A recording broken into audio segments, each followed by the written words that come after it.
streaming.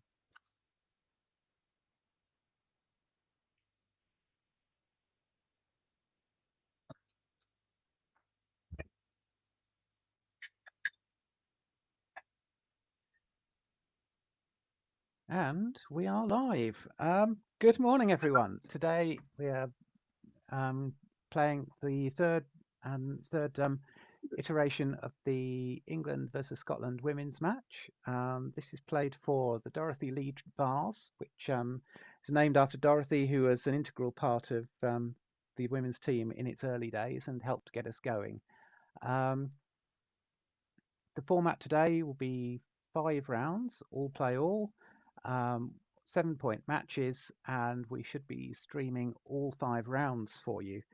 I'm joined in the commentary box today by Merrin Rose.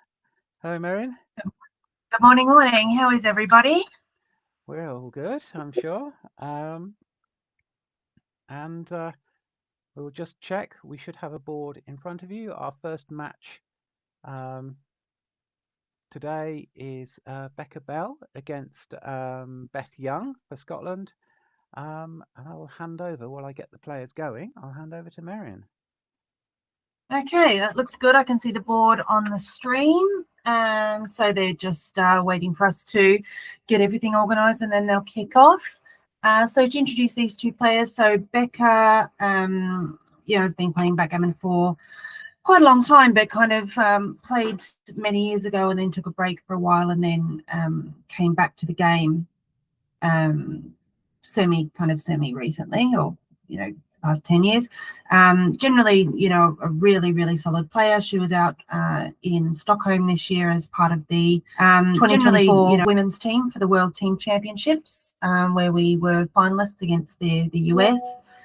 This year she's done really well on the intermediates tour, as she has done for the past few years. So she won the Brighton intermediates, came runner-up in West Yorkshire, and I believe might have won the speed at the UK Open as well, either this year or last year. I think that was 2023.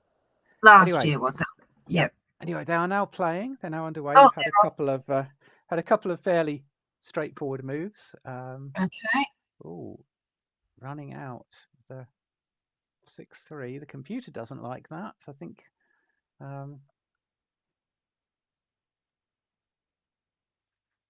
To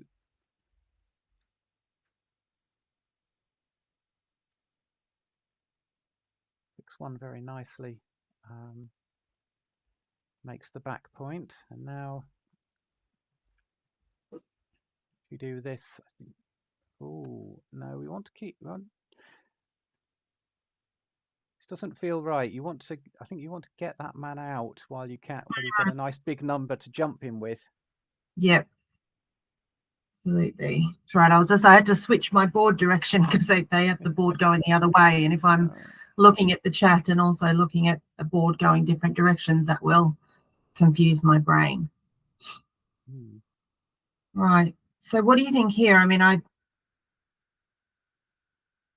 you really want to make that anchor, but then what do you do with the one? The one is horrible after making the anchor, but what else would you do? Make the one and come up to the edge of the prime and hope you've got a go at making the better anchor next time? I think that's I think that would probably be my choice. And now I think you're hitting off the front. 13-4.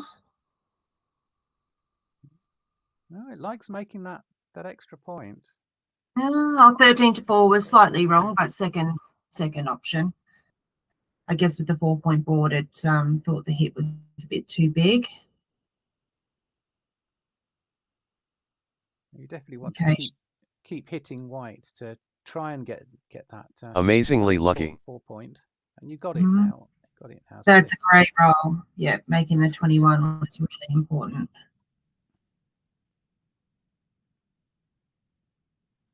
Okay. Your opponent doubles.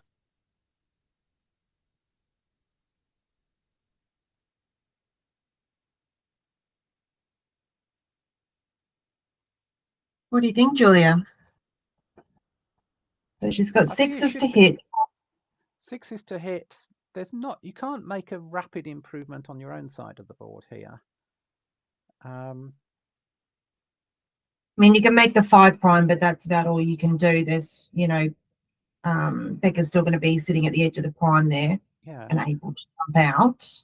think And there's she quite a doesn't lot- necessarily mind being hit if she then comes in on the 2. Mm. Um, And if she's not hit, then the race is very close. And she's got the 4-point board. I think there's plenty of play for black here. Yeah, I didn't mind that.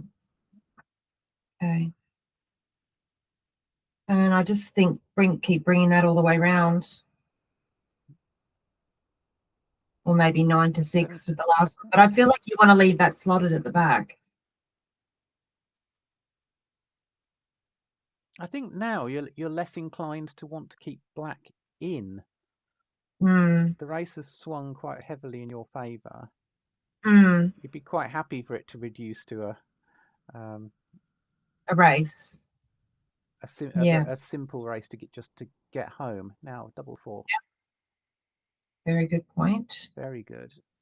Just 3 down and 1 in. 3 down and 1 in. Perfect.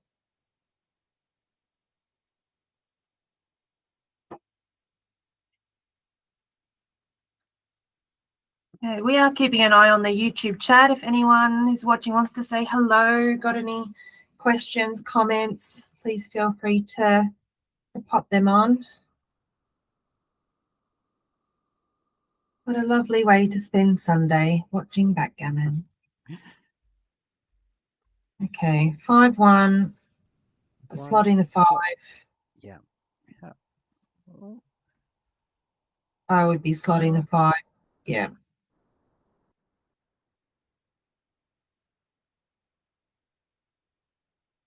Now you've got Okay, so 3. Jump out with 1 and slot the 5. There it is. Yep. Yeah. At that time. Okay. Starting to get awkward. I think if you want to get home safely, maybe look at shifting from the 6 to the 2 and then cover the 1. Cover the 1. Yeah, let's see if she looks at it.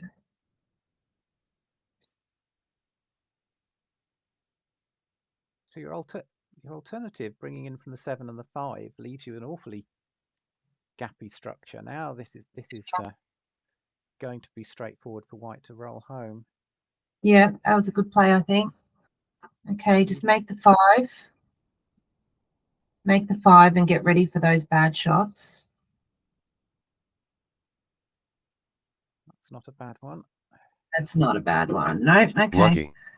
It's fine. She's got a little bit of time to wait. I think you run out with 1. 1 cross. Mm.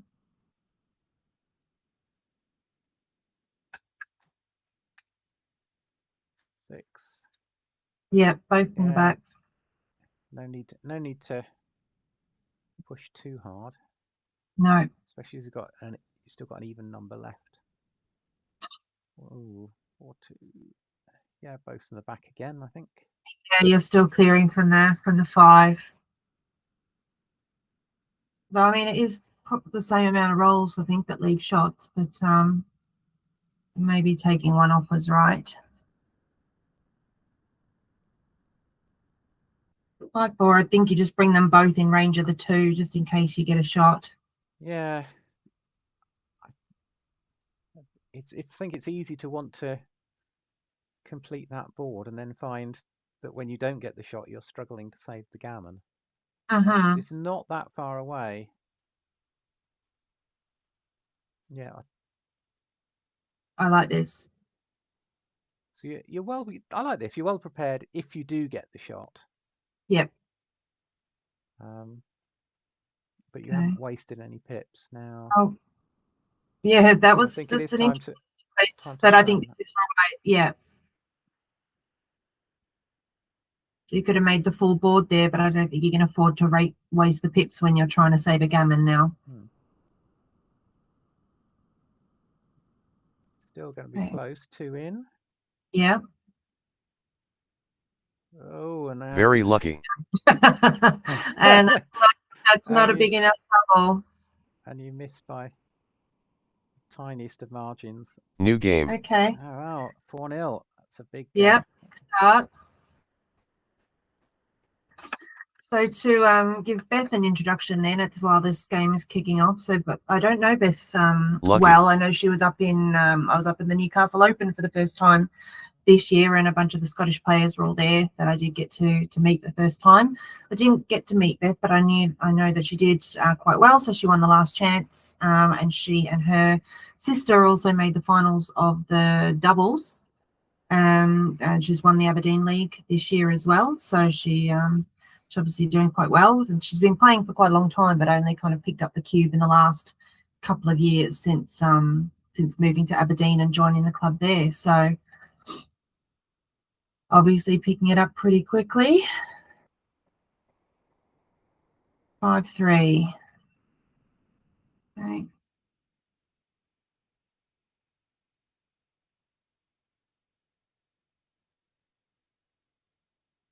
So Becca is pretty much going to be looking for any opportunity to cube at this scoreline, but I think it's not quite enough yet. I think she either needs to anchor or she needs to make the bar at least before looking at the cube, I would think. Well, it's good to take. She's got plenty of time. Yep. It's good to have a good think about these cubing decisions. And she's got a racing lead. She's got a better board, so Wow. it's a good time to stop and think about it. What do you do with this? Makes the 3 or? No, I'm doing this in 18. I think in a heartbeat.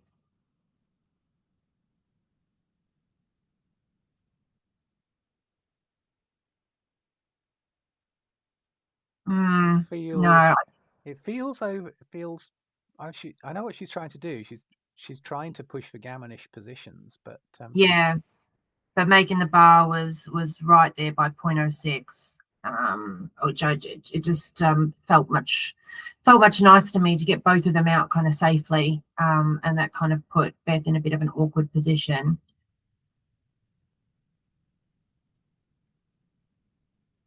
Okay, so running out kind of leaves you fairly exposed there. The Your right play opponent was hitting on the 4. yeah. Yeah, Now you've suddenly got this threatening double, and that's, yes. one reason not to run at all is because you know this New game. it's going to come. Yep. And you can't really. Yeah, and it was a double and a pass, not a big pass, but it was a pass by 0.04.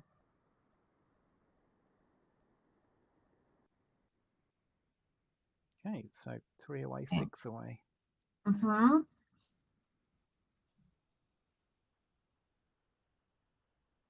Okay, 6-4.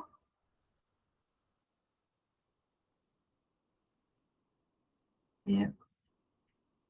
Oh, I didn't like it. I quite like that. The better play actually was 2 down, which I can see that. Okay, so in. Yeah. That's a lovely roll, so that makes the 20.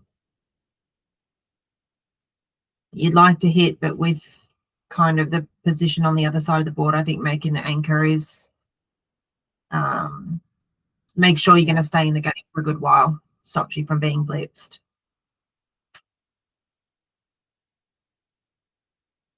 I would slot 2, slot the 5 and the 4.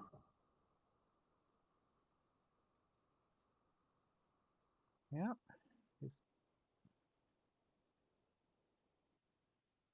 This is awkward.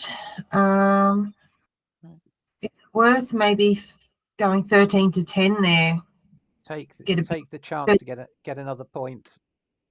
Yes, while there's 2 exposed. Exactly, and that was the right play. Now it's double 2. Do you stay on the 5 or do you move forwards? I definitely want to make the 11, and I want to make the 4. So yeah, that doesn't leave enough to come out. I like that play. 4-1, I think just 13 to 8. Yeah. I mean, you can make the 2, but it's not really a priority at this point, I think. Well, you're using up those spares that are sitting in front of the black. Yeah, the anchor's in front of the 2. It's not. Yeah. They're not technically dead checkers, but they're not achieving very much now. No. That one was frustrating. You want to use the 1 to make the 5, but then you've got no 4, so had to bring it into the 6. So 4-3. What are you doing here? I think maybe. I'm tempted to clear the 8. Yeah. You want to start thinking it's going to be only a couple of moves time, and one side or the other is going to have to start leaving shots. So the 5 point is definitely increasing in value. So Yes. good time to grab it while you can. Yeah. And if she'd come off the 20, she would have been absolutely pounded with that double 3. So she's glad that she didn't. But it's a really awkward roll regardless.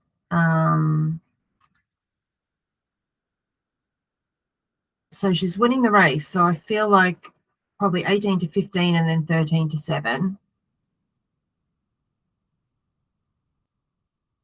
She's got to leave.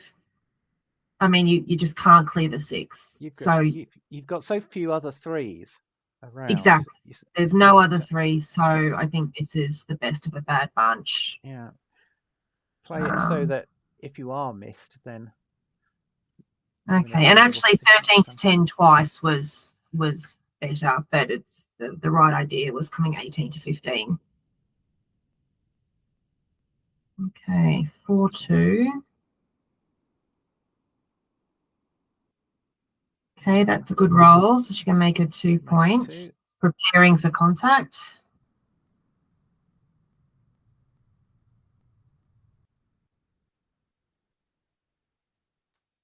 I think you just bring one in.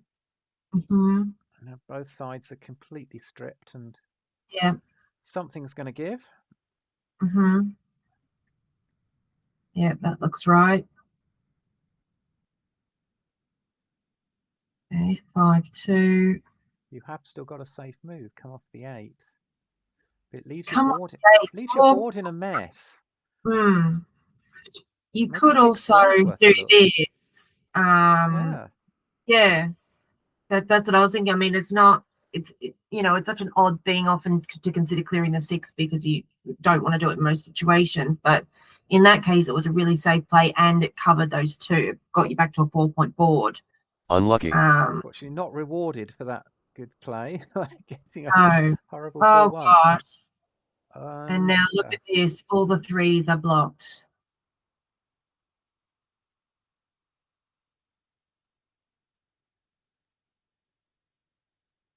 Awfully unlucky. That's a real shame. Okay. So 2-1. Yep. 3. I think you've got to bring 2 down. You can't run off the back. Is there any mileage in bringing? I often see this play, and I sometimes get it wrong myself. Coming down with one of them. In this case, it is a horrible. It's a horrible blunder. Because of the open 5 and 6 points. Yeah. Yeah. You could make your own 6, but unfortunately, if you are hit, then the return, you're out of range for the return shots in this case. Yes. Okay, so Becca needs a decent double here. Okay, that's not bad. That gets one of them. So there's some pick and pass numbers, but that's some. And the race is dead even, and now she runs straight past and race. That sequence was pretty perfect for Becca. Okay. And Beth has got wastage on the other side, but it's not enough to double yet. 2 in, 3 off.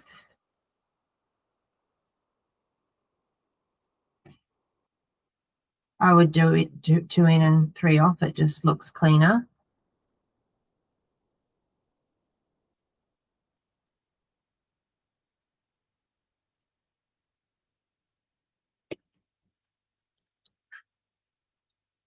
Yep, 2 in and 3 off was the play. Surprised it was as big as it is. Well, yeah, because basically any 2 and you've got it's creating the gap. Yes. Yes, yeah, it was just the structure just looked all wrong. It's difficult to explain sometimes. The structure just looked wrong. And now Unlucky. to fill it, you have to. When you get the 2, you end up stripping your 4 point instead. Yes, yeah, exactly. And look, now she's hit the 4, so that's just made this bear off, unfortunately, a bit of a mess. It's remarkable how a single gap can cause you so many problems over the course of a bear off. She is still oh, there's okay. the 4th again. There it is again. Yeah. Unlucky. So now, unfortunately, now Beth needs to hang. Oh, I would slow down and start looking at these cubes. I think maybe with the score, that one wasn't a cube, but I think this should be now. Unlucky.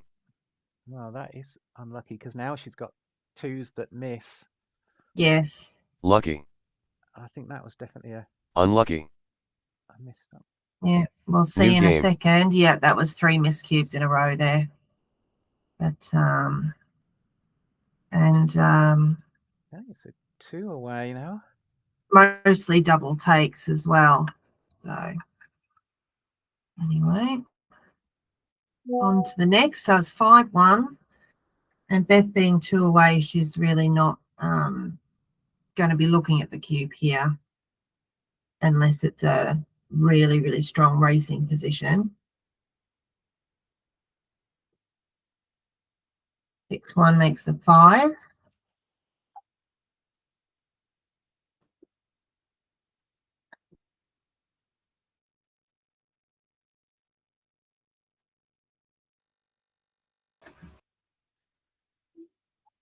And while we're watching this game get underway, Scotland are already off to a winning start. They've okay. Yeah, Brenda Rafferty has beaten Anna Parker. Lucky. Okay. That's quick. 16 points in the second game. That is okay, that'll do it. Yep. Slight bit of overage there. So I would be tempted to come out with the 4 and down with the 5. Because if you come out with the 4, she's either got to strip or leave both of those checkers on the midpoint to hit you. There were so many more pointy numbers by staying there.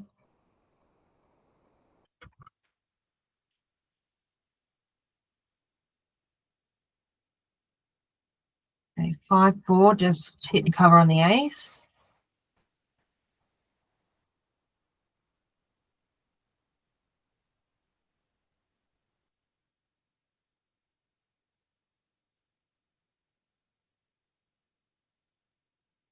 Oh, not hit and cover on the ace. Both down from the 13 was best. It's interesting.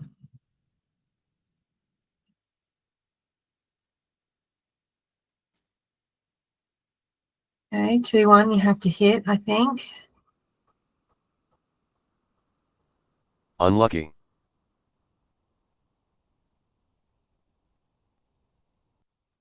And down with the 4. And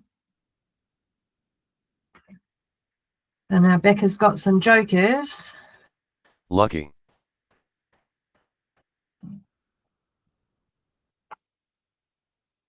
Okay, 6-1. I think you just play 13 to. Oh yeah, I would pay probably 13 to 6 and just give maximum numbers to make the 3. Lucky. You'd have got punished for doing that. You would have, yeah. But that's getting It was the out top is big because it was looking very gammonish. Yeah. Okay, 5-4. I might make the ace point and leave that one back. Yeah. She's way behind in the race, so she's got to get the contact. You want yes, yeah. She's got to get the shot.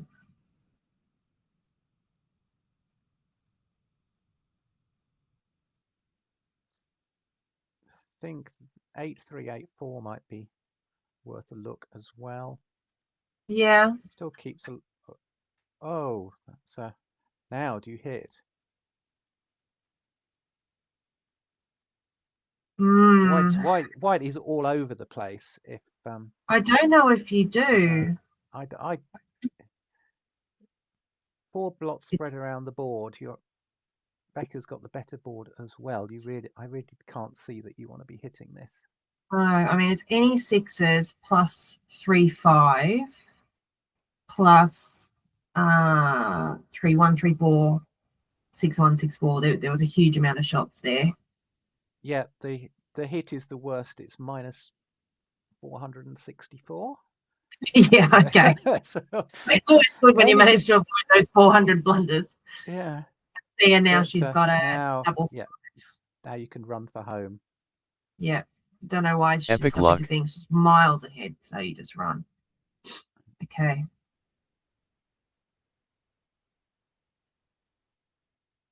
And probably 11 to 10, yeah.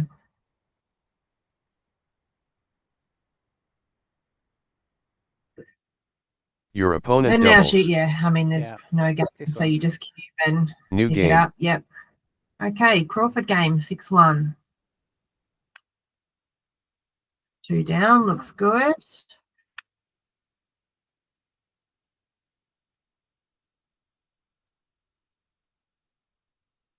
Of course, an even number away, the gammon for Becca is much more valuable than usual. Yes, indeed. So 5-2. That's Pretty awkward. 13 to 8, 11 to 9, I guess.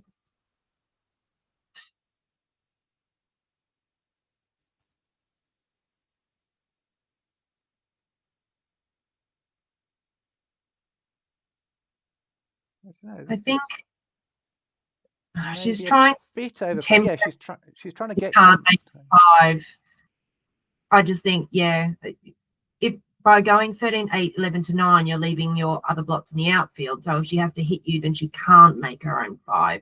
Whereas here, she was able to pick and pass.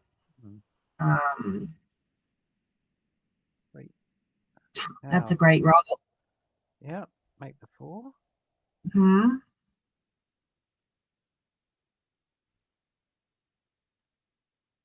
Or 2. Yeah, just make the 9. Double 4. What are you doing here? I am probably, I think I'd bring 3 down.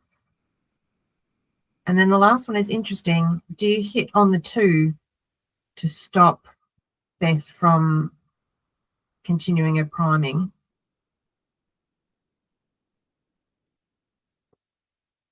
I think you do. So it was 13 to 1, 8 to 4. So hitting was the right idea. I just had the wrong one, but I was hit with 1 from the midpoint and then bring 1 in from the 8 was the idea. Oh, that's a lovely return. The downside with that double 4 of bringing 3 down is that the 2-5 hit again. The black forces are a bit disconnected now, but if you can hit like that, it doesn't really matter. Indeed. Now we're into 3. Now we're in business. Gammon hunting territory. Yep. Yes, just make the 3. It feels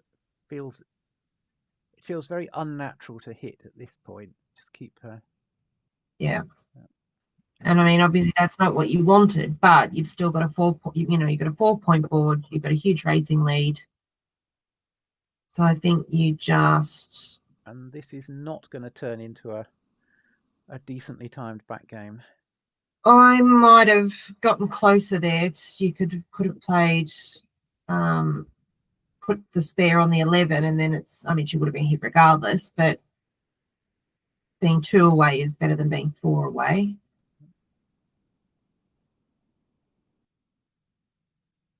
Okay. 4-1, so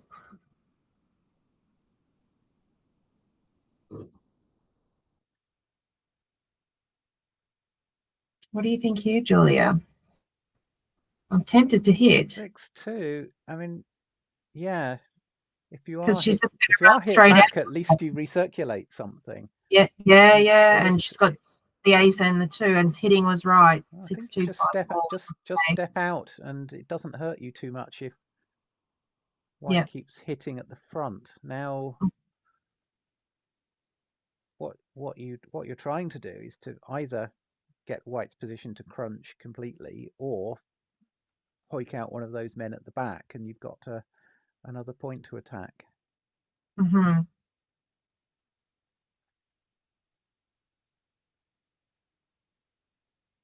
Now I would probably let this shot go. To hit or not to Yeah, hit? yeah. That is the question. Although you start thinking white has some horrible numbers to come on, like 1-4, 2-4, 2-2, Mm-hmm. that would wreck her board. I might make it. Yeah, I don't mind it. Okay, 5-1. I'd probably just go 9-8. Yeah.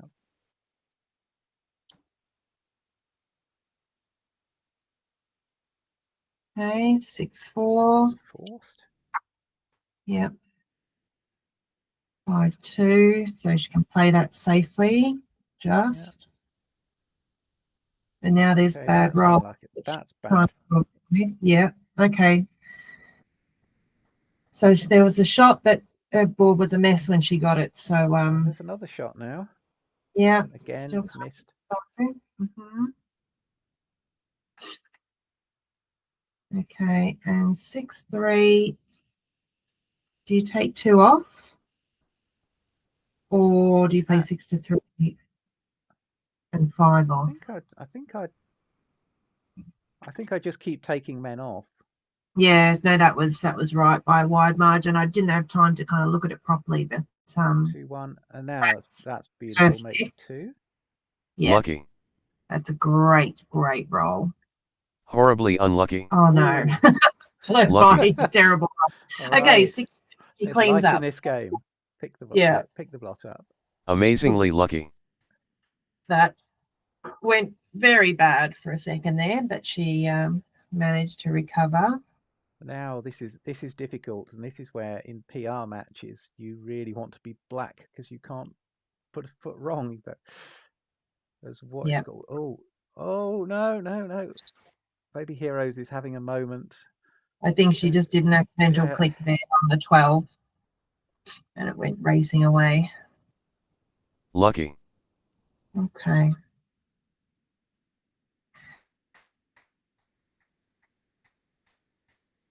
Okay, so you're making the 18 because you don't want her to be able to run with the Joker 6-6.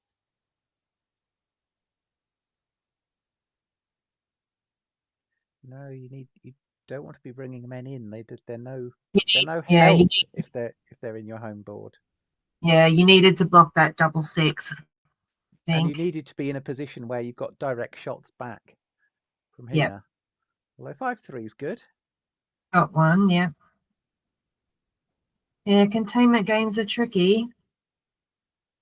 Now, do you come out from the back at this point? Thing is, there's no way you can force one of those men to move. Don't make the point. That's the worst thing you can do is make the 15. Yeah, okay.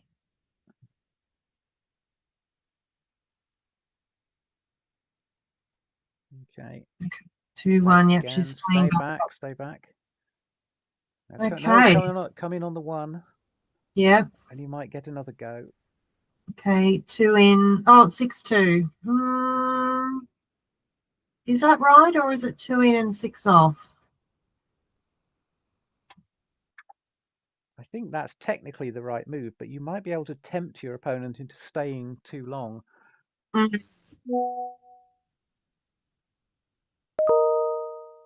And also, just in case she danced.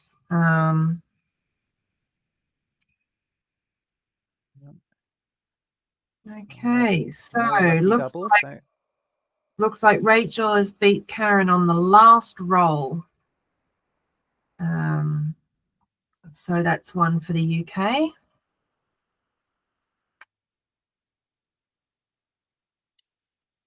New game. And what was the score with Brenda and Anna? 16-1. If you 7-1. take it 7-1, would it? Yeah. Okay, and they're the only two matches that are finished, is it? They're the two that are finished so far. So yeah, all square again. And we are now 5 away post Crawford. Your opponent doubles.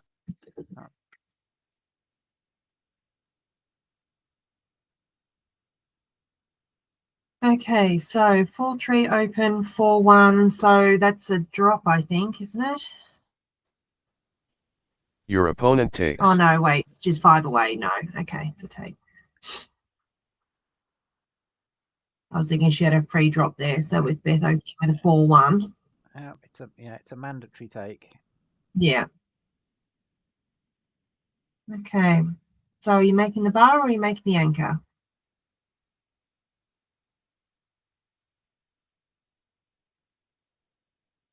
I think I'm making the bar. Mm.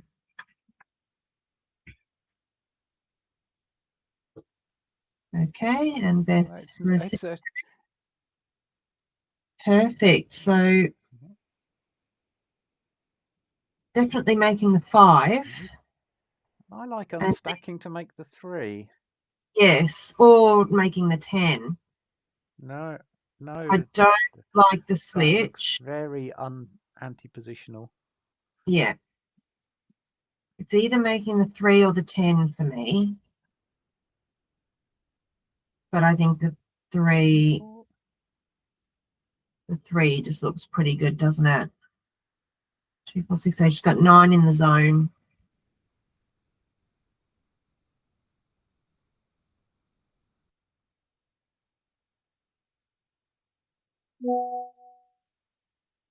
I mean, there's plenty of options, and that's why doubles are so hard to play.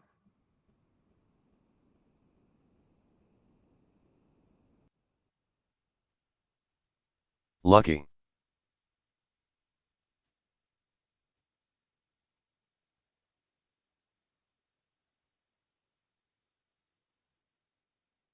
Okay, so now double 4.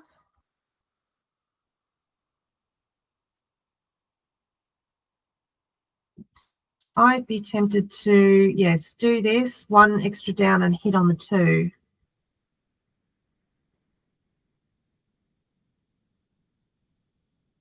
Or come up. I quite like bringing another one down as just extra Unlucky. ammunition. You know, you're blitzing, you need everything. You need as much in the zone as possible. Okay, I think 4-2, you just come out with a 4. Yep. You could just keep running with that one.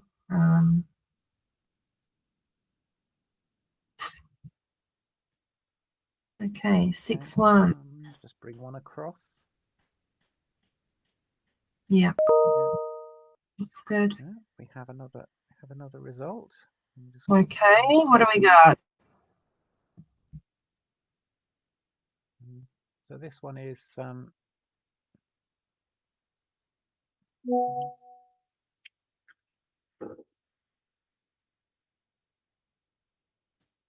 this one is Miranda has beaten Nancy 7-1. Well done, Miranda. Good start. So we're at 2 points for England and 1 point to Scotland at the moment. So a fairly even first round. Okay, back to the 6-5. Wondering if it doesn't do. Do you want to bring 2? No, I don't think it. Oh, finding a hit. That is a ton of return shots. I would just be coming out from the 21. That's from 21 to 10. Yeah. You're escaping, you're making the 10, which is a great blocker for, you know, any 2-6, 3-6 roll. It's also a builder if you roll a 6-1, double six.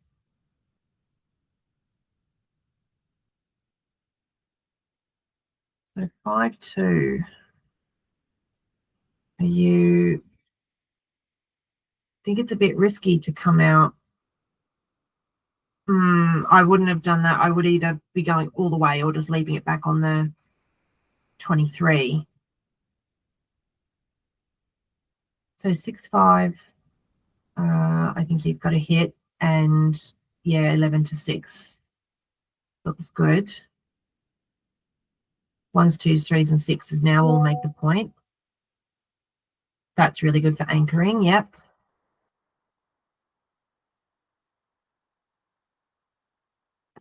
Okay, 4-2.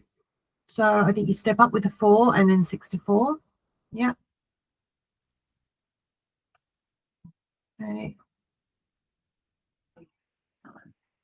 So 3-2. Yes, make the 5, nothing else. 5-4 comes straight out. Just come straight out to the 16. There's no reason, I think, to leave it there with any 2, 3, 4, 9 shot all hitting you back.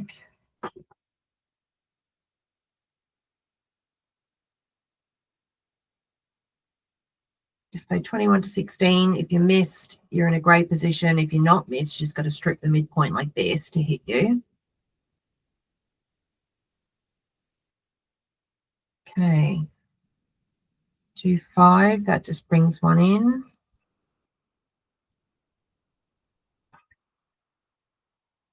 4-2 is awkward. I think she's got to play 9-5 and then 13-11.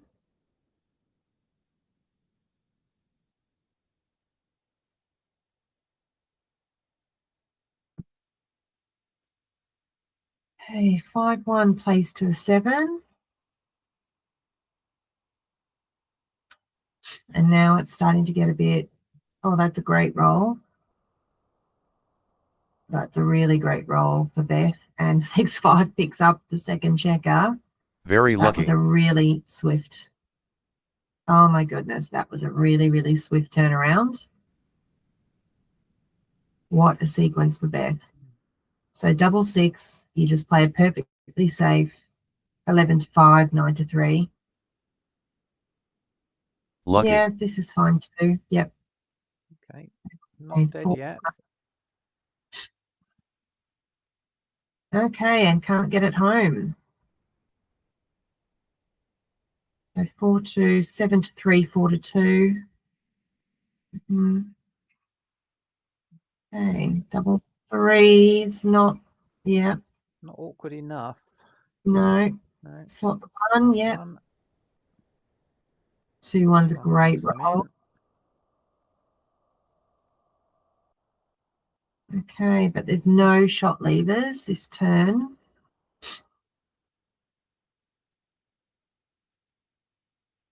Okay, 6-2 goes with 1. And now there are... There's a couple of shots on the horizon, but... Yeah, 6-1, 5-1, 4-1. There's one. There's one. 5-1. Becca needs... Do you rip one or do you hit? I just... yeah, probably. I don't think there's a huge difference between having 3 checkers off and 4 off.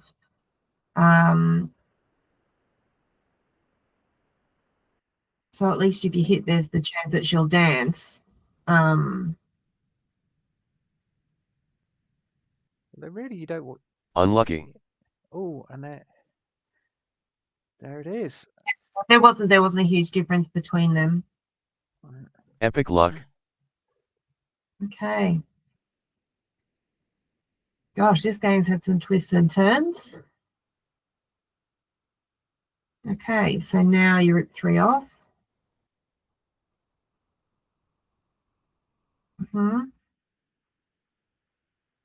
Okay, and it's going to be close. 6-5. So that's a great roll. Oh, double 4. Lucky. Wow. Okay, Beth needs 2 doubles in a row here. and she's not rolled it. Okay, so we carry on. New That was game. looking done and dusted from Yeah. each perspective a couple of times there. Yeah. This So stupid game. 3 away, 3 away, 1 away. Yeah. Post Crawford. Your opponent Okay. doubles. Here comes the cube. Yeah. And Your a take, opponent of takes. course. All right, 2-1. Yeah, Just slotting. going for the Gamanish slotting play. So this is interesting. Do you come out to the 18 or do you make the 7? I think I quite like coming out to the 18. I like to make a difference on both sides of the board. Yeah, that was the top play actually. Yeah. Well done, Beth. There's anything to avoid being primed, which is what Becca was really going for there. I think that's probably right. Beth's got the rack now, so you don't want to be leaving shots where you don't have to. That's 13-5, I think.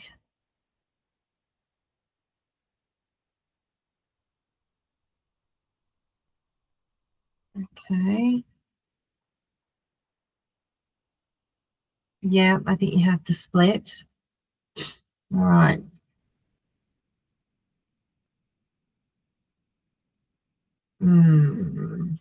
Okay. Oh, she played that very quickly. It was right, but she could have also run to the midpoint. She could have looked at that.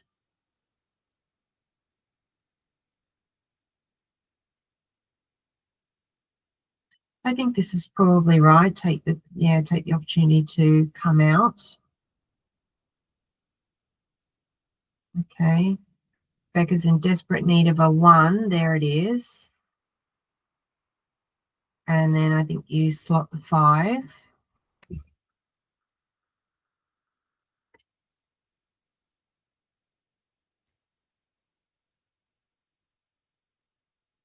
Okay. 6-5. Yep, just play completely safe. 4-3, make the 5, and then 11-7. Yep, that looks good. Oh, close. So 6-5 is going to be the 1. Yeah, looks good.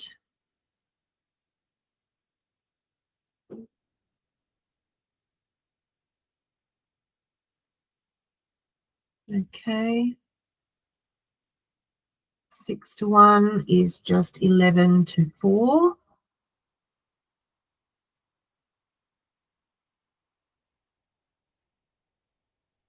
Four, 2. Yeah, you've got to play both down at this point. Take the risk. 4-2. Yep, that looks good. Bring 1 in. Yep. Blasting it. Oh, no. Don't see why that. I suppose it's not much of a muchness, but. So here Becca can make the 2. That's really nice. 2-1. Now she's running out of room. Yep. Okay, 5-4. You can slot the ace. 6-4 plays.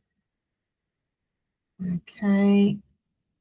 5-2. Yeah, I'll leave 1 outside. 4-2. So I'm just clearing the 6 here, I think.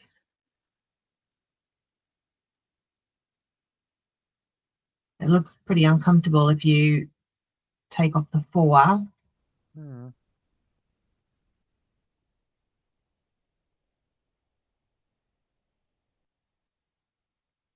Okay, 5-3. Now, oh, she really wanted to run with 1 there. Okay, here's a shot. Could be the last chance saloon, as they say. Still a decision here. Do you leave it on the 5 or the 3? Okay, if you leave it on the 3, it's very hard to tidy up if you are missed. Very lucky. That's right. Okay, and now. Now do you pick up the 6? I don't know. I think I'd really like to cover it. I think you leave it.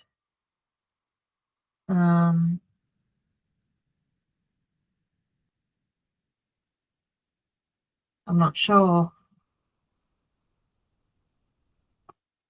I think I'm leaving it. You're just so far behind if you don't make your board. You just have to take the risk. Yeah. She's got 4 off. She's only got a 2-point board. If you roll a 1 or a 3 to come in again, you know, you're not doing too bad.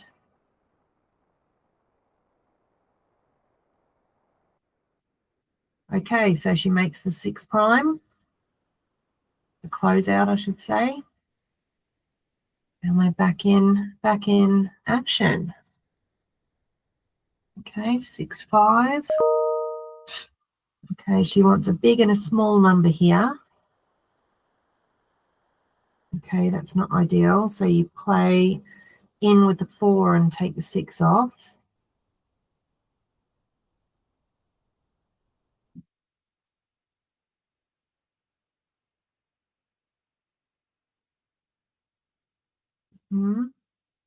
Unlucky. Okay. And we have another result. So this is going to be the last one to finish. Okay. June Williamson beat Cecilia Rogers 7-4. Okay. And look at this. It's 4 off versus 4. Oh, Becca's just rolled a double. So it looks like, barring a magnificent string of doubles from Beth, that this is done and dusted.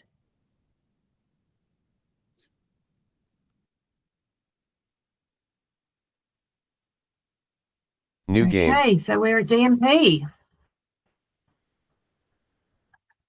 Okay, and June and Cecilia was 7-4, you said? 7-4, so that's...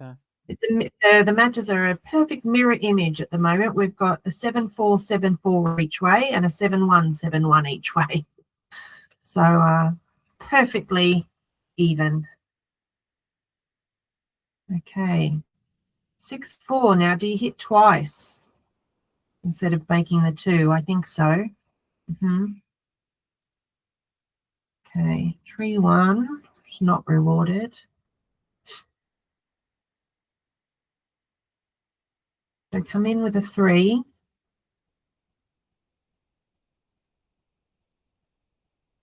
And then, are you covering the 7 or just playing 7 to 6, Julia?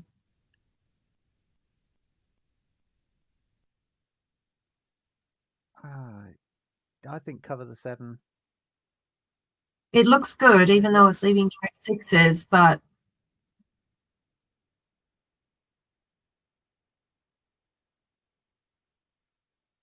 no. So it was 7-6 was correct, but not far off. I like the idea. You know, it's obviously so much better for priming to keep the structure there instead of just bringing it into the 6. Okay. 6-5. I think you just bring 2 down. I think it's mandatory to remake the 8. Yeah. And then if you go 22 to 16, that's just so many shots. Yeah. You bring them both down. It then gives you a chance to make the 6 prime. I think this is that's too big. Yep, this looks right to me.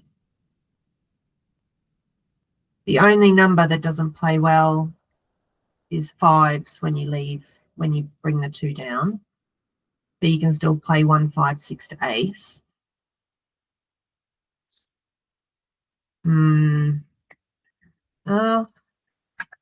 Heroes did like it, but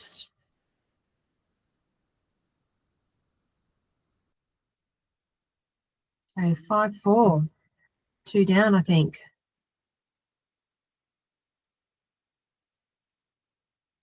If you're going to leave blots all over the place, you may as well hit while you're doing it. Well, it is DMP, so you can be a lot more adventurous, and that's one of the fun things about playing DMP. Yes, very true. That's nice. Okay. The third one stuck back on Becca's 2 is not a good sign. No, So 23 to 22, and then no, that's No. not the right idea. 23 to 22, you need daylight. Making the 23 does absolutely nothing for you here. She's thinking about safety, but it's not the right idea. It's definitely the 22. I'm surprised it wasn't a bigger error, but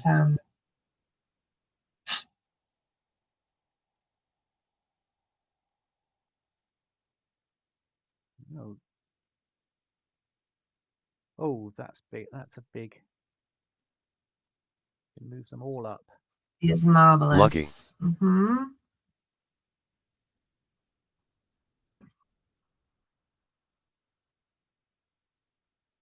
Okay.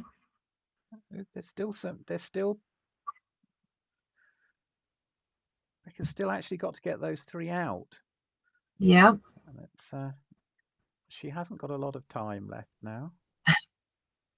And what was it when last weekend in the McGreal Cup, and Kent Goulding graced us with his wonderful commentary, and the comment that he was using quite often is 4 in a row is more than you may think.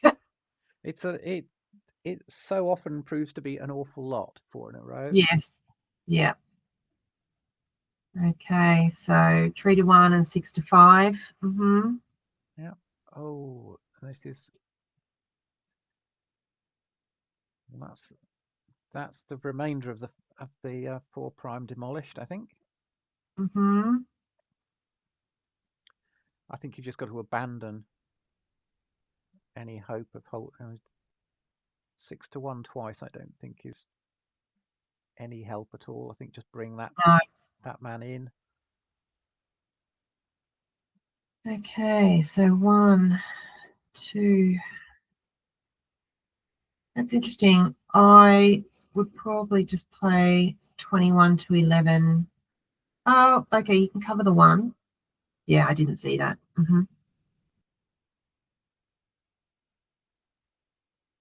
5-2 is a nice roll. I think you pop out with that one.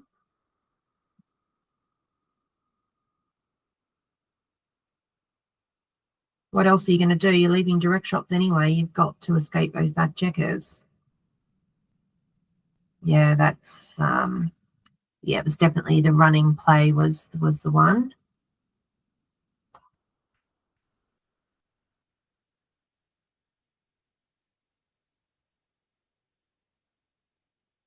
Okay. Okay, and now it's Beth's turn for a nice double 2. I think, I don't know, at this point, are you asking for trouble just leaving those 2 checkers there on the 5?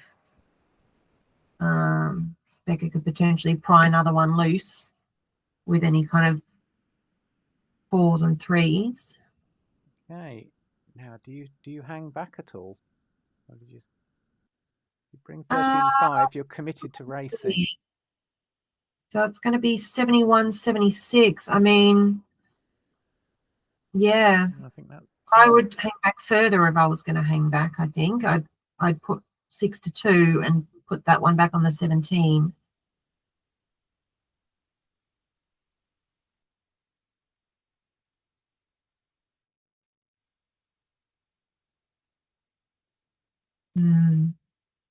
I mean, if Beth rolls a double 5 or a double 6, Becca's going to be super sad. That's hard to know.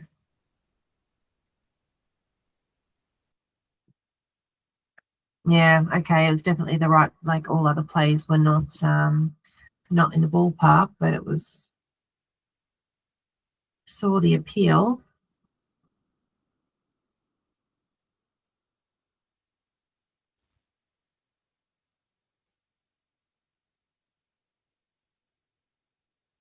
Hey, and we're racing. And even though it's dead even on pips, but Beth has got a whole heap of wastage on her side of the board. Becca does not like the gap on the 4 there. So you just play 6 to 2.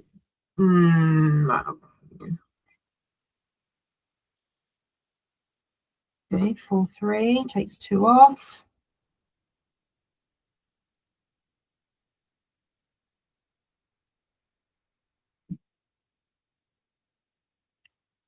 Okay. So, okay, 5-3 still takes 2 off. So Becca's managing to keep taking 2 off, even because with a Lucky. good structure. That's the double one for Beth is big. Yes, it is. 3-2 hits. And all of a sudden it's 9 pips to 6 or 7 pips to 6. That's 6-5 huge. is huge. Yeah, 2 off. Lucky. and another, and it's Oh my God. Amazingly lucky. How? When did this happen? Unlucky. Oh, Gaffer. Unlucky. Still Okay. still a chance. Last roll. Here we go. No. Wow. Oh, We have a Amazing winner. match. Well done. Bithy 23. a finish. Yeah. Well done to Beth, and well done to Scotland as a whole, because they are now 3-2 up. Mm-hmm. And I know that the PRs don't count for anything in this round, but we are kind of keeping an eye on them anyway, and kind of seeing how everyone's playing. And Becca played a 5.1, according to Heroes. Obviously, that will slightly differ when put through XG, but that's a great PR from Becca. Oh gosh, the screen's just frozen for a second there. Right, so that was 7-6 to Beth. Okay, and I guess we taking a minute and then heading straight into the next one, I guess, Julia. If you give me just 2 minutes for a quick just setting everything up, and then we can go straight into round 2. It's just about perfect timing. So when the players are ready, I'll give you a shout. Okay. I might take that 2 minutes to make a coffee. I'll be back in 1 minute.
Let's continue.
Okay, I'm back. What's going on?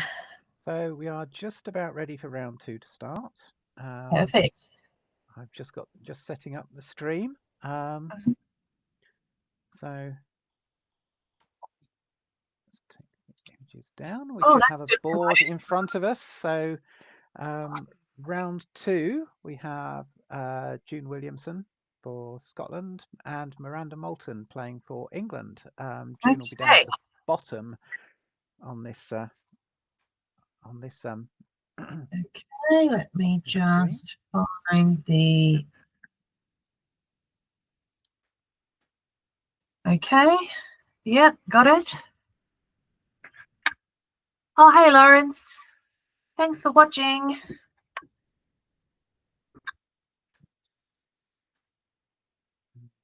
Okay. Okay, if we're all ready to go, I'll give the players the nod, and away we go. Great. So, and this is Miranda's first appearance for Team England, I believe. Yes, that's right. Right? It seems she's had quite a meteoric rise. I played Yes. with her in the doubles in the UK Open must be 2023 now. And at that point, she'd learnt the rules of the game, and but still was very sort of early on in her career. And to see how far she's come in just over a year is quite remarkable. And yeah, she was. Well, I remember I met Miranda at the Tour Winners Invitational 18 months ago, so kind of January 23. And she came along because her dad Paul had made the intermediates flight of the TWI, and she just popped along, I think, on the Sunday. I don't know if she was, in the area or whatever it was. She didn't even know how to play, I think, at that point, or barely knew the rules, but you could tell she really found it kind of fascinating and was watching lots of the matches and showing a ton of interest in it, and started turning up to tournaments not long after. And yeah, is hugely keen and is coming along in leaps and bounds and studying, looking at all her matches in recording all her matches, putting them all through XG. So she's definitely showing the dedication to, that's required to mix it up at the upper level. So let's see. And she won her first match here today, so great start.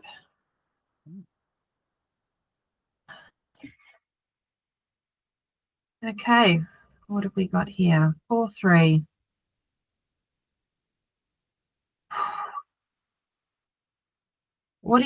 I'd be tempted potentially to hit on the ace here and just stop June being able to make that prime any further.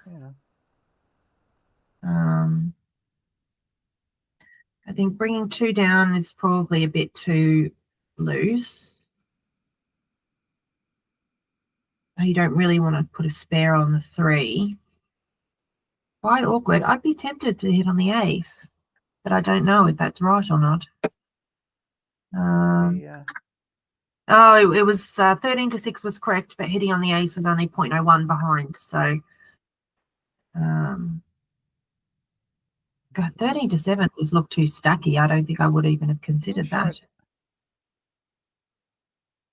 I don't think you want to bring the man up to the 23. I think that puts him in more danger, and he's got fewer ways to get out. So I agree. Does better on the 20. I think one of the books I've read talks about, and I've forgotten which one. The 23 is the worst place to leave your to leave a blot. To leave your back men in general. Oh, right. Yeah, it obviously depends on the the opponent's structure, but so much of the time when they've got their 8 point and their 6 point, you're reducing your good rolls for being able to get out. At least if you stay back on the 24, all your 6s play, most of your 6s play well, and you often have 3s and 4s to kind of help you get out as well. Whereas when you move up to the 23, you're blocking, you're hemming yourself in.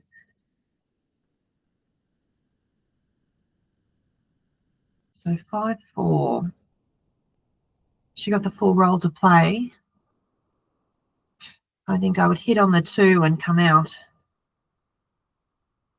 from the 23. like the coming out all the way. Yeah, that's a good option. Sitting on the 18 looks like a place you don't want to end up. But Well, sure, but if you've hit them, then hopefully, like if they don't hit you back, you can come out and make the 18. Was my kind Lucky. of thoughts on it, but could have been wrong. So now coming to the 18 is way too big. I think you slot the 4.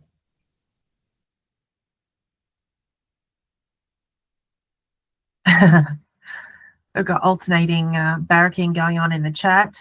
Mark has joined us, barracking for Miranda. Hey, Mark. And Anandan barracking for June. Yeah, I think just coming out to the 18 is just asking to be pummeled. Slot the next point that you want to make, which is the 4. Your opponent doubles. Okay.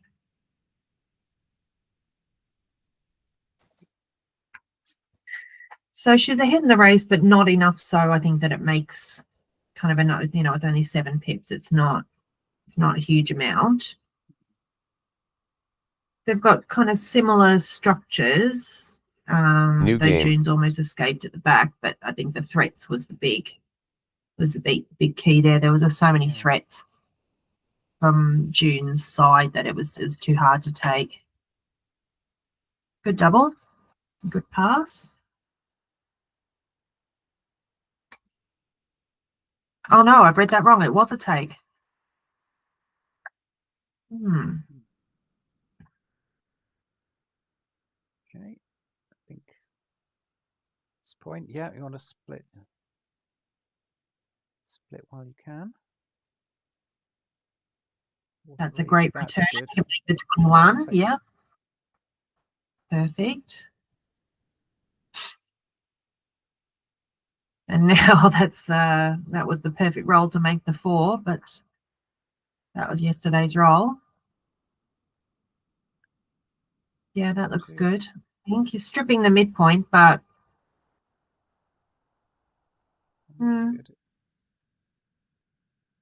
not too much risk at coming out as yet. Miranda's got no board, so getting hit's not going to hurt you that much. Double 2 is great. You can come in and hit.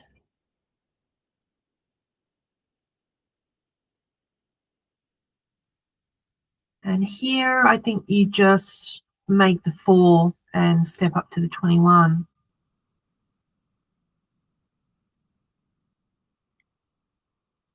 I know you want to hit, but this just looks so much stronger. You're leaving yourself wide open if you hit. I'd definitely be looking at strengthening my own position here. Yeah, and 23. Making the 4 ticks all the boxes. Yeah, I just don't like it at all. You're so weak now on your own side of the board. Whereas making your 4 just puts you in such a good position. Yeah, unfortunately that wasn't the right play, and it was making the 4 point and going to the 21 was correct. Okay.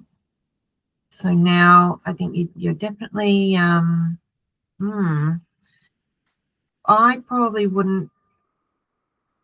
So obviously you're bringing 1 in, that's mandatory.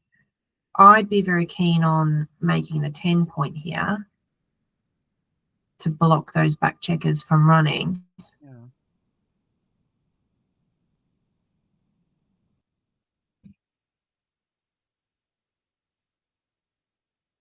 Okay, now do you make the bar here or do you point? Pointing feels premature. You need to do something about that messy outfit. Yes, create more structure. Well, I think I wouldn't give up the midpoint that easily. Maybe I'd bring 1 out from the 21 while there's a yes. there's that definitely looks like a return shot available to you. Yes, I agree. 21 to 15 and 11 to 7 was, everything else was a sizable blunder. I'd be tempted to go 23-21 there. So again, there's kind of which was the correct play. You've got to look at kind of how to escape, and all of those checkers are going to be at a point on you anyway when you're on the 23. So you may as well move up to the 21, and at least if you're missed, you can get out.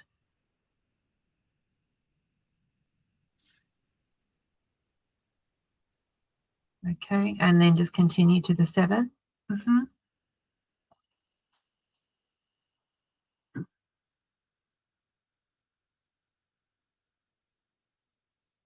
What a great roll. Okay, 23-22, and I'm switching. Put 2 on the roof. Yep. You don't want her making that second Lucky. point in your board.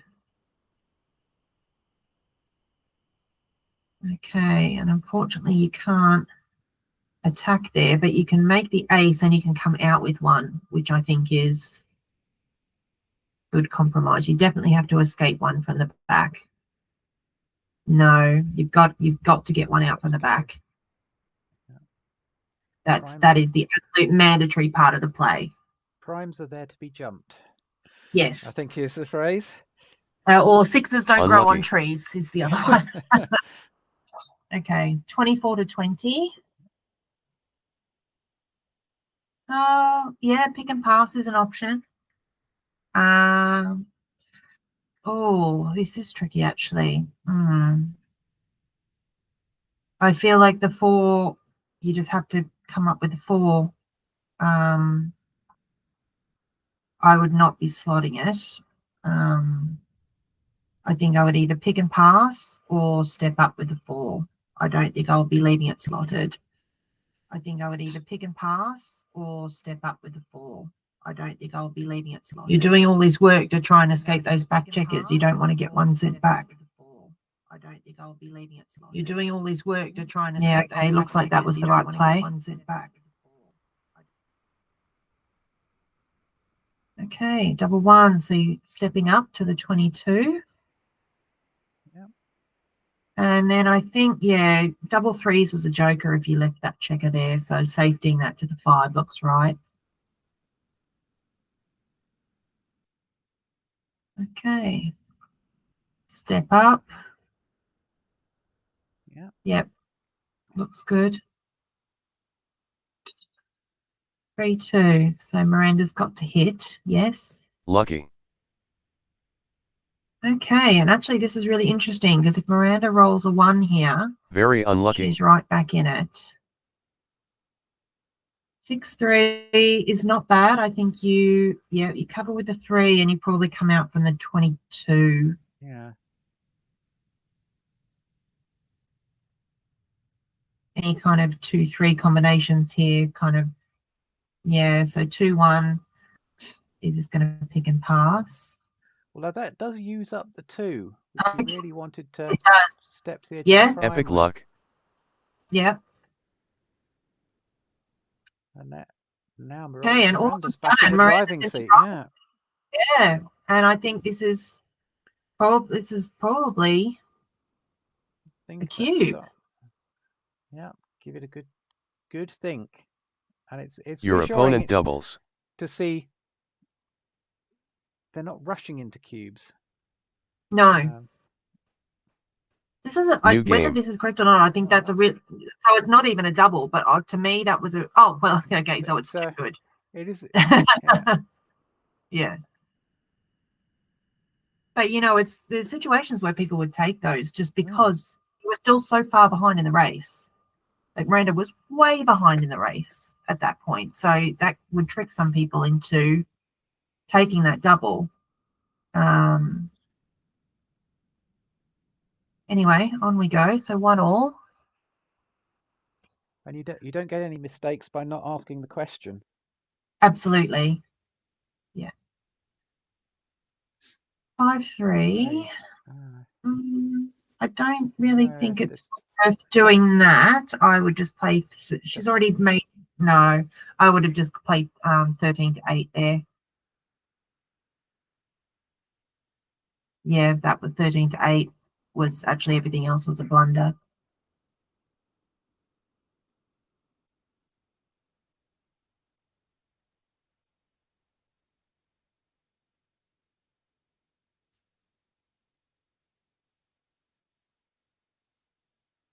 Okay, that's a nice roll. So you make the bar.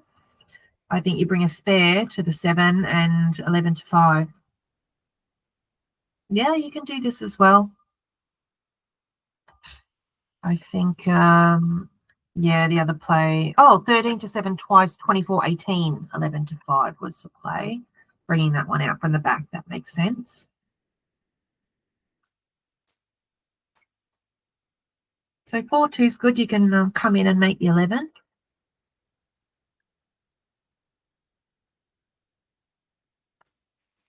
What else is she looking at? Ooh, that's Lucky. optimistic. Yes. Leaves so many attacking options now, and Yeah. the 4-point board.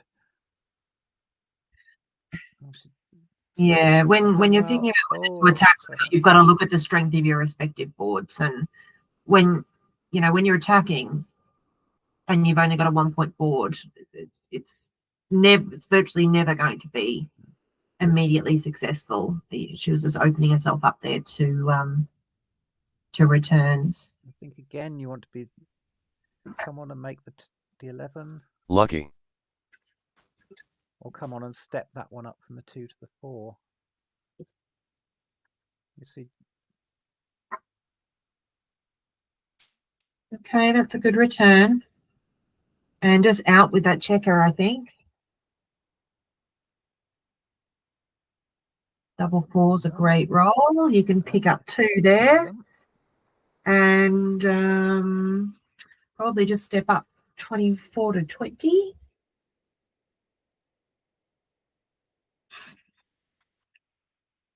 I don't really mind the last 4, but I think stepping up, at least if you get hit again, you can make that 20-point anchor. Feels useful to have it there instead of on the 24. If she was behind in the race, I'd say leave it back, but she's way ahead, so.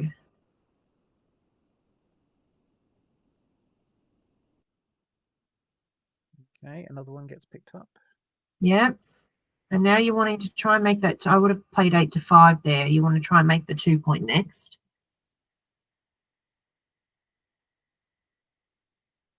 Because now, so 4-3.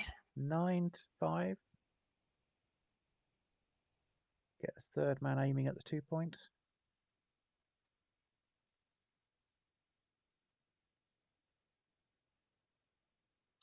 It's tricky because now, yeah. The anchor doesn't give. The anchor's not worth anything at this point. No, there's nothing to protect against. You're going to want to come off it so quickly anyway. Yeah. Yeah. Okay. 2-1. I think. The 8. Yeah, I mean, you don't really need to be priming here. No. Your opponent's on the 21 point. You can't prime Miranda. Splitting the anchor now is good. Well, sorry, on the previous move, splitting the anchor at least it saves you from some nasty doubles yeah. that wreck your position. And now she's made the 2 points, so she's got a 5-point board. This is the best that she could have hoped for. And now she's just got to try and bring the rest of these checkers around.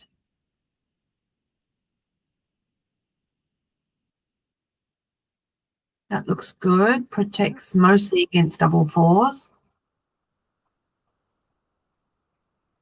Okay, 6-5. I think you can play that slightly more. You can come out with a 5 and then 15 to 9, I think is better. It duplicates 4s. It's much safer. 15 to 9 and then 21-16. Yes, that's the play. Okay. 6-1. 10-9. There's no need at this stage. No reason to leave any sort of unnecessary unnecessary jokers. Yep. Okay, 6-2. You just play that to the ace, I think. Oh, no, that man on 5 could be useful. It could be. I mean, the main awkward number now for June is going to be 5s, and 5s are awkward no matter what she did with the 2 there.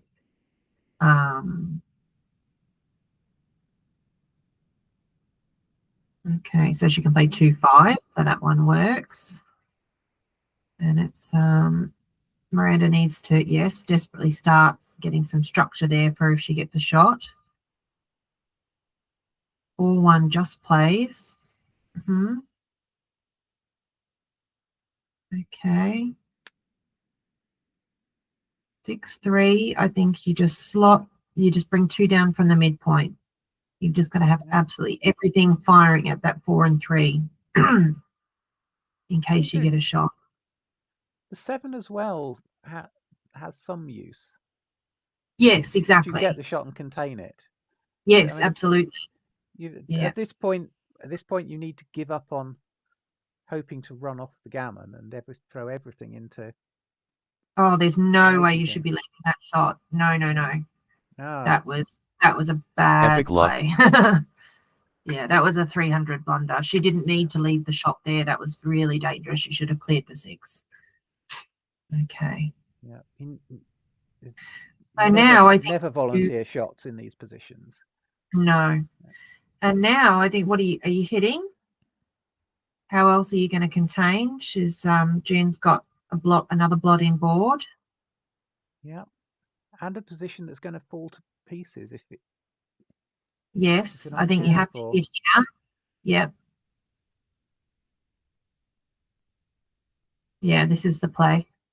Yep. You're not really hold it. I mean, this isn't bad. But, she needs to roll a 10 or bigger to get past that massive structure there. And if she doesn't get past it, pretty much everything hits. But look, it's looking at how many bad rolls black has if they're on the bar, given that every point is stripped. Yes. There's so many ways things can go wrong from there. And if Miranda can get a second man, then that really lifts her chances a lot. Safetying checkers is not the right idea here. You've either got to hit or make as many blockers as possible. Putting that checker on the 8, I don't think does you any good in this position. Yeah. No, I don't like that at all.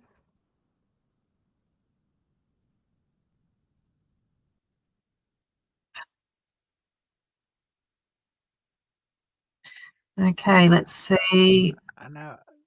Hitting was not the play. Okay, that's okay. First things first. Oh, this is where you'd love to have 5 6s, but is the bar the better blocking point? Yeah, hit. Yeah. Unlucky. Worked. Yes, it did. Okay, now she needs 5s or 3s, 8s, 9s. 3 will do. Okay. And now.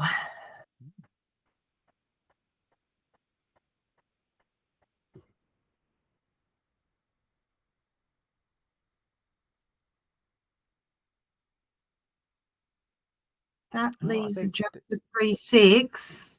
Yeah. You could have done similarly. Your opponent doubles. Oh. Yeah, I mean, I was kind of starting to think about when the right time is. Again, it might be she's only got 1 checker back this time. But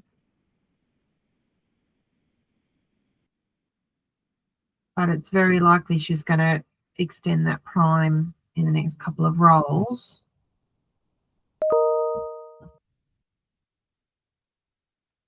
She's got a lot aiming New at game. 4 point now. And actually, she missed a couple of doubles there. That's interesting. I was thinking about it before, but I thought it was too early. But in fact, it was kind of double take a couple of rolls before and then fell into double pass territory. And that was definitely a huge pass.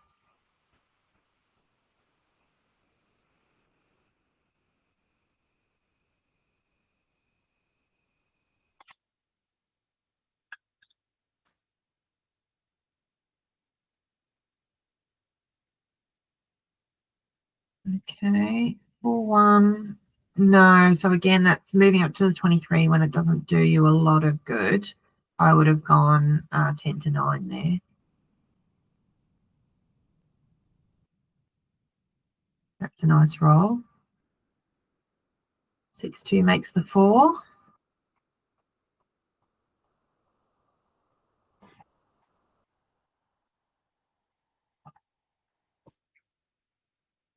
Okay.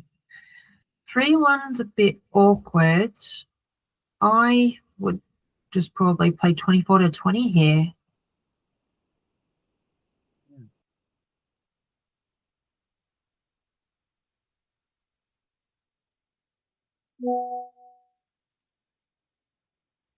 Okay, 6-3.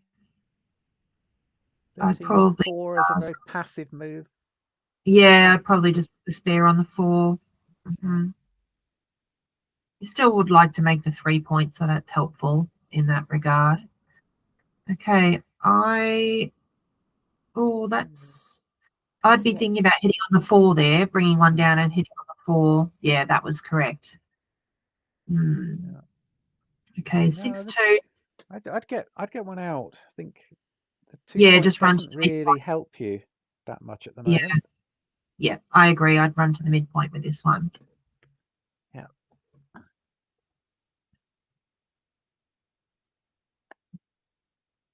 Three, 2 down. Yeah, looks good.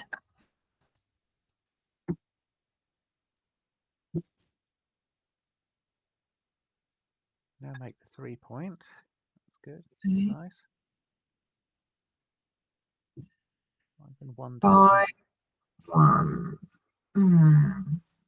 I'd probably just. What do you think about coming out to the 18 here? I don't really like a whole lot else. I mean, 13 to 8 strips your midpoint.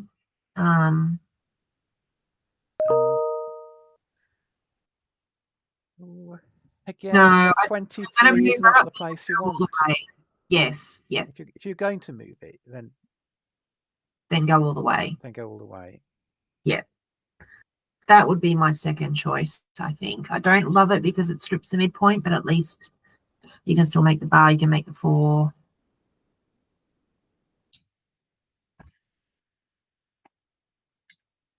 Yeah, 13 to 8, 10 to 9 was the play. Okay, 6-3. So again, I think you just play. Well, I don't think you want to hit here because you can't save to the other checker. So yeah, that looked right to me. That's a good roll. Makes the 4.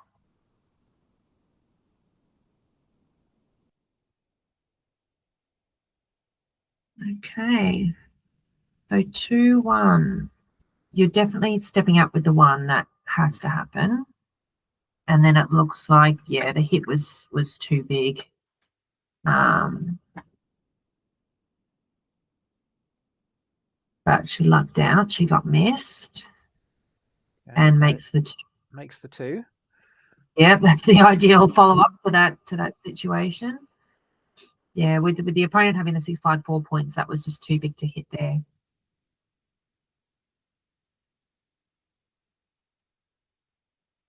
Lucky. 6-4's interesting. I think you just play. You can play quietly, or you come out, but you're coming out into a double shot, and it's coupled with an awkward number either way, whichever way you step out. If you come out, I think you also go down to the 9, and then you're duplicating 4s. 6-3 is a great roll.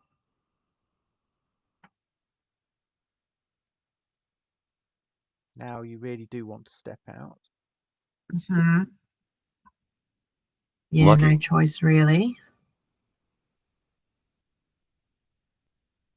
Okay. Now, the thing is, if you're coming off the 5, you're giving up most of the contact in the game, and now it becomes more or less a straight race, and you're 14 behind. Yes. It feels like you're conceding, basically. Yeah, you've got to play in and keep You've got to leave them Very back. sharp, Make it yeah. awkward for the opponent. Yeah. That's right.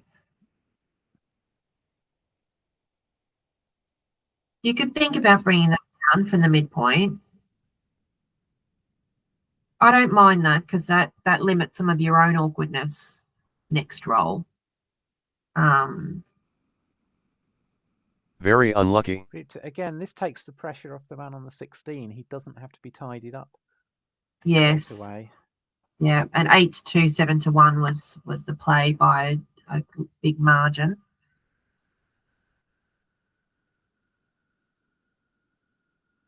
Okay. So now Miranda's looking at a cube. So race-wise, if it was a pure racing position, it would probably be a double. Your and opponent pass, doubles. about 4 pips off being a take. But with the contact, I think that's probably very takeable, and it's instantly awkward for Miranda. She's got to play 2 in from the 8, I think. This leaves She can do this, but 8s and 11s. Yeah. That's yeah, and the double was 170 too early. That double Unlucky.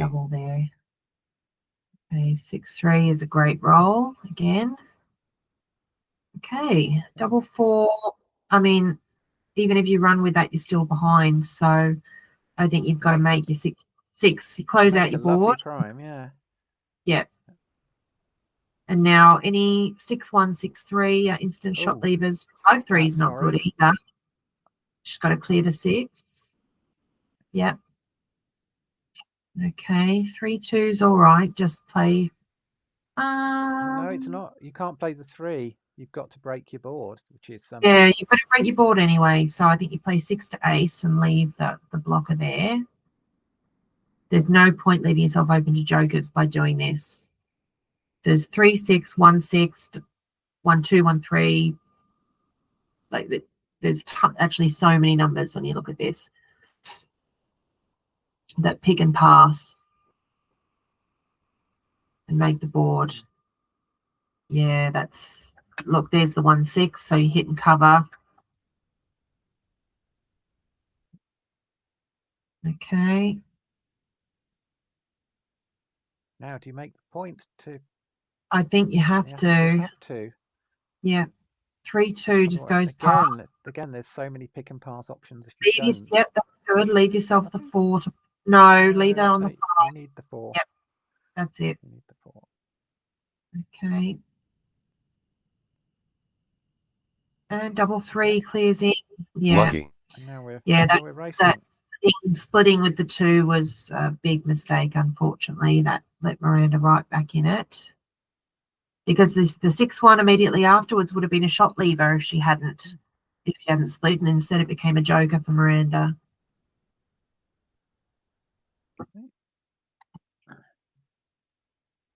Okay.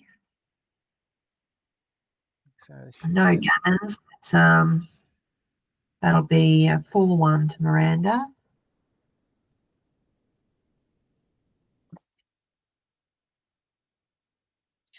We got any scores for round 2? Oh, yep, we've got a couple. We've got a couple, and it's 1 each. Okay. So Becca beat Jenny 7-1, and Beth beat Rachel 7-5. Okay. New game. And I know it doesn't count for anything, but I've got my little XG next to me, crunching the scores. So we've got the PRs for round 1. Mm-hmm. Okay. A couple of cracking PRs from round 1. I mean, I know it was a short match, but Anna Parker played a 2.77 in her match against Brenda. And Becca Bell played a 4.51 against Beth. Looking good, ladies. Okay, make the 5 on. Okay, just make the 5. Lucky. So, Mark, it's 5 matches today. 5 7-pointers. Your opponent doubles. So the start times were 10 a.m., 11. Then we've got an hour's break. Then 1 p.m., 2 p.m. Then an hour's break, and then 4 p.m. And it's 25 points up for grabs. So it's 5 matches times 5 rounds, 1 point for a win. And at the moment it's neck and neck. So the first round was 3-2 to Scotland, and then it's 1-1 in the second round so far.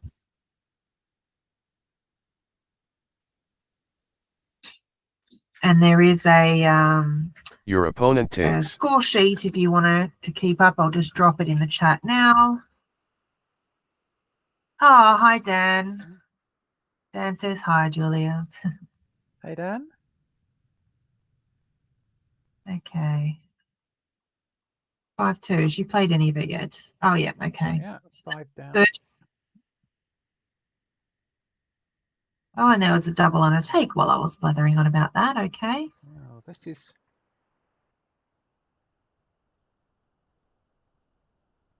an ugly roll. I think you've just got to slot the 5 point, do the most constructive thing you can with a bad roll. Yeah, And if you get, hopefully, yeah, I agree.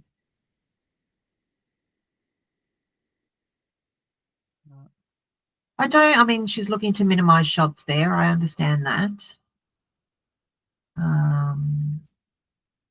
Unlucky. This is still leaving 1s, 8s, and 10s. That's probably a bit much. What was the correct play? 13-7, 8-3 was the correct play. I thought that was too big, but here you go. Right. That was a great roll. Double hit. Hit again.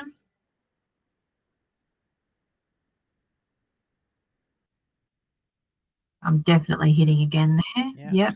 just keep whacking away while you can. That's it. Okay, you can hit up. You can hit and cover there. Hit on the 1 and 6-2.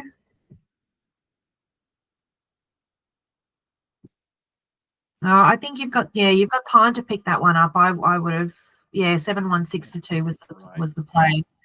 You don't want to make a point in the board. So here you can hit on the 4, cover the 2.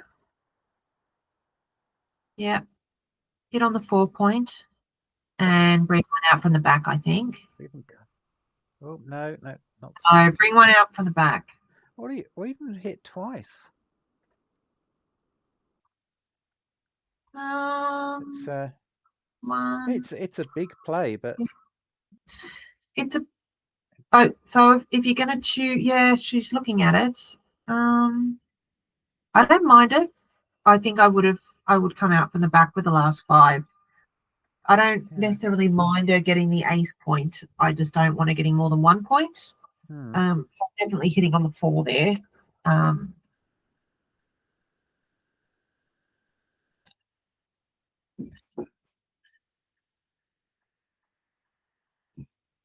Yeah,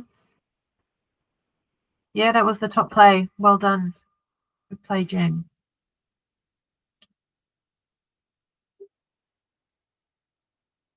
Yeah, Dan liked the double tiger because gammons are just huge at this score. That's a very good point. Unlucky. Okay, 4-1 makes the 6 prime. Lovely. Okay. Now you don't really want to make points here in the outfield because you don't want to make it awkward if you roll kind of picked up, doubles that are blocked.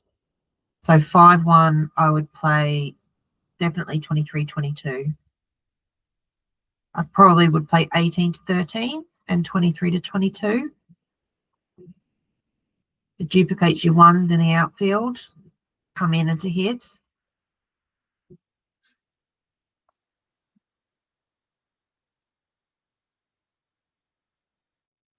Yeah, that looks like the right play. I think hitting is unnecessary.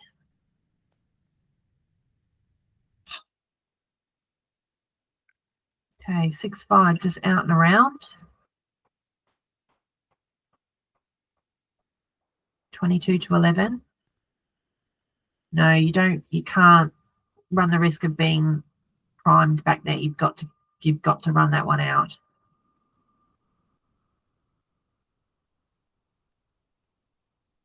Yeah, that's right. 5-1. See, now that instantly would have made it really awkward if she'd stayed back there. So 4-3 just plays into the 6. No, you want to have your checkers on your spare checkers on your high points. You want to play 9 to 6 here with the 3.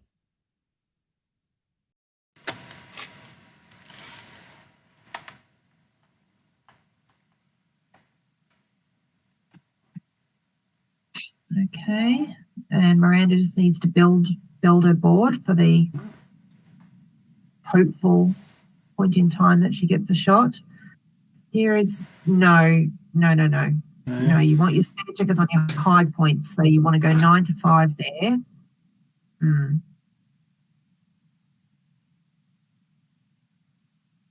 Okay, double 6.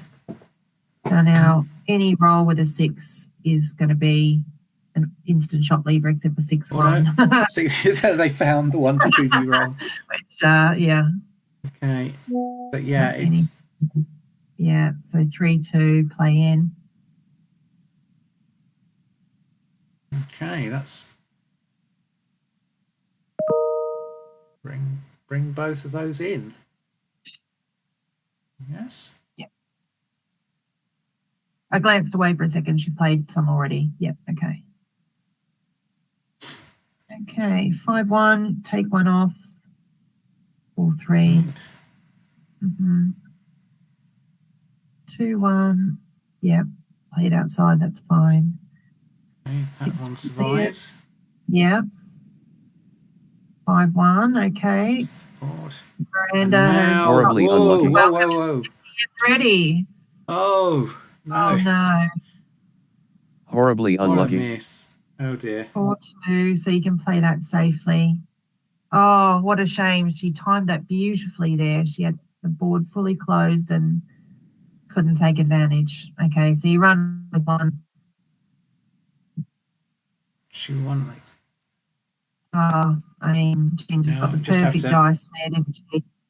Run for Lucky. home now. She should get off the gammon though. So 4-3, yep.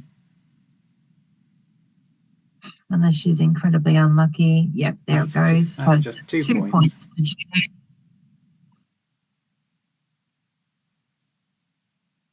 That's 4. And so that is 4-3. New game. 4 away, 3 away. Super exciting. 3-1 is perfect. Lucky. Okay.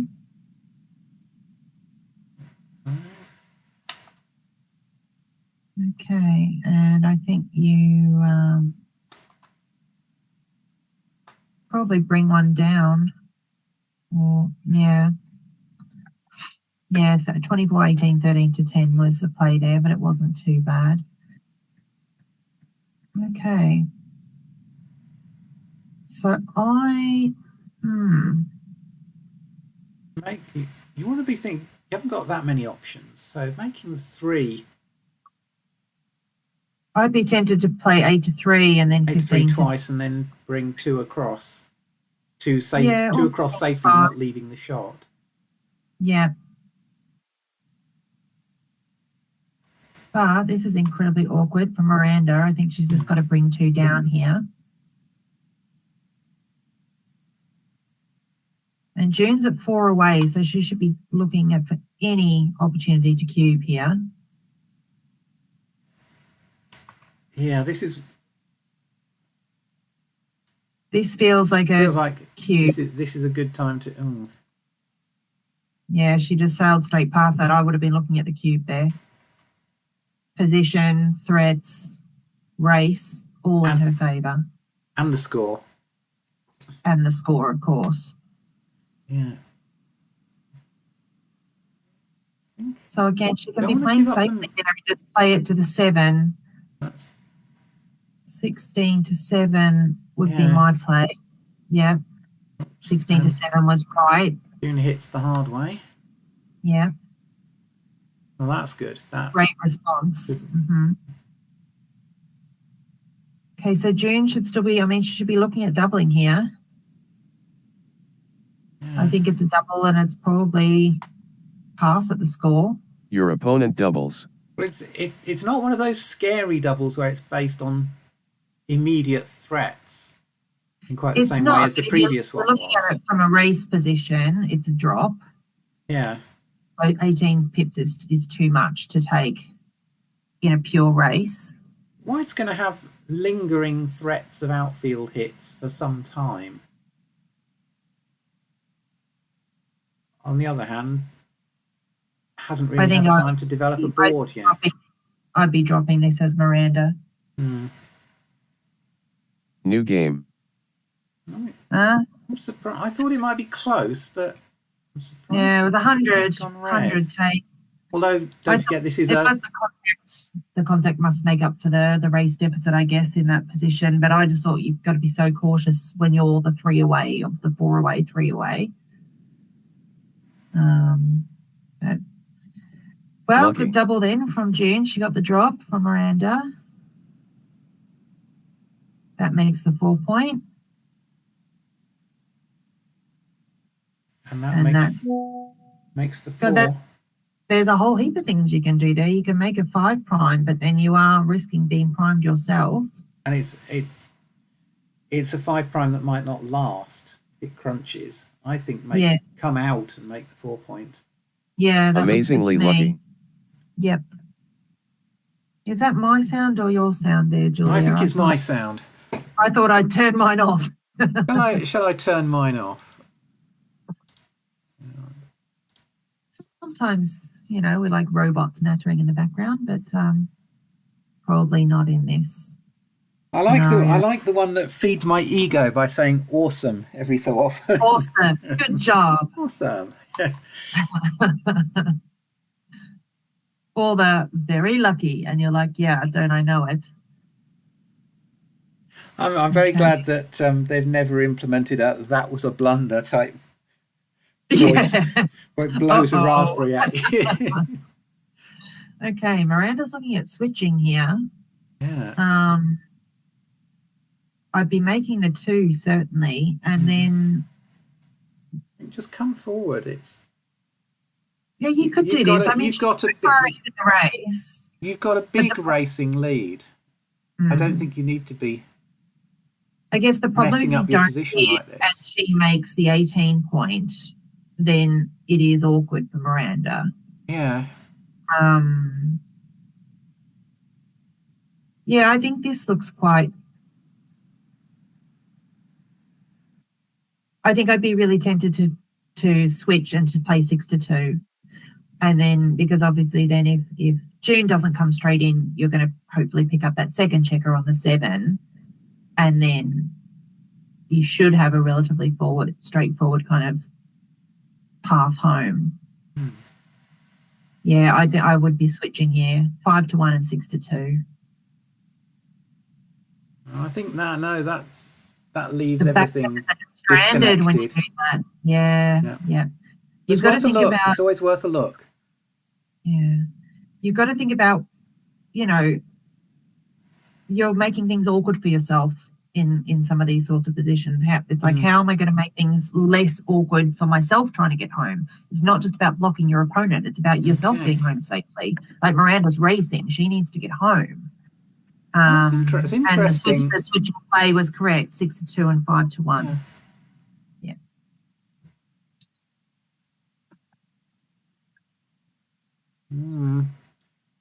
I think here you need to leave that. Oh, it says it's right. Righty. Okay. It feels uncomfortable that the black men are now more than 6 apart. Yes. Back, so one doesn't provide any cover for the other. So 5-2, you don't love it, but you've just got to play 13-6. Yeah.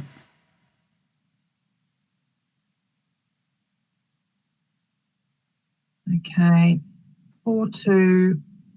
I think you just safety that one, bring it around. And now, yeah, I think so. The safe play is 6-3, 6-1. Or you could also leave. Bring one in and 6-3. I quite like this actually. I think that strikes a good balance. Clearing the 6 was correct. The play that we just discussed was a 0.06. Okay.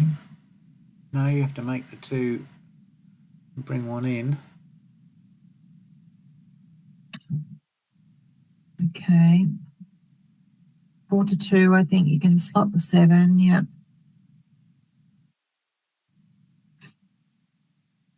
Okay, so I mean, Miranda's got a monster racing lead. She's got threats. And now look, this is very awkward for her. She should have been looking at the cube there.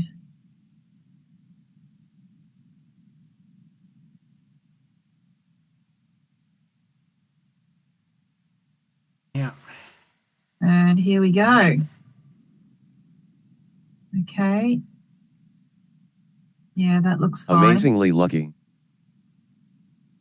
Okay, 2-5. So now Miranda's going to hit again. Amazingly lucky. Oh gosh, 6-1. Epic luck. Epic luck indeed. Okay, 2-1. So I think you just keep hitting, don't you? Yeah. And that's not really blocking anything. I'd go 13 to 11 with the 2. You want to make the bar point next. Yep. There's no risk.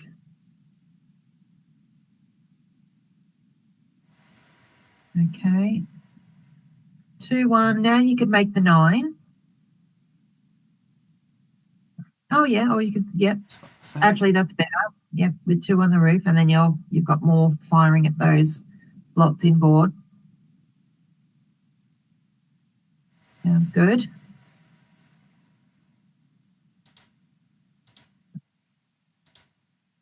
I mean, this does both. This does also kind of fire on the 3 there, so she can make the 3 point now. Okay. 6-1. I think you can go 12 to 6 and 8 to 7 here.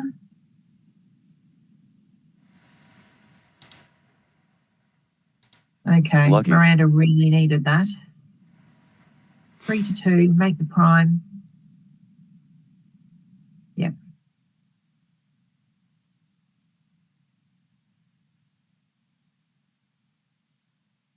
Okay, come in on the 1. Yep, that's right. And 6 to 4.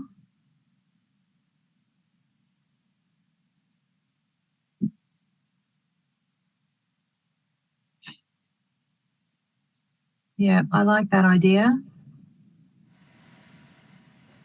Trying to force Miranda off that 23 point. Mm.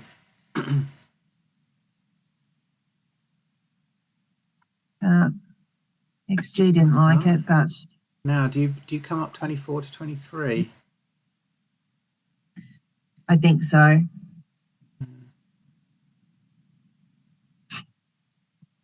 One, you're still not. You don't want to hit on the ace, No. which means this But is an what else awkward are you move. gonna You do? either give a direct shot or you're crumbling. Yeah, I think putting up with the shot was better.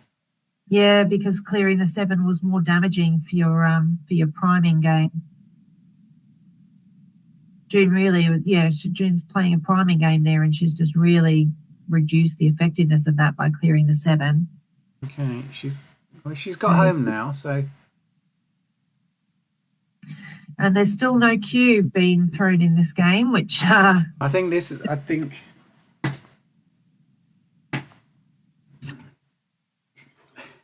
certainly still too good at this point, but there has to have been some miscues along the way here.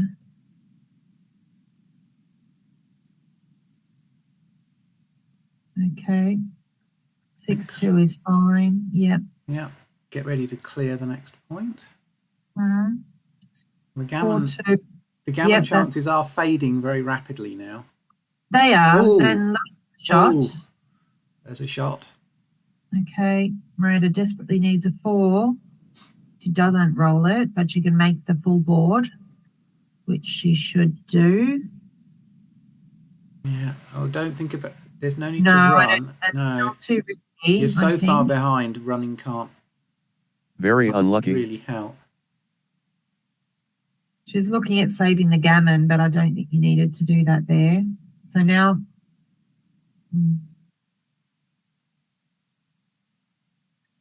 so 5-2. So now she's going to stay for at least one more roll because there are awkward shots rolls now. 6-3, 5-3. 4-2 is fine. Just clear the 5. 540s. Okay, she's just going to get off the gammon.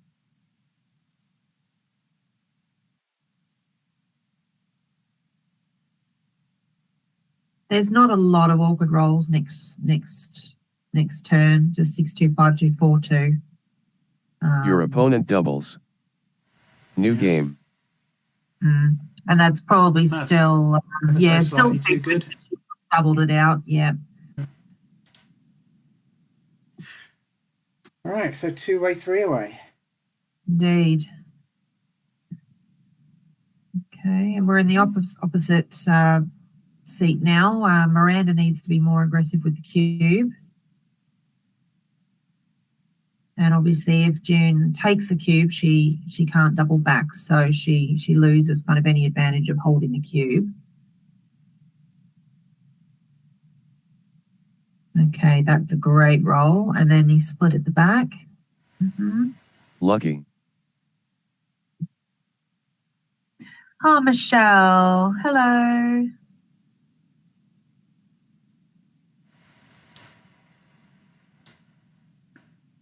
Glad you could join us.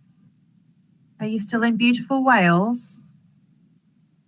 Michelle beat me yesterday in our UK Women's Championships match, but luckily I had 2 lives left, so still fighting away.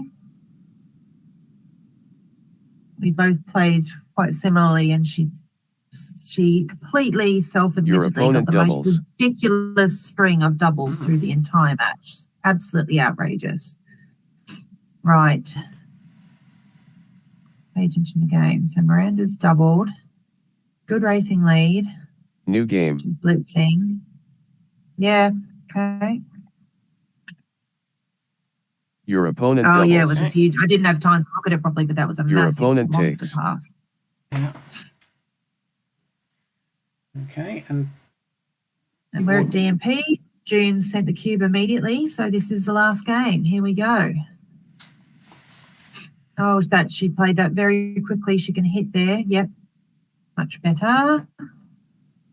I've read the theory of why it can't be wrong to cube at 2-away, but yes,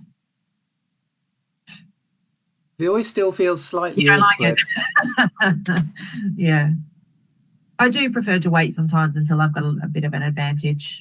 But so you know, the theory is that either you or the other person are going to double with any advantage. So why not just do it immediately? Because it's always going to be a double, and you're never going to be dropping it. So I guess that's the idea. Okay. Okay. The 9 is straightforward. Yep. Looks good. Oh, Michelle's in the car on the way home. Watching it in the car, dedication. And she agrees that her doubles yesterday were truly bonkers. That's the way it goes. Okay, 5-1. I think I just play. Yeah, I could play this. I definitely slot the 5.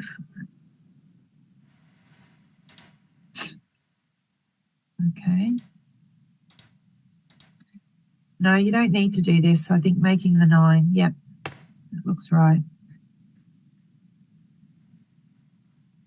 5-4. You make the 5 point and bring 1 down.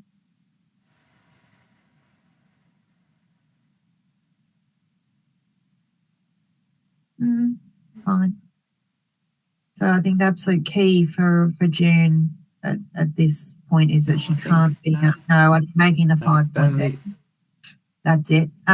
Is that she has to leave. And you say that, don't leave the easy shot, and she hits the hard I was literally one. also about to say the real key to this position is that June must leave that checker back on the 24 because she's behind in the race. But that was, of course, before it became a shot hitter. Okay. Okay. Six, Can't cover the 5. fun. What do you ma- You can't. You can make the 3. You can make the 9, but then the 6 is The awkward. 6 is bad. I think. I like this. Yeah, I 3s like are it as well. duplicated. 3s are due to hit and to cover. That's No. ugly. Yeah, I don't like that at all. If you're going to be leaving shots anyway, you should be improving your structure. I think she should have made the 3 there.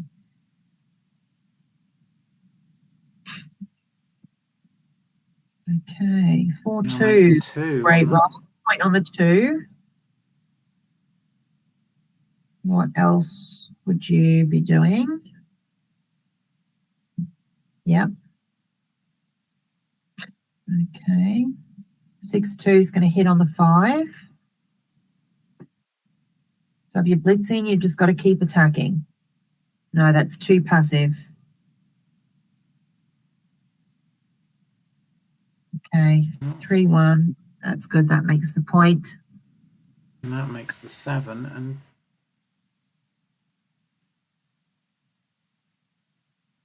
okay, so things are looking pretty strong for June at the moment. Okay, but this is awkward. So she's got to bring 2 down and leave the 6th shot, I think.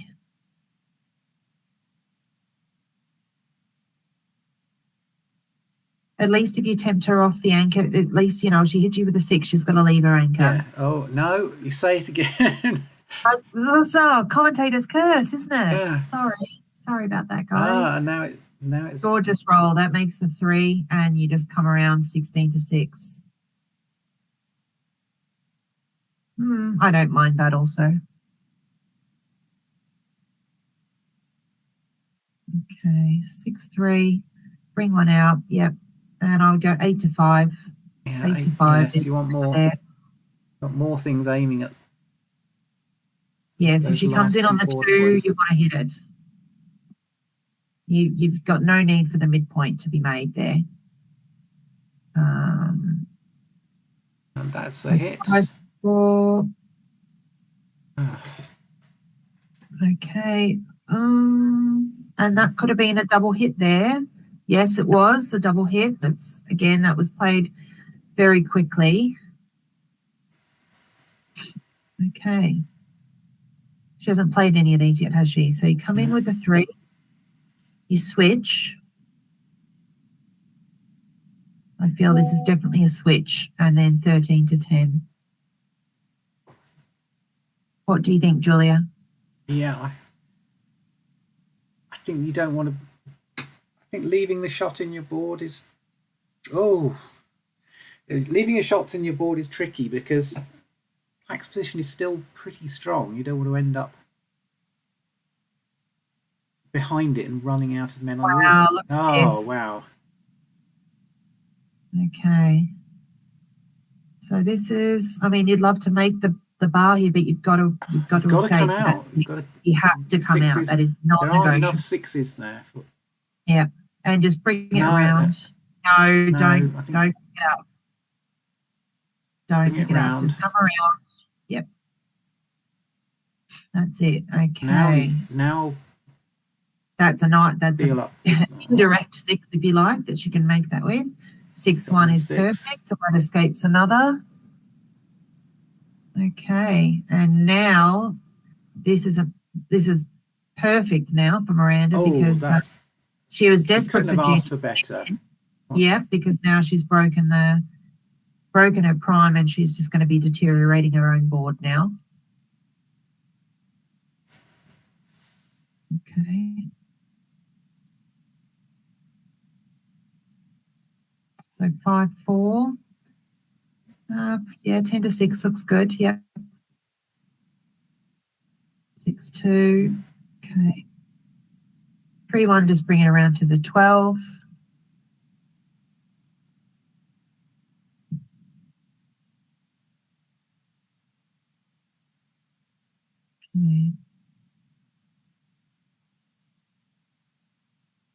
Okay, 9-5. Yep.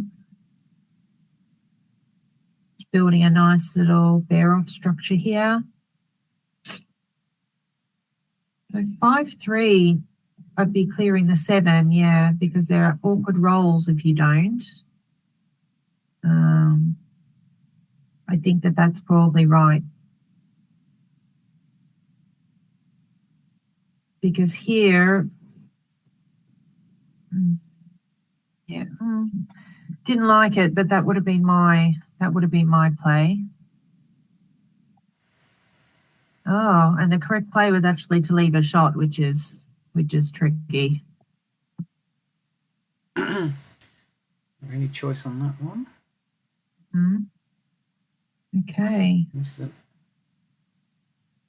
So just take one off and 4-3. Yep. You don't need to hit here. You don't need to hit, I don't think.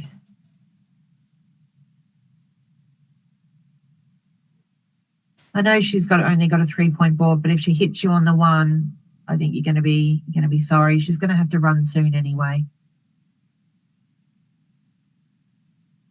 now, now That's fine, but I mean, she was forced to there, so. the 5 is unlucky because you can't get out with it. And Yes. Okay, so now just run. Oh, God. Fuming. A big racing double, and it's the only one you can't use. Oh, that's a hitter. Oh, dear. Now she's bounced. Okay.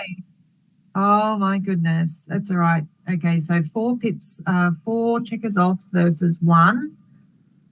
That is not the roll that Miranda was looking for.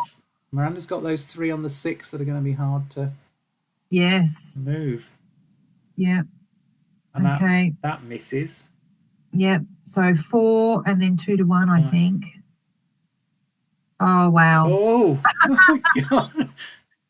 But I think, stop it. That would have been an outrageous comeback, but that was outrageous. Okay. Oh, what a wow, match. what an end. Great one to finish on. So June is 7-5. So again, same score as round 1. It's 3-2 and 3-2 Scotland to UK, Scotland to England rather. So Scotland are up 6-4 overall. And now we're taking a short lunch break, aren't we? Yes, we will be back on the air at 1 o'clock with Brenda Rafferty playing Rachel Rhodes as our third round. It's good to see the match in a well balanced state.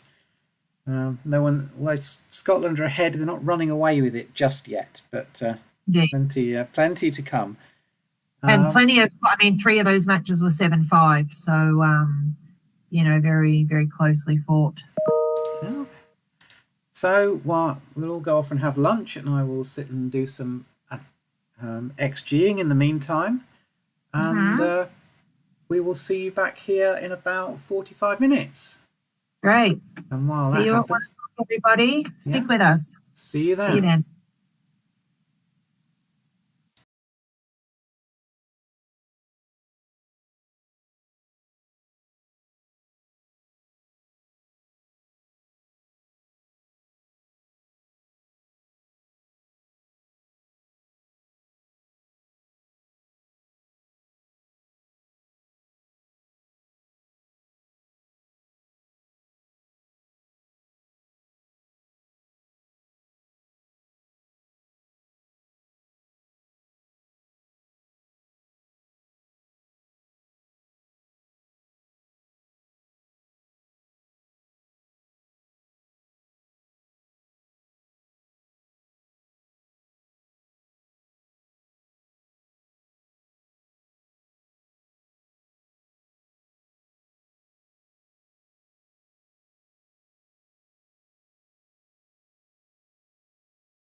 Right, good afternoon, everyone. We are back for round 3 of the England versus Scotland Women's Challenge. As it stands, Scotland are leading 6-4, and we're looking forward to 3 more rounds this afternoon: 1 o'clock, 2 o'clock, and 4 o'clock for the final. Round 3, we have for you Brenda Rafferty from Scotland as captain, and Rachel Rhodes for England. And I'm joined again by Merrin, and we shall, in a second, get the players going. Here we go.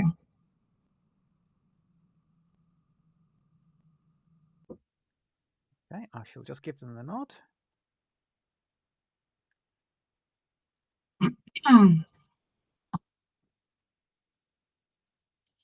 So I don't know Brenda super well. We actually met in person for the first time recently up in Newcastle, as I was talking about earlier.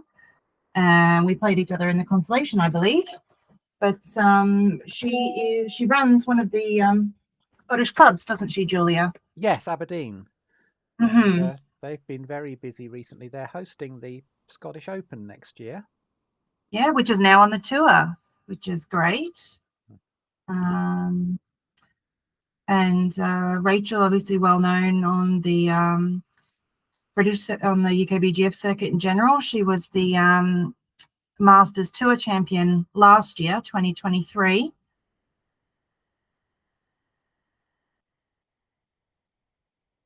Okay. Yep. Well, Rachel's tournament list goes back as long as I can remember. Yes, absolutely. Shall we start reciting? I don't think we'd be here all day. I think obviously she's won my Cambridge Open, and she won the UK Tour outright last year. Again, 2023. Yeah, it was Radu this year, so it was Rachel last year. Yeah. Obviously, she's a part of the UK women's team in Stockholm as well. But, whenever there's a last 16 in a tournament, she tends to be there more often than not. So very consistently strong player. Yeah. This looks right. You'd like to unstack the 6, but I think blocking on the 7 is... And also, yeah, also getting the 21. The pushing the anchor forward a bit. What does the computer? Yeah, I mean, it looked like that was the right play, but I did like the to the 21 and the 7, but that was a 100 error. So well done, Brenda, for choosing the correct play. Hope we've still got plenty of people watching. Do say hello on the chat if you're watching. Hit the like button for us and all that stuff. Okay. 4-1. Are you hitting here?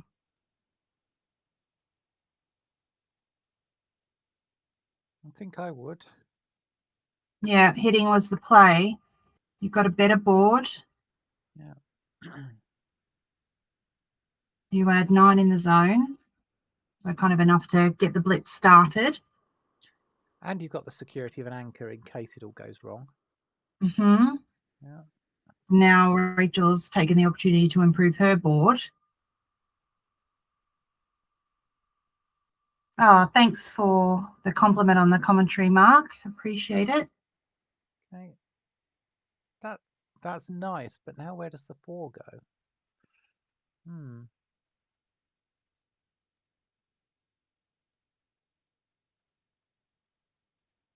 I think I prefer to make the structure on my own side of the board, make the 4 point. You obviously do really want the anchor, but I think it's just too weak to leave the 2 blots on the other side.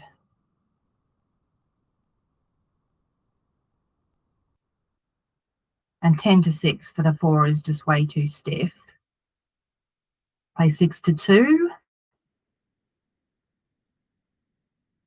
to keep everything else more flexible. This could be the play.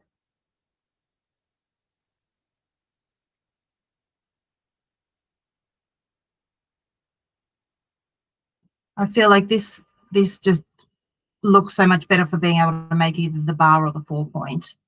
If you play 8-4 and you get hit, you're just losing that kind of momentum. Okay, no.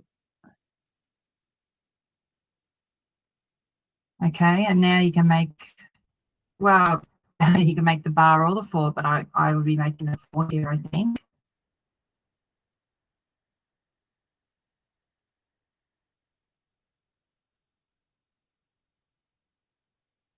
I mean, this is nice, but it's harder to make the 4 now.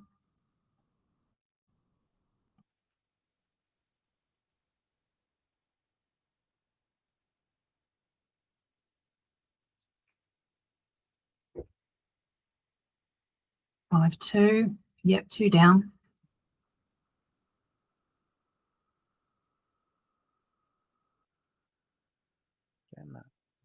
Safe, looks good to me. Kind of a, oh, it wasn't correct. Coming down from the midpoint was correct, but I did like keeping the midpoint. The 5-2 is awkward.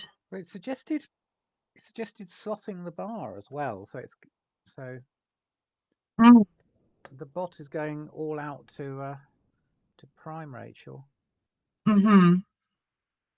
Okay, 6-1. I am running while she's got that mess in her inner board. I think both from the 22 for me.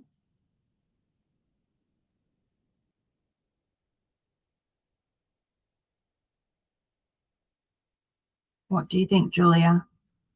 Yeah. Well, the one is useful to get to the edge as well.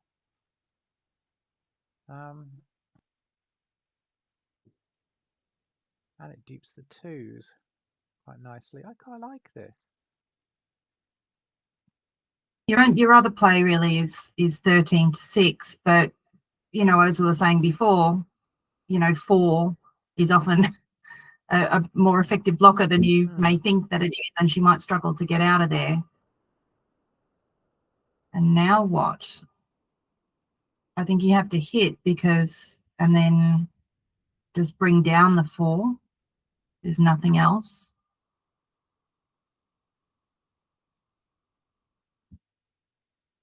3-1 just safeties that checker on the 9. That's a decent roll.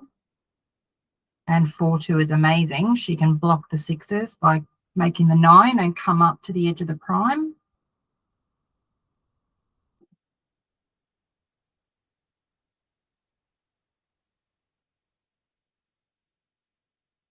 Okay.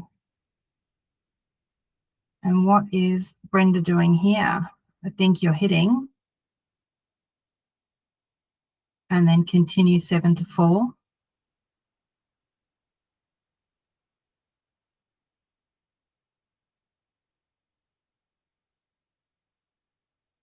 Okay, 1-5 is great. That's a return.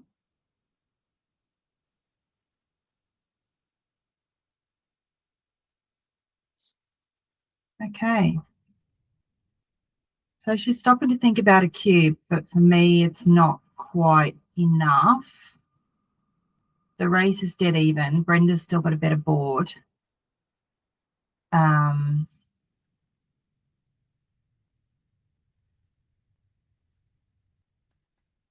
she's still got 3 checkers to kind of escape and get all the way around. I think it's too early. Okay. 4-6 is a great shot. Gets one out.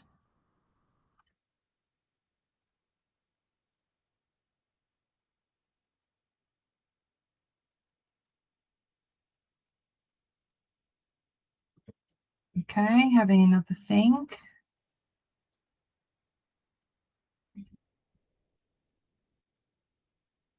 So again, I mean, I think it still feels too early.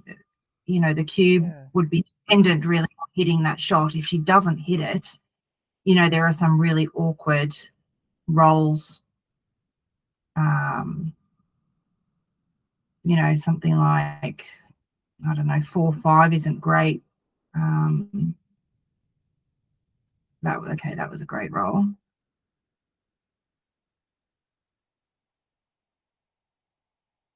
Okay. Now I'm considering.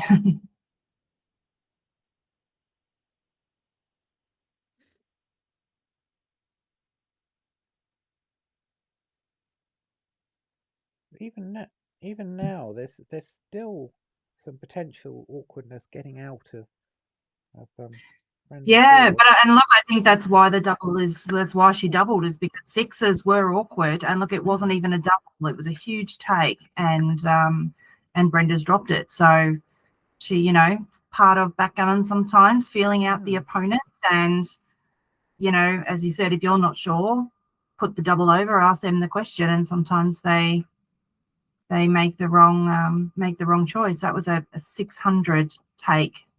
That was a huge error to pass that. So 1-0 to Rachel.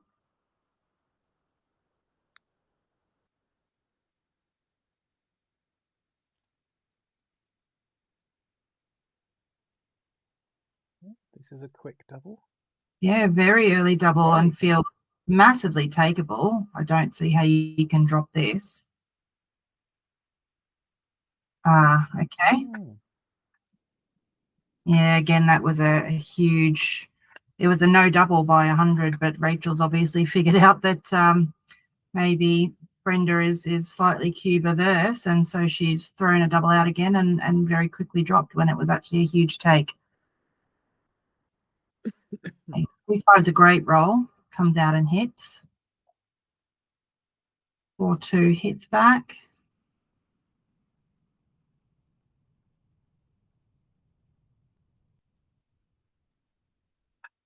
Okay. 4-1's very awkward. You don't want to come in low, but then you've got no one that you want to play. So this looks right to help improve your own position. Yeah. Brenda's yeah. Oh, she took it that time. Okay. So I think making the 18 looks strong here. Or making the 8.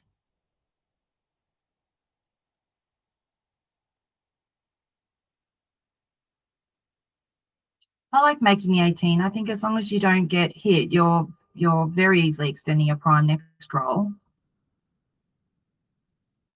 And I do like having that high anchor. You much prefer the 18 to the 23-point anchor. Okay. Yep, and that was a huge no double, but Brenda's savvy to it this time and has taken it. So this is interesting. You can hit or you can make the 5. I think I would be hitting. Yeah. As much as you want the 5, but the hit was the clear, better play.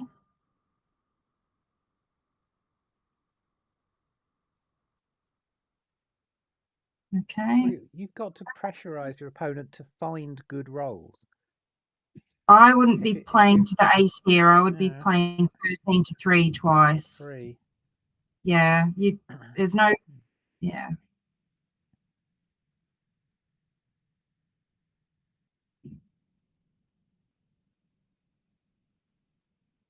Okay.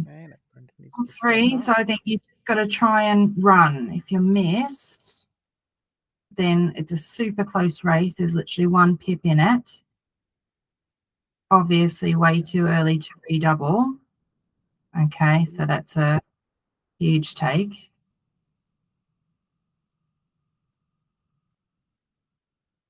Yeah. So 6-2 just comes around, probably plays, yeah, that's fine, or 8 to 6. I'd probably just play 1 in. Yep.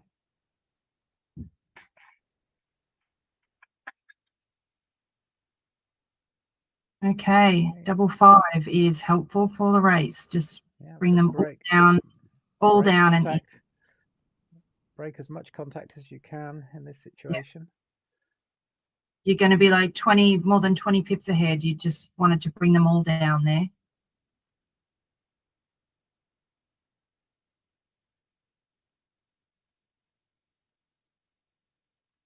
The bot didn't mind it, but it doesn't. I don't suppose you really have a problem until mm, not breaking the midpoint leaves you with an awkward 6-1. I mean, the best play was bringing them all down, but that one was only 0.01 behind, so okay. Okay, 6-4.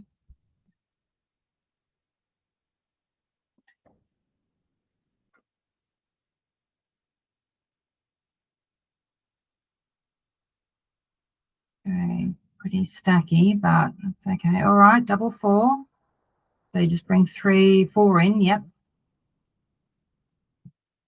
And once again, the race is super close.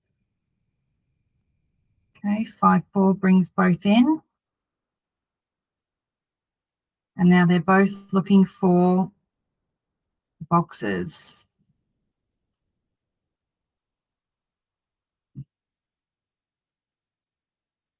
And probably 6-4, I guess, if you're gonna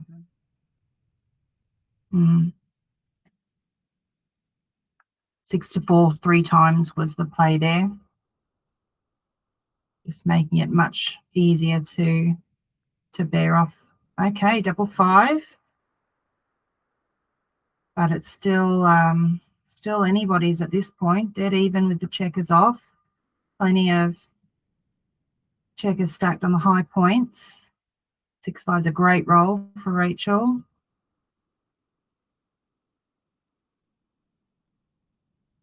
Okay, 5-3 is not great, but still takes one off. Brenda misses with the 3. 8. Okay. Okay. So you want one off at this point. yeah, yeah, that's right. So Rachel's now going to sit and look at the redouble, but I think the problem is that gap on the 2. I think if you move one checker from the 3 to the 2 point, I'd be potentially looking at redoubling. But you know, she's relying here on Brenda to miss either with a 4 or with a 1, 2, or 3 kind of twice in a row. But she can miss herself if she rolls 2s here. Well, she's got 1 miss for free. She's only got 7 checkers. Yep. See now. So now I think it's probably a redouble.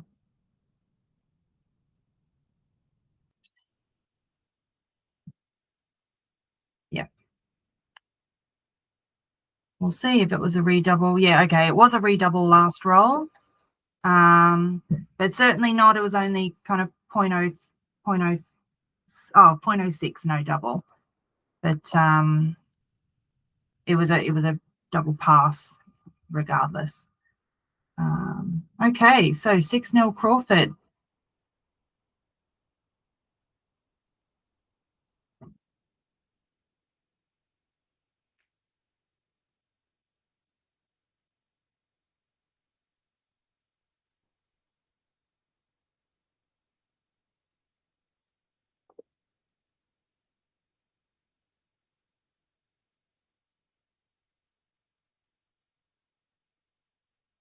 Four threes, pretty awkward. But I think I would just do the standard kind of down with the 4 and split with the 3.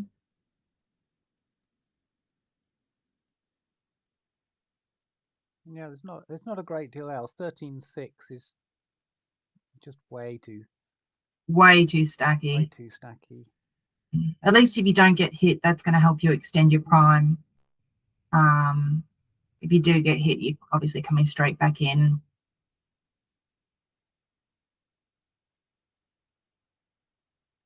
Okay. 6-2, I think. Yeah, you may as well continue hitting. Yeah, if you've started, you know, you put 1 on 2, you've started blitzing, so you continue. Oh no! Make the 5 point. Step back, Brenda. Take another look. Oh, that's a big miss. Yeah, she had to make the 5 there. And a second chance to do it. Yeah. Okay, she's made it there. Okay, 6-3. So I would probably Spinning that yeah, one round into the attack is pretty good. yeah, it's not directly into the attack. I would have thought about bringing one down from the midpoint, because that would aim directly at the 3 and the 4 gaps. Okay, that's gorgeous. So that Can point on either of them. points on the 3 and probably hits on the ace as well. Just go all out. Yeah, looks good to me. Okay, that's perfect. So you cover, come out, and yeah, come out, and then I'd play 11-5 with the luck. Yeah. I mean, things like double fives after that are, yeah. Okay, but I think at this point you're just running for home, whatever happens. Yeah. Even Yeah, though, that wasn't even quite ugly right. rolls. Kind of, yeah, back there that wasn't quite right with the double six, because that did set up a couple of awkward sequences, but luckily she avoided them. Okay. All right, looks like this is going to be a clear gammon for Brenda.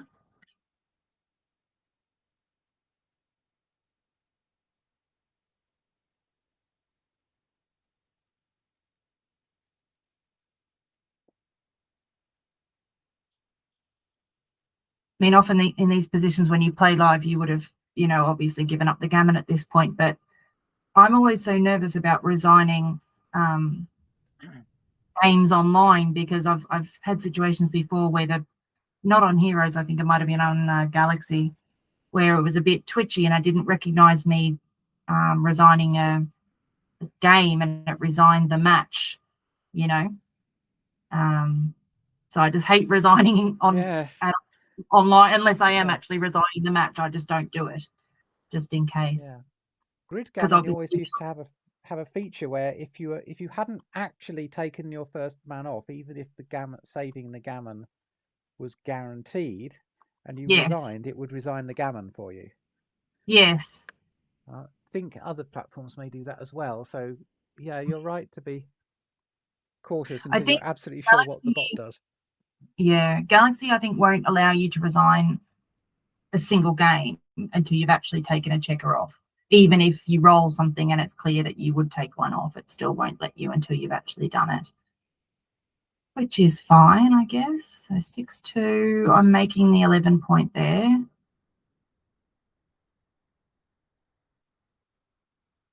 Just these 4s, 7s, and 9s.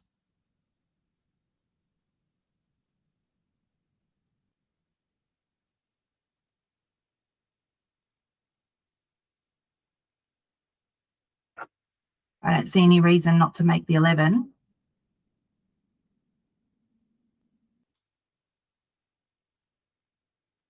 Yeah. Correct, says the bot. Okay. And that, yeah, looks way too early. Oh, wait, it's post Crawford.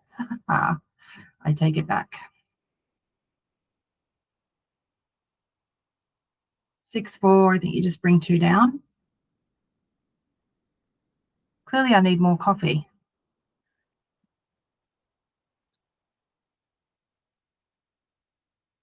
Double 3 is a great roll.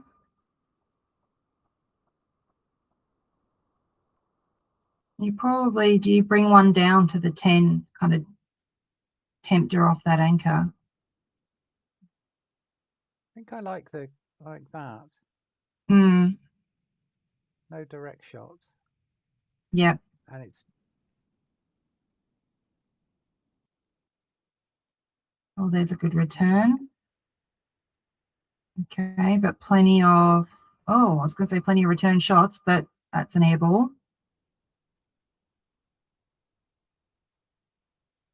I think just 9-4.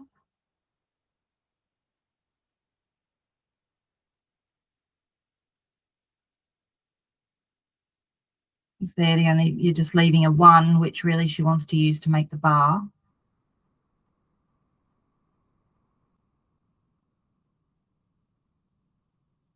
Okay, 6-1's a hitter. Hit. Great shot. 3-1 is in, and 8-5, I imagine. Nothing else.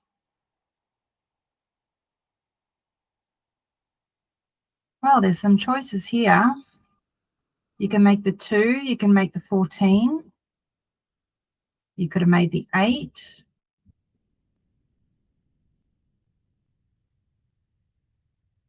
Double 2, I would be probably switching 4 to 2 as well now. Just put 2 up. Oh, you can hit outside as well.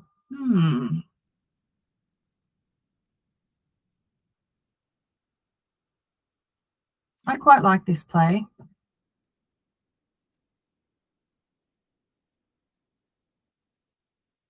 If you stop him anchoring on the 23, then you can use those checkers on the 8 as builders. Oh, apparently that was not correct, but I would have played that, I think. At 13-11 and 6-4 was the play there.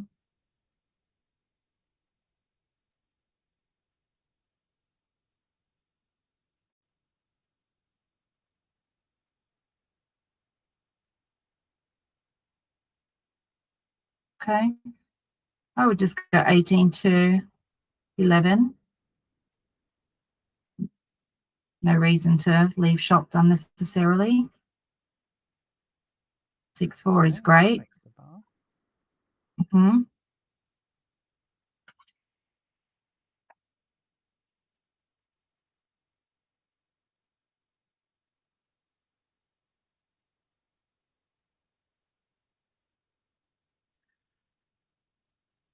Not keen on this at all. No, I don't think you don't need to risk it. You're so far ahead in the race. And you don't get anything for a gammon. No. At this score. Even though Brenda didn't come on. 5-3, I think you played. Can't cover. Yeah, so 11-6 and 13-10, I think.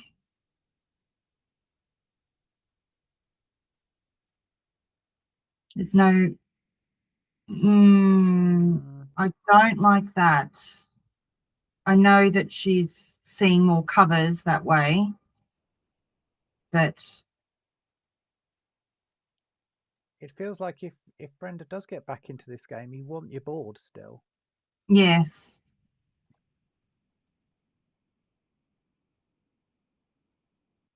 Like this either. No. I just would be playing 11-6 and 13-10 is my play. I don't understand why you would take checkers off those high points.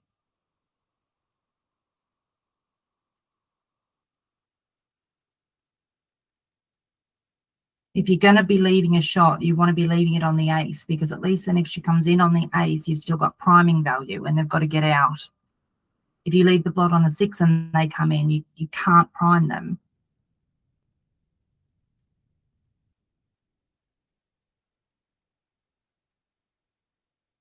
I don't mind that either. Yep. Okay. Okay, so now they're both just going to, I was going to say they're both just going to dance for a while, but Brenda's come in. So now I think you just come out from the 24.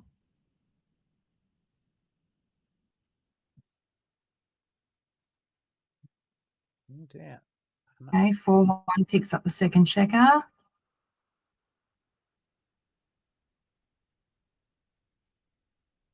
She's still got quite a bit of work to do before she can close out the 5-point though. So if Rachel can just roll a 5 or 2, then she'll be right back in it. 6-4 is hugely useful. I think you just bring 1 out and then play 10-6. Yeah, I think so. No, I think that's too. That felt too big. That was really big, and 5-5 and 1-1 immediately became jokers there. Okay, now 6 across And suddenly you've got a solid Okay, there's position again. 5s. Okay. Okay, and Brenda must hit with this, I think.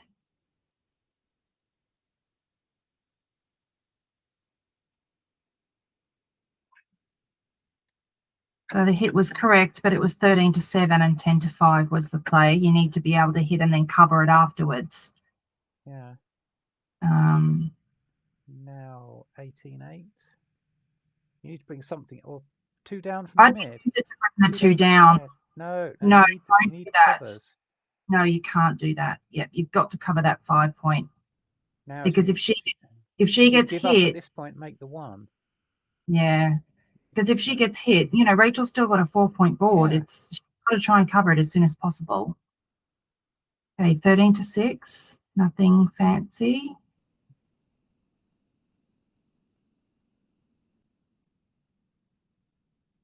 And 13-6 wasn't correct there. 18-11 was the one. Okay, fair enough. Okay. Rachel is just stuck to this bar at the moment. Yeah, Rachel has found that there are in fact no 5s in her cup at the moment. 4, just go to the 6. You don't need to slot it. Yeah. All you need to do Give now up is on the avoid. closeout. Yeah. You've got enough. You've got enough now just to run for the gammon rather than. Yeah, absolutely. Yeah, I mean, you might still close it out, but there's absolutely no reason to leave a shot now. That's it. So it's double 6s are the only bad number here. Okay, 5-3. Just come in with a 5, take 1 off. Okay. Hallelujah, there are 5s. 4-2, just rip 2 off. She needs to. No, there's no reason to do that. You've got to play for the gammons here. If you get a gammon, you're at 6 all. You've got to play aggressively. Okay, 2 off. Yep. Yeah. Okay.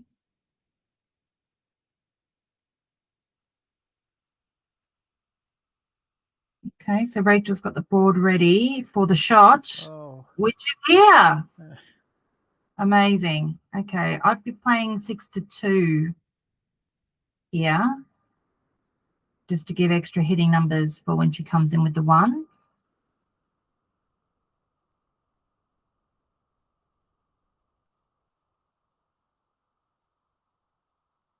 Yeah, yeah, don't mind that as well. Okay. Okay, I just keep. Yeah, that's good. And then 19-13 to give you 6s to close. If you don't get you don't get 6-5, 6-3, or then make any 6 play well.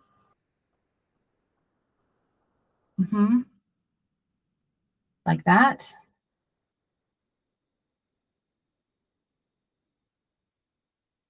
Okay, now she's going to slot the front. She really wants to be hit here. Perfect. She wants to pick that second check out on the 21. Okay, she's not able to yet, but she might be able to pry another one loose.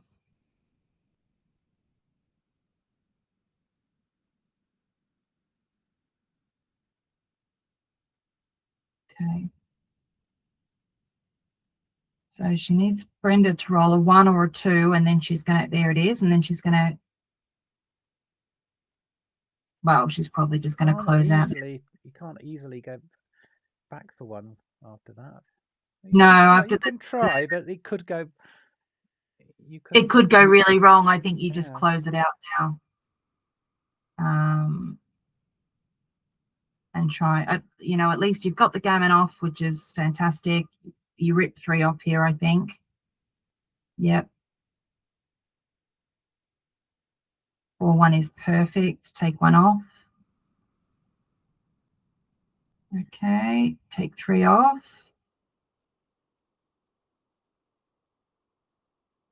Yeah, that's right, David. I picked that up up from Ken Goulding's commentary as well. Saying they used to have close it up or F it up.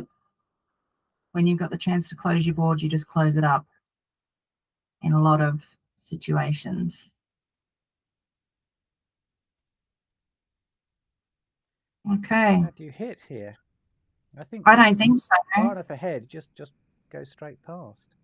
Yeah, absolutely. She's still got 10 checkers to take off. You've only got 5. I don't think you need to.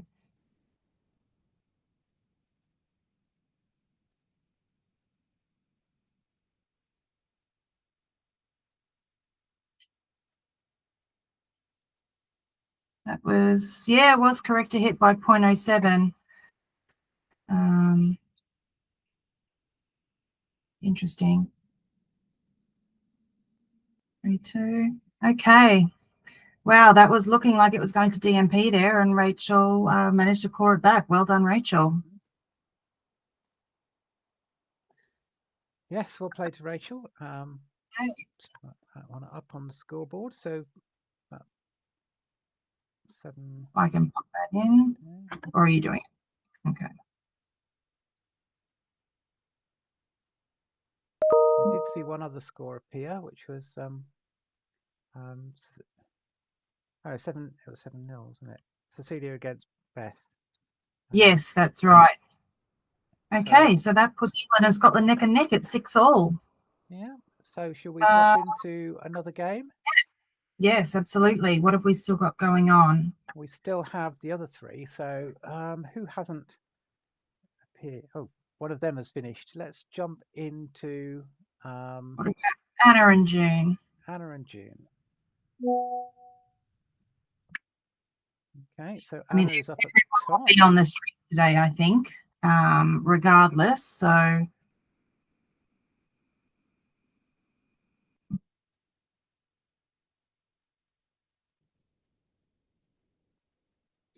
okay, so post Crawford, Anna is up 6-4. There's a cube in play. Got it.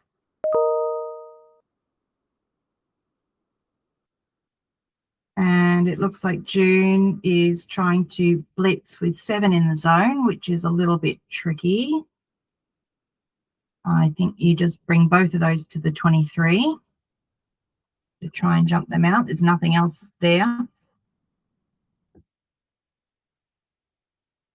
That's a great roll. I think yeah, I would have been tempted to run all the way from the back with that one. 24-15.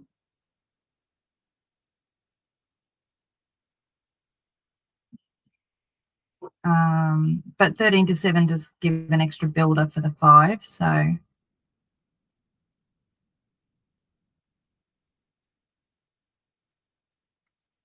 okay. 3-1. Getting really awkward here for Anna, but I think making the 20 is probably correct. And then you've got to go 7-6. There's nothing else.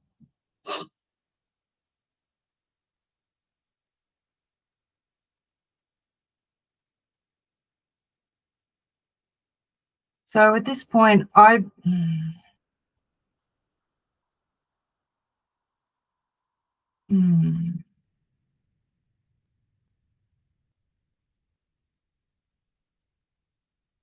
another 3-1. Yeah, so you have to hit with that one because there's just no other playable one, I think. Oh, it wasn't the play. 6-2 was the play. Okay.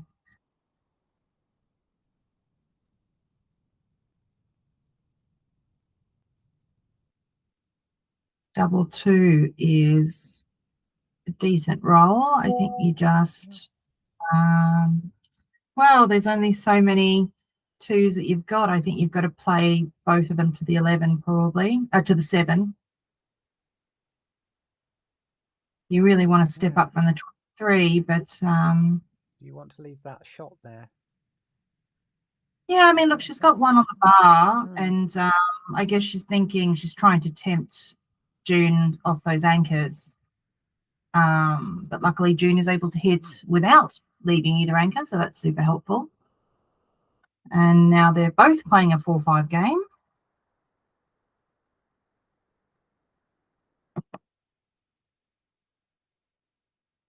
5-2, I think, just pops that one out from the 23.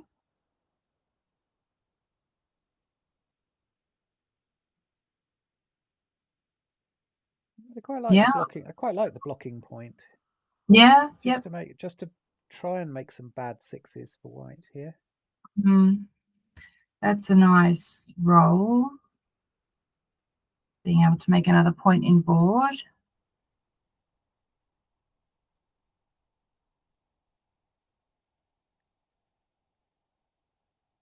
I don't like running here. That is a absolute stack of shots.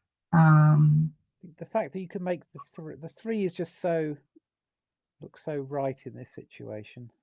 Yeah. And if she's ever going to try and bear in, she needs landing points to land on. 6-4, I'd be tempted to pop both out from the 20. But I don't know if that's too big or not.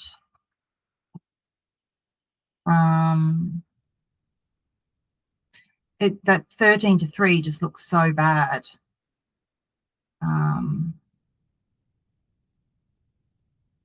Okay, that's 21-9 with both. Okay. Again,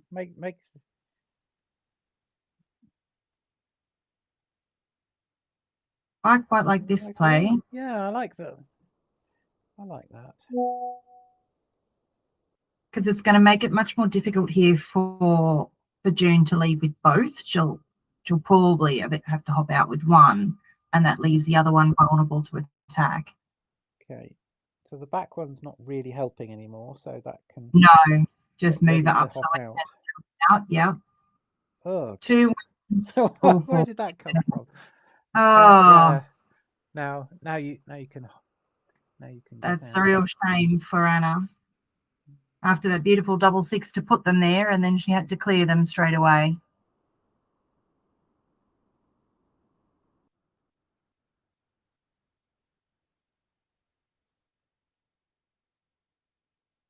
Okay, 6-3. So I think probably 8-2. Again, this is a lot of shots. I'd be tempted to play 6-3 here. Duplicates twos and sixes, but when you're duplicating two numbers like that, you should. Yeah, one's should be twos a danger and sign. Yeah. Yeah, I thought there were too many bad shots there. 4-3. Do you run with one from the 20 here? I'm not sure I or do. This is the other play.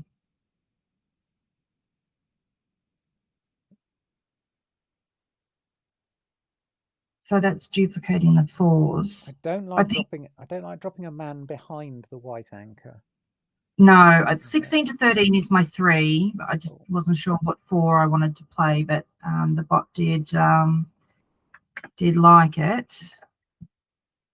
Okay, now you've got another choice to step out from the 20.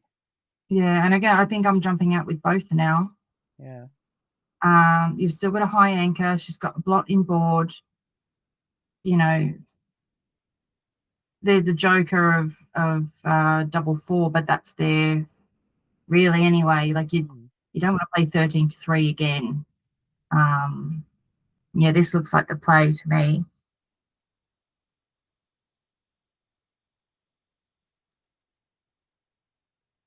So it's 8s, 9s, and 11s. See this? Yeah. But not all 8s. 6-2 doesn't work. So there's only 3 8s that work, which is 5-3 and double 4. So this takes all the pressure off those two anchored men. Yeah, bringing both from the 20 was right by a decent 5.08. Okay, right.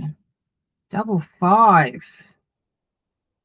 So, first of all, you're hitting. Yeah. Well, now I'm thinking No, I don't cover the 2. Oh, maybe. If you're going to hit twice, you do cover the 2 because you have to, I think. I don't mind this play. My other play would be bringing them both around from the 20, I think, 20 to 10 twice.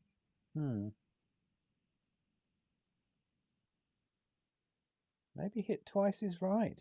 Just Yeah, I liked it. And she can't cover, which is unfortunate, but I would bring, yeah, that looks good. Or maybe even come out with the 4 and bring the 5 in, because that gives you an extra covering number, and it would have covered. Make the 4 point. Yeah, that was bringing it to the 6 point, right? Yeah. Oh, coming out with the 4. Don't do that. Don't do that. No. Gosh, I've just looked back. Where did this come from? Why is there? Okay. No, you shouldn't. The panic in your voice, Leah. Oh God. Makes a 1. Make the ace. Make the ace. You really are blitzing now. So yeah, that's it. Just make the ace point. It's a horribly deformed blitz with the lower points made and stuck back, but you've got to go for it. No, you want particularly with 2 on the bar. With 2 on the bar, you need to take advantage of having no opposition. Yeah, absolutely. No, you have to step out because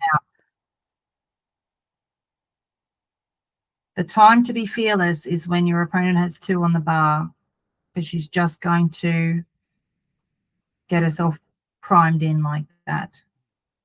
And see, as they say, 4 in a row is more than you may think. And it's basically 4 in a row because she's back 1 from the edge of the prime. Yeah, I think you have to keep Can't get out.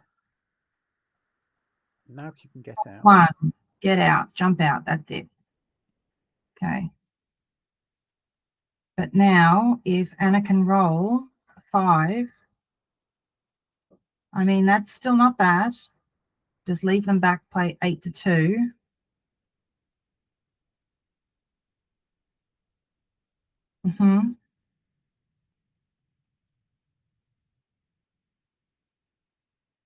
Yeah, that's got to be the play, I think.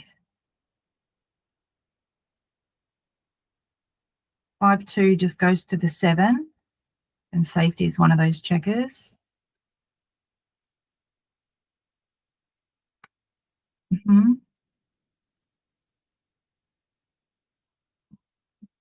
Okay, this is interesting.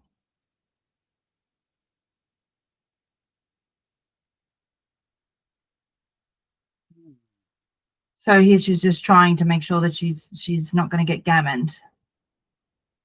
And she might still, June still might not get past her, and obviously she wouldn't have because she was 7 away. She just rolled a 6. Okay, 2-1 makes the 5. Okay. 4-2. So I think you've got to hit and lift and hope that Anna doesn't come in, which she doesn't. 5-3 hits again. Wow. And we are back towards gammon territory now. This gets both in.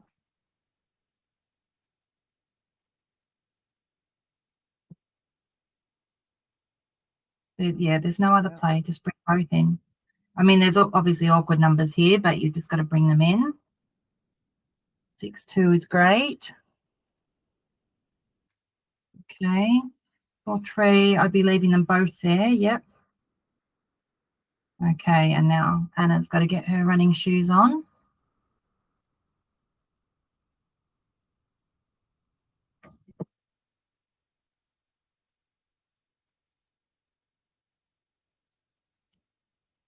One. Okay, gammon off the table.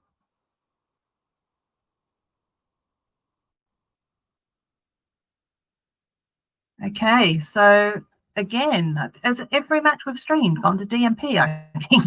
Yes. Is that right? The last one didn't, but The second one, to be no, this is the second one, to be fair. I just remembered that. yeah. Okay, so just there it goes. Okay, 6-all. Last one. Okay, and just split. Yep. Perfect opening roll. Make the 5 and make the bar in response. Okay. 4-1 is you're hitting twice.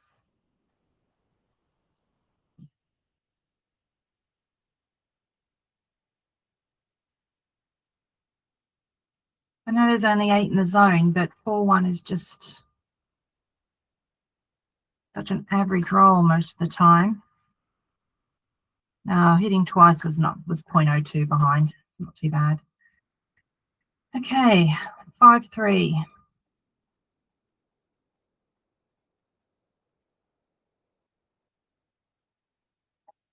I don't. Yeah, I think I'm just making the 3. Yeah.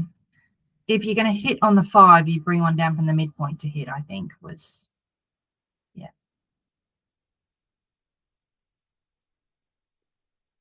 5-4.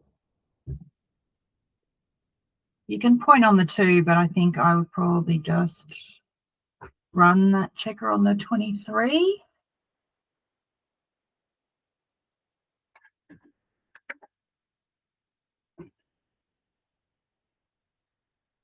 Yeah. Oh, again, they were virtually identical, those 2 plays, which is interesting because they're very different game plans. But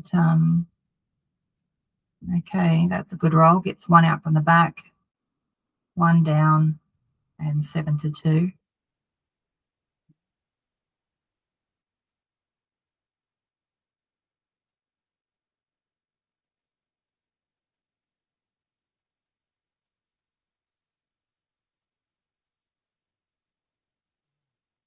Okay, 6-6. That is helpful.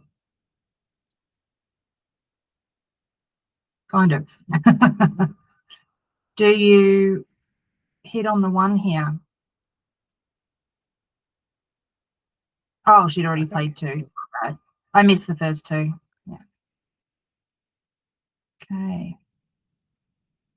6-1. I think you've got a safety, the 1 on the 13. Yeah. So he just brings that one round. Mm-hmm.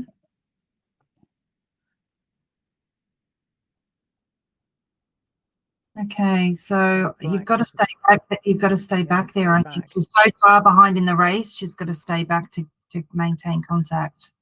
And you're not going to hit that because no, just make the 4. Nothing safe to do. Yeah, make the 4. Yeah, and 8-6. Okay.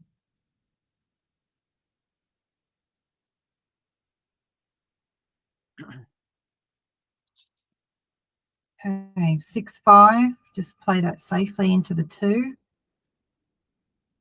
Hitting on the way through, of course.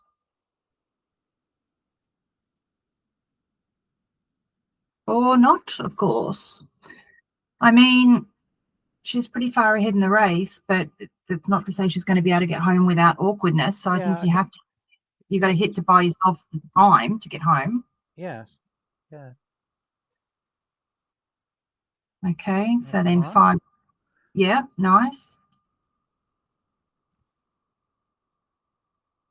Okay, 6-4, just bring them both down. Take the risk. It's not a lot of risk. It'll be a bigger risk next time. That's right. Oh, yeah, I don't mind this play.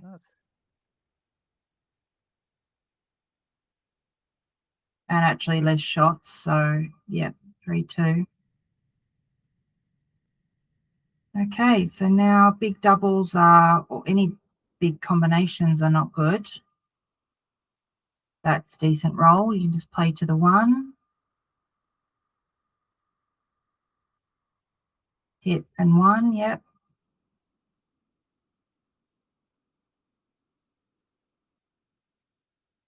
Again, she's considering not hitting, but the thing is that, you know, 6-1, 5-1, 4-1 are all shot levers. So you've got to hit. Okay, just play to the 3.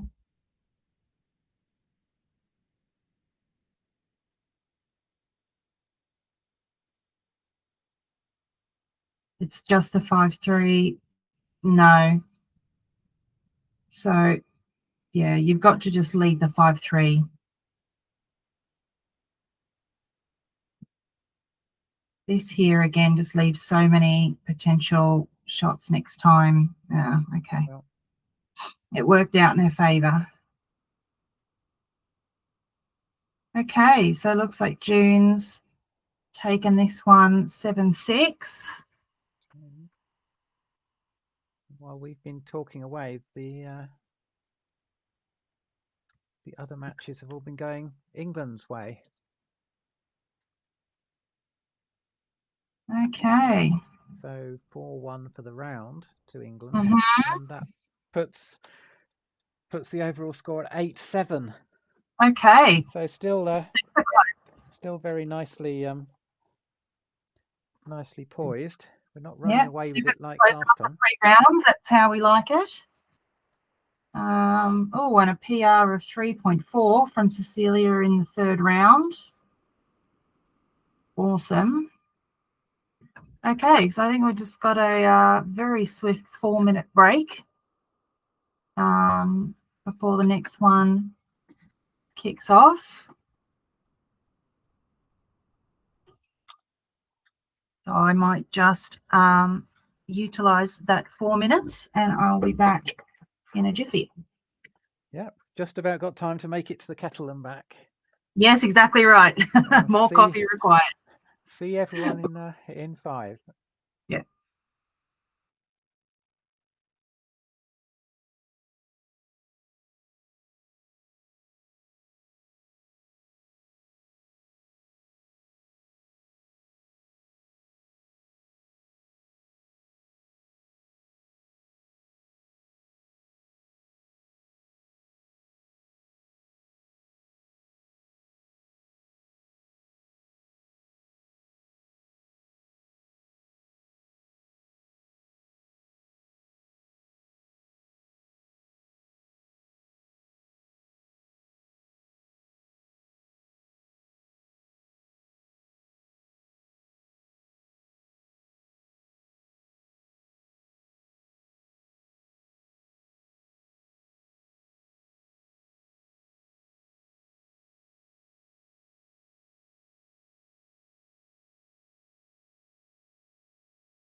Right. So welcome back, everyone. It's now ready for round 4. This round is Anna Parker and Karen Slawak. We'll just get the board up on the stream for you. And Anna is at the bottom, so I've done the pictures wrong yet again. Just 1 second, and we will get that right for you. There's Karen and Anna. And we are ready to go. So I will get them started. I've just sent it. Okay, round 4.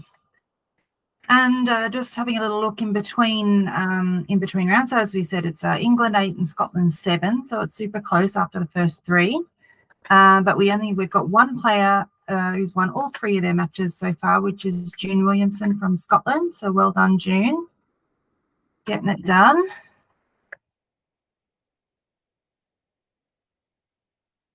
Okay, so that's going to hit and I think step up to the 20.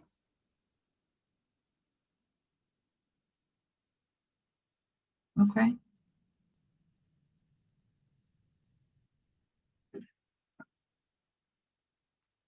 You don't want to put 3 checkers on your 24 point unless you really have no other option. Here I'm just making the 18.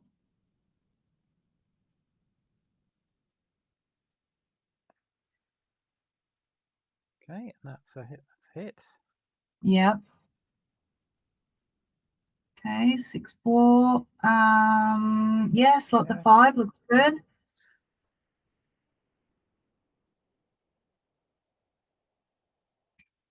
4-3. You've got a hit on the 20.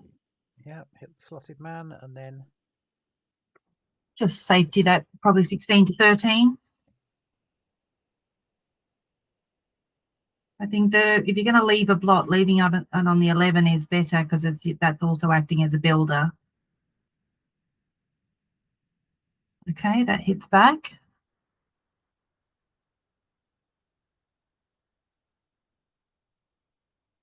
Double 1's a good roll. Make a 5 and split. Split.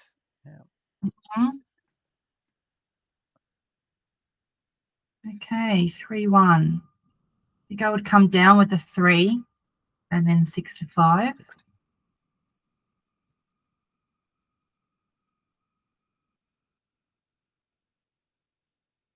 Need to, if you're going to prime, you've got to get checkers in a place where they're useful to build the prime. Yeah, that's. Oh, we're making the 7 and the 4. I think that's a little loose, I think. I think you've got 2 back already. You need to. Yeah. You need to actually have a board to keep them back. Yes, and making a 5 with this kind of roll is just mandatory. Okay, so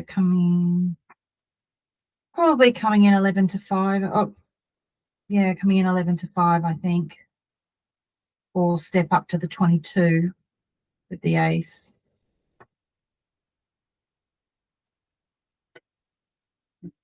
Would have been, yeah, to the 22 was slightly better. Just give you more chance of escaping or a better anchor to try and make. 6-1, you're just going to make the 7, leave the shot.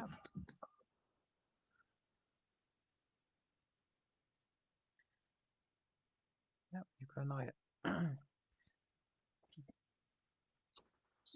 You must come up with the 3.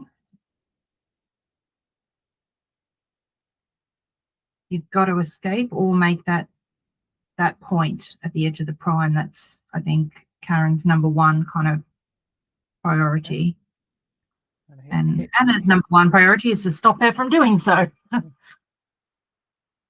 Okay. That was good, hitting her from the edge of the prime, but I would have been tempted to step up to the 22 with the 1. just because you do need to think about escaping as well.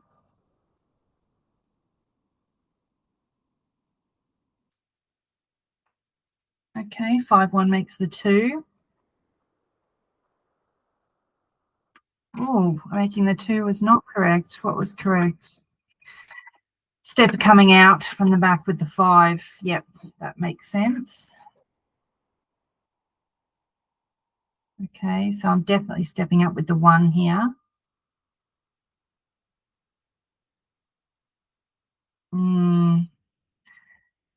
This is leaving a whole heap of strict points in the outfield. This doesn't look comfortable to me. I would have stepped up to the 22.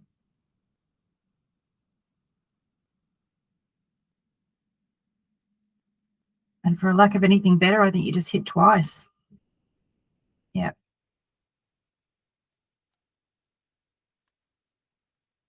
You want to keep that prime intact.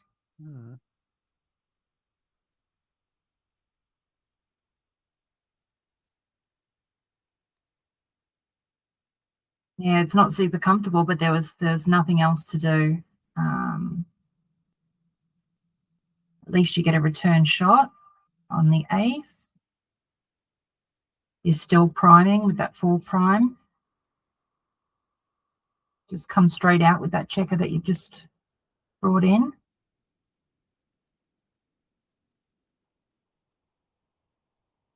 Okay, I don't mind that. I think coming out with either was fine.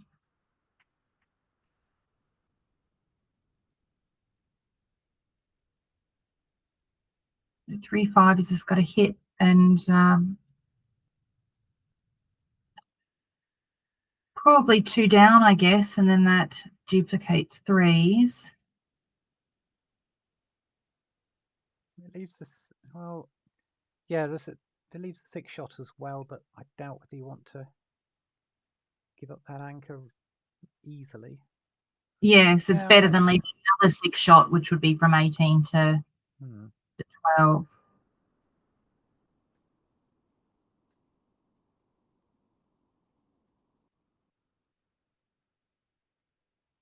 Okay. That's an interesting thought. If you're gonna,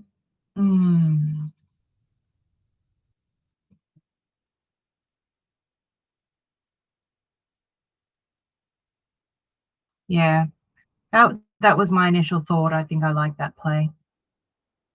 Okay, 4 5s, a non-hitter and really awkward. You just got to come out to the 16. Out, yeah.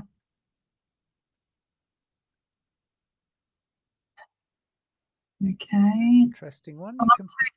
Covers. There was a couple of choices though. Yeah. So there is again a couple of choices here.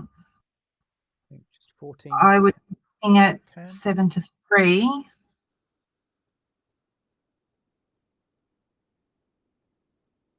How far off was I? So okay, 7 to 3 was only slightly off the mark.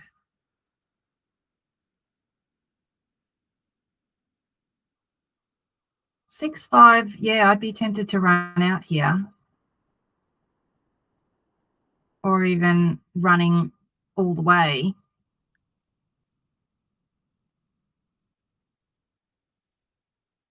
Okay, so that hits, and 12 to 6.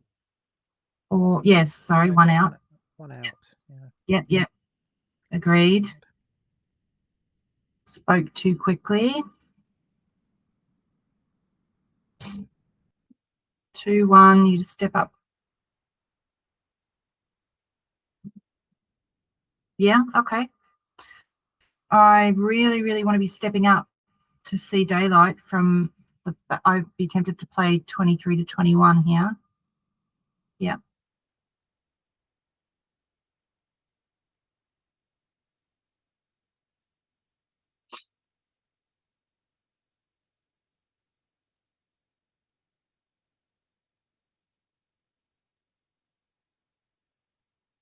think you need to step to the 21, because if you only step up to the 22, you can still be primed as soon as Anna makes that 9 point. Pot didn't like it. It liked hitting on the 10, which was a really very bullet heavy play, but could be right. So this is where things starting to get awkward for Karen. She's got to play 12 to 6, I think.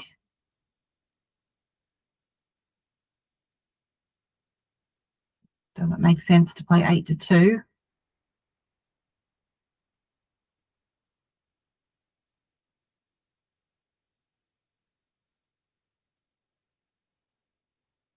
Anna's thinking about a cube. Okay, so there's definitely threats.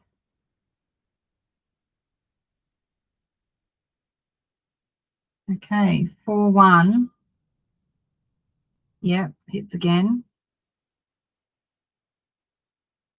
You'd like to make the 4, but not at the expense of the 8, because the 8 is still doing the work it needs to be doing in blocking the checker on the 23.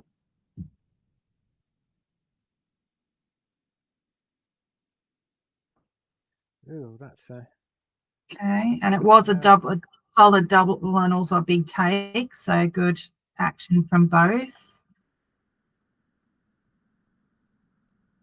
yeah, The correct play with the 4-1 was clearing the 8 point, 8-7, 8 to 4.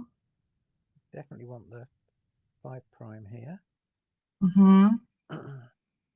Okay, and Karen is crunching. Got that cube in the nick of time.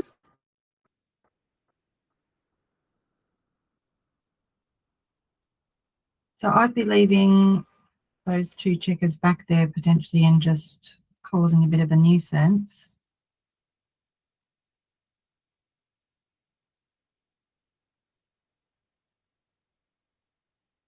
I think I'd just be playing 18 to 6.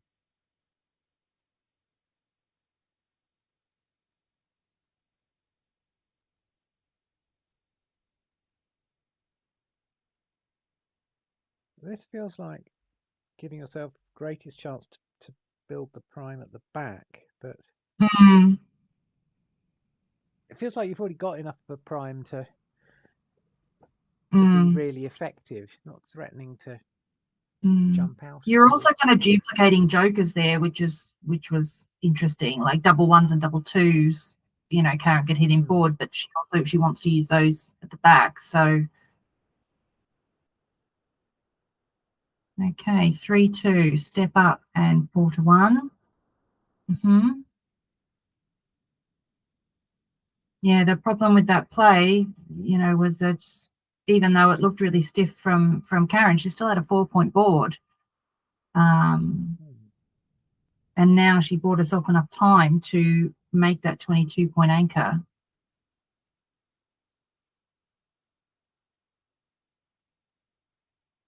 Which Anna really didn't want her to do. Okay, we come on with 3, so we've got a spare at the edge. Yeah, that was forced anyway, I think. Yeah, no other 3s. Okay. Gonna force her to crunch just a little bit more. 5-3. Probably just plays. Yeah, that looks fine. Okay. And Kaz is happy to be rolling big numbers. She doesn't want to crunch her board anymore than it already is.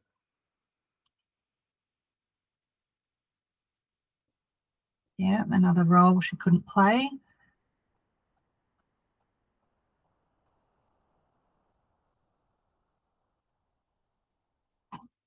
I'm not sure that you need to do that. Yeah, this looks better to me.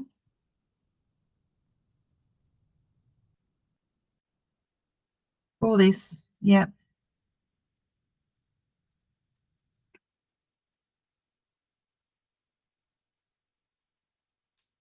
Okay.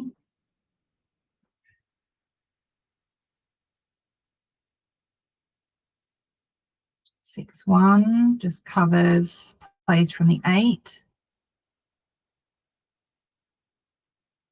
Could make the 1. Don't think you need to leave the joker rolls, do you? This looks great for being able to make the 1 next roll. I'm just thinking, keep it out for a while. How close are we to get to gammons? Feels tight enough that it's worth playing rather aggressively for the gammon. Mm-hmm.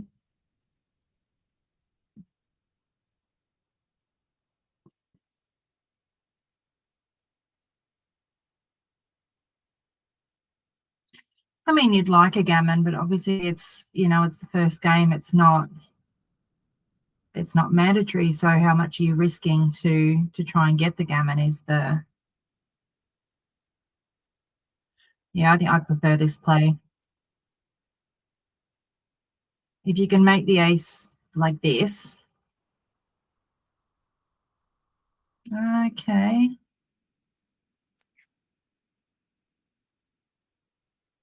See, I'd be tempted to do this, bring 2 in and just leave the 3-4.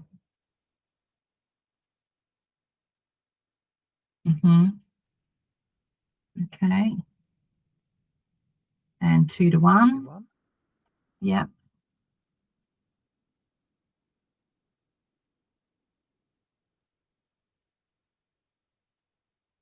5-2.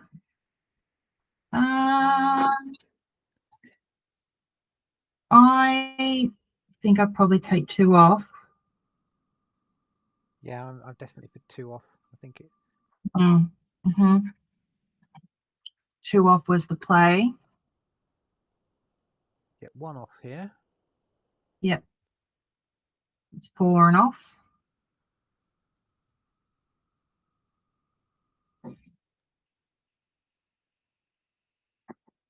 Yes. That's the one.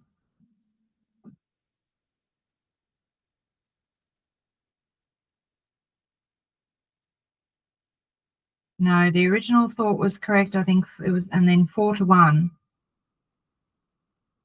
Because in the other iterations, things like 6-2, 5, 6-5 leaves the shot. Gets you, yeah. Everything else left off with rolls except for her first play. That's okay. It's not wonderful, but it's not. It's fine. It's just the gammon has now more or less evaporated, so yeah, you can't take. So you've got to run with 1.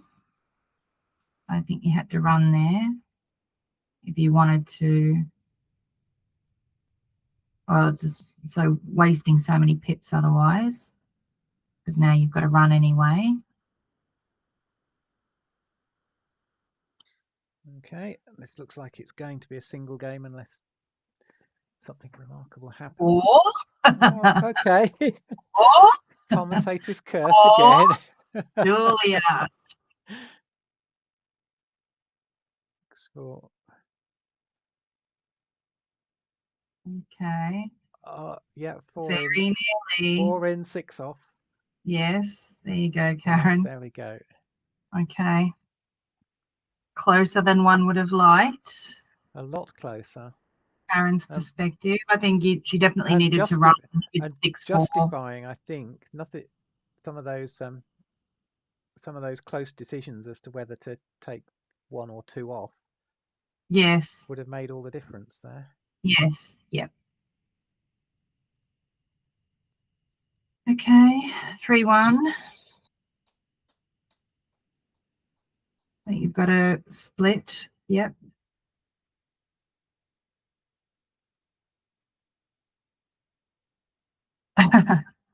Michelle de Havilland putting the kettle on. Yes, 2 sugars, please, Michelle. Thanks very much. Because I'm not sweet enough.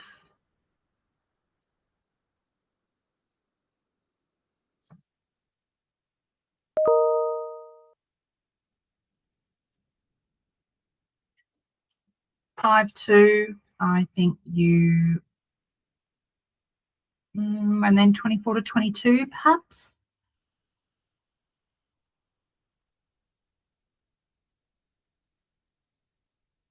I like bringing one down.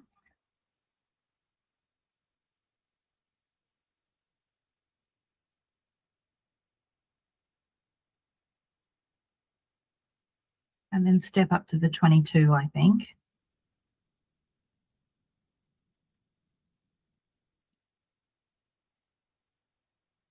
Mm-hmm.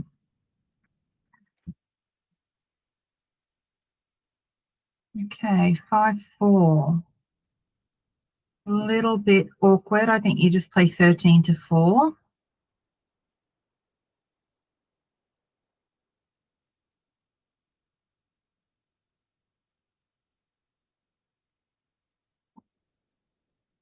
Five, 3 is the wrong 8, doesn't hit. So just down with the 5 and make the 3, I think.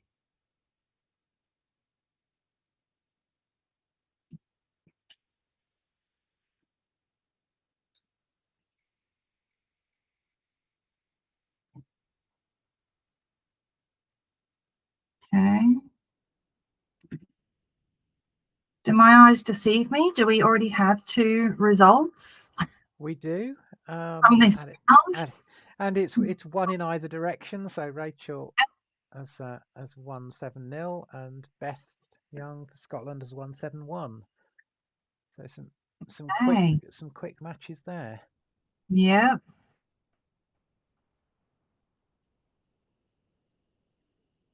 Okay. So Karen is attempting blitzing and priming, kind of. Looks dangerous. 1s, 2s, 3s, 6s all make the 5. 1s, 3s, 4s, 5s all make the 3 point. Any rolls make the bar. I think I would be letting this one go.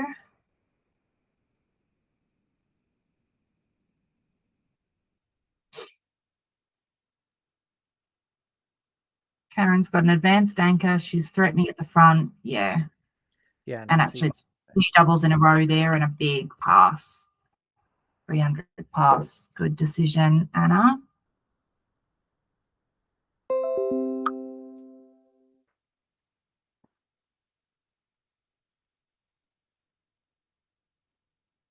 Okay. Well, these are always interesting. I think here I am wanting to make the 18. Yeah, I think you want to come out of it with something solid. I see this position a lot, and then get 6-1, where you've got the 3 options. And in that case, I would be making 5. But yeah, that feels right. This, I think, is my play. The other play I'd consider is going to the mid and then hitting on the 5. But this looked right to me.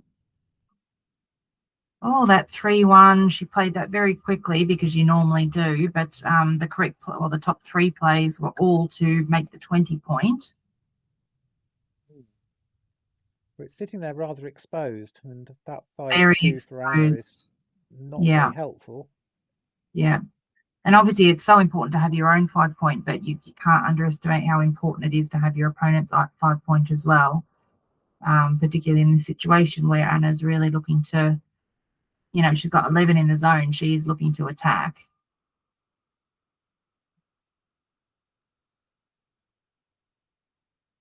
And she's also got the one on the 4 to attack as well. So yeah. And probably coming up to the 16, I think.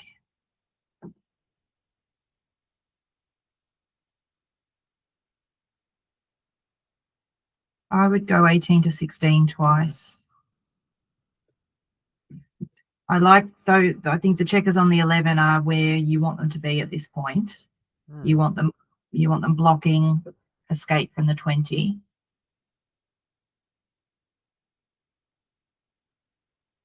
Okay, I'd slot the 4.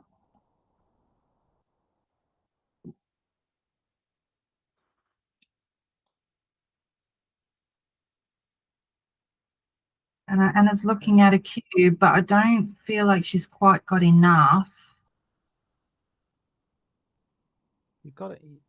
she's doing well on the threats.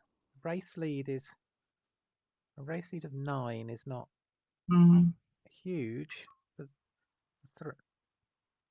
the thing is, it's all based on making the 5. If she doesn't make the 5, and if Karen makes the 5, and she has both 5 points, then she's in a super strong position. Yeah. I think there was an easy take. I don't know if it was a double. Just 8 to 6 here. Yeah, I think you have to hit with the blot on the opponent's board. Yeah. Yep. Okay, no, it wasn't. It was just a double by 0.015. Well done, Anna. Huge take, obviously. Okay, 3-2. That is awkward. You come in on the 22 and play 6-4. There's nothing much else. You can't hit again on the 5. I think that's just too. Oh, you're very exposed. Ooh. That's a big, big play. You really want that 8 point as well. It's still very useful to you. Yes. Yeah. I'm not sure why she's just defaulting to coming in on the 23.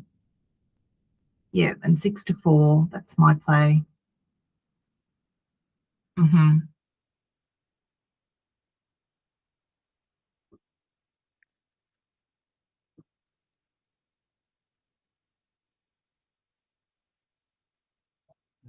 I feel that this is far too big.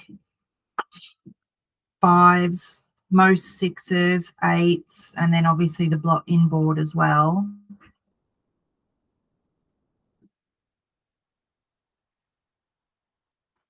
And this duplication is working completely against you because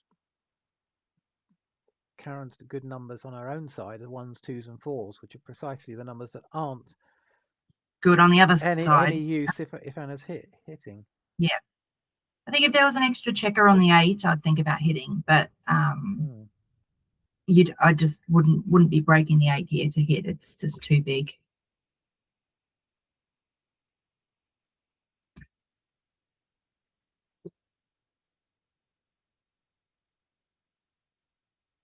Okay, 5-3. I think you're just making the 3. Okay. And now I'll stop and have a does think. Karen potentially have a recube? Again, that's a quick cube. It was a quick cube. Yeah. Especially when things start getting really fruity with 4 cubes, you need to take your time on them. Yeah. Because you've got time. If you're playing for 4 points, that's going to hurry the match along. Yes. So purely from a pip count perspective, it is bang on the money. In terms of 15 pip difference is the point of last take, so about 13 is kind of a double take, and the difference is 13 pips here. But I mean, the thing is, if Anna comes in on, say, she rolls something like a 1-5 or a 2-4, instantly those are incredibly awkward. Or a 2-3. There's quite a lot of rolls that are going to leave Anna really exposed here because of all those points in her all those strict points in her outfield. And Karen's covering with 1s, 2s, 9s. Yeah. And also a roll like 5-4, 5-3, rolls like that, she can make kind of the ace deuce points to cover. I don't feel like Anna's got a good enough position here to take. What do you think? I think I'd let it go. Karen's found a missing number. What do you do with this? Yeah, but pretty good. I mean, I think you bring 2 to the 8, and then just run to the midpoint maybe, I was wondering or if 20 to 10. I was wondering if you don't bring 2 down, play 23-13 and 20-10, so that you're setting yourself up just to run if you don't get Yes. hit. Yes. Because Mm-hmm. you've now got a storming race lead. I guess the thing with this roll is that the 8 is still blocking, but it's also available to cover the 4, which of course is a moot point now because she got hit. But okay, so you just slot the 4. You see, I think this is this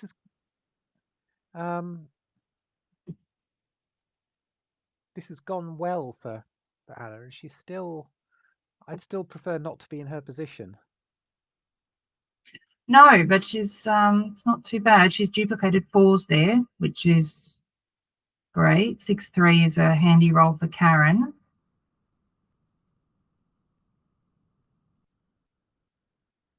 Okay. 5-2.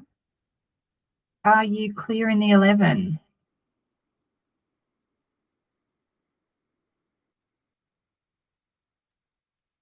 Because the only other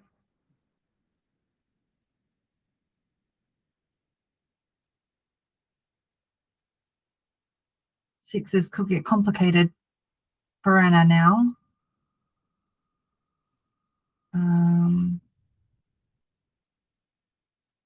Okay, 5-1. I think you just make the ace point. Can't leave shots with that, with the state of the board on the other side.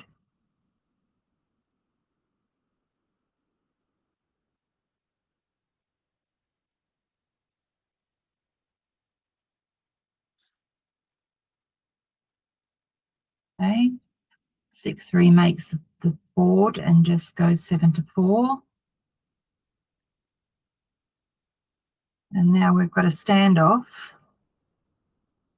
Something's got to give now, unless you place. You should break the 6.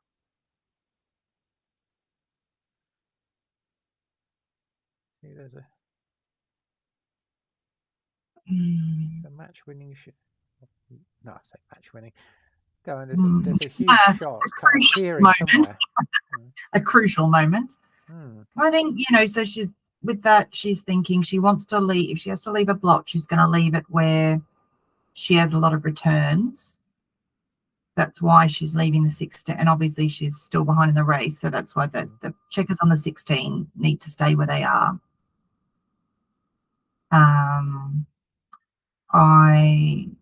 You know, and this is doing something constructive in terms of slotting a point that she wants to make.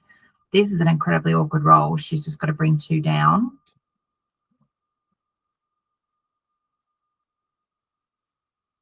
Okay. 4-3 is not the one. So I think you just have to play that to the ace.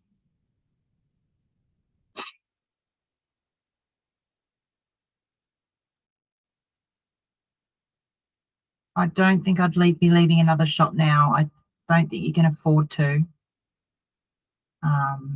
She's likely to get another shot. So I think, as much as you hate burying checkers on the ace, I think that would be my play, would be 8-1. What do you think? Yeah. Or if you're hit, leaving 2. Yeah, I mean, if you hit, it's out. Yeah. So again, 8-1 was the correct play by an absolute mile. The next play was 2 down, which was 2 in from the 11, which is a 200 blunder. Karen now needs to be thinking of gammons here. Yes. A gammon for the match. Yep, that's it. All those men in the outfield. Mm-hmm. You only need 1 closed out. Yeah. And now, you know, I'd be hitting. Hit on 1. Oh no! Oh, sorry, I missed that one. No. I mean, I was about to say that and then saw the other one, but I would still consider hitting on the 1 because now switch points. Yeah. Oh, actually, Oh, there this is isn't. fine.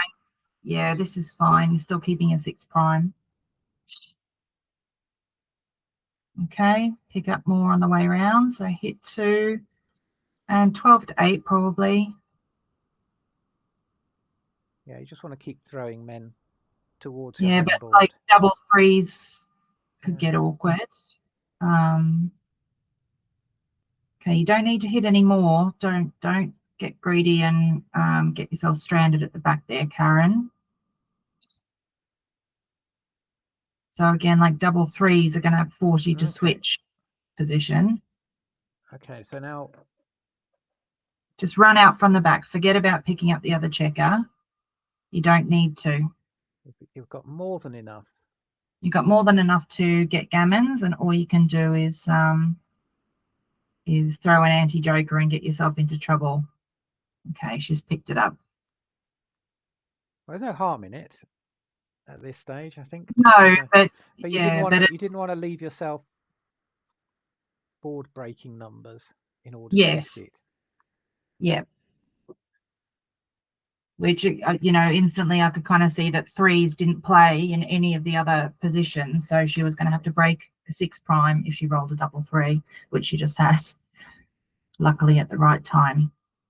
Okay, 2 in, 6 to 5, and then what, like 3 to 2? I think 6 to 5 again. Is it? I want to start clearing points. There we go. Okay. Alrighty, run with one, run like the wind.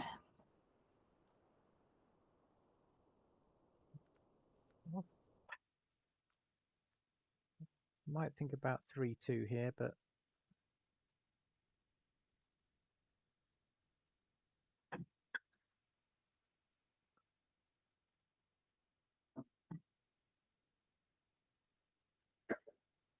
okay. And a 4 off, so one more off, and then 5 to 3.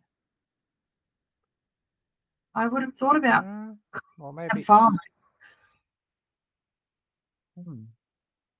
But no, not that. Only one not. Yeah. Don't leave that the huge amount of shots. the valley. Yeah, double 6, double 5, double 4. So in Mitchie's book, be mountain shaped, not valley shaped. Yes. Yes, I love that book. I've got it right next to me. And I was recommending it to someone recently who said it was the best kind of entry level kind of backgammon books that they've ever read, which is Michi and Roland Herrera's set of 3 is Endgame Technique, Back Checker Strategy, Opening Concepts. And he goes over that a lot in his Endgame Technique is that you want the shape of your checkers to be in the shape of a mountain and not a valley, because the mountain structure just plays so much cleanup when you're actually trying to clear your back points and get your checkers off. Do we need to get one out? You've got so many in the outfield, and saving the backgammon makes no difference here. No, it doesn't. So you're right. I think you just play 12 to 6 and any 1, 11 to 10. Fine. So 6-3 is a shot. Must hit this. No, you might get another one. Yeah, so just 2 crossovers, 18 to 12, 11 to 6. This is the biggest problem with the valley shape, is that you end up leaving shots in the middle of your structure. Yep. Okay. Oh, no. So now you go with 1.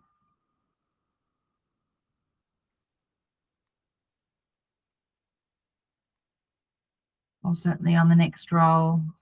Okay, now you've got to go with 1.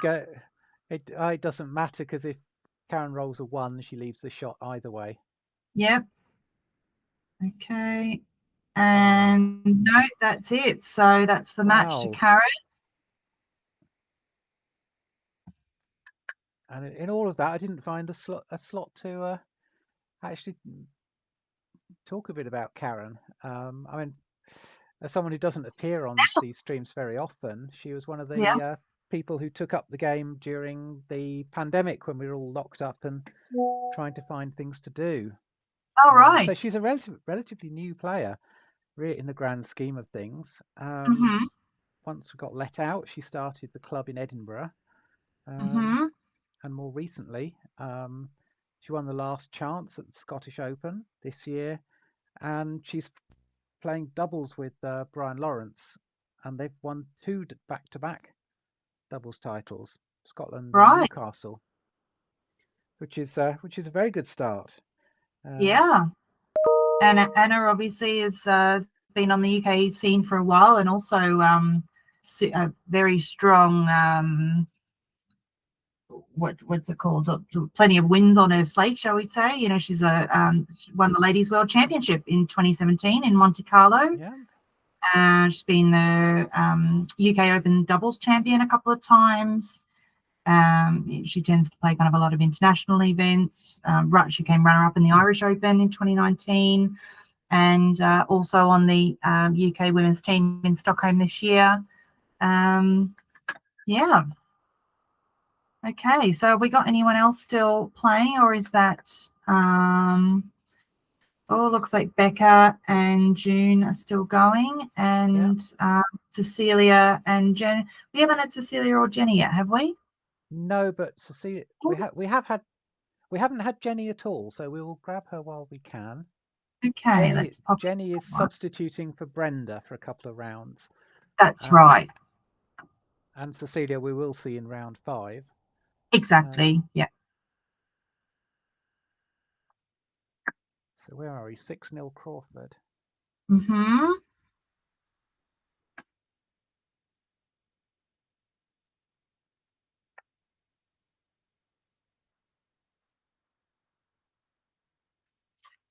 And speaking of accomplished players, Cecilia certainly also has a significant resume. I think she played for quite a long time, but really kind of started hooking into it when she moved to Bristol, and kind of started, you know, there's a bunch of really strong players over in the Bristol club, and really started getting into it over there.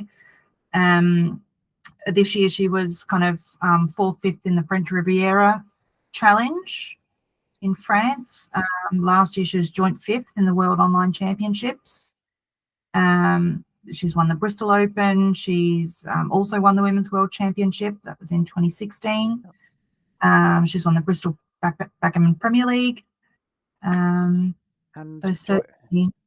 joint 5th in the World Online Championships last year, the WBIF one online. Yes. Which is a huge tournament. It runs for about 25 rounds.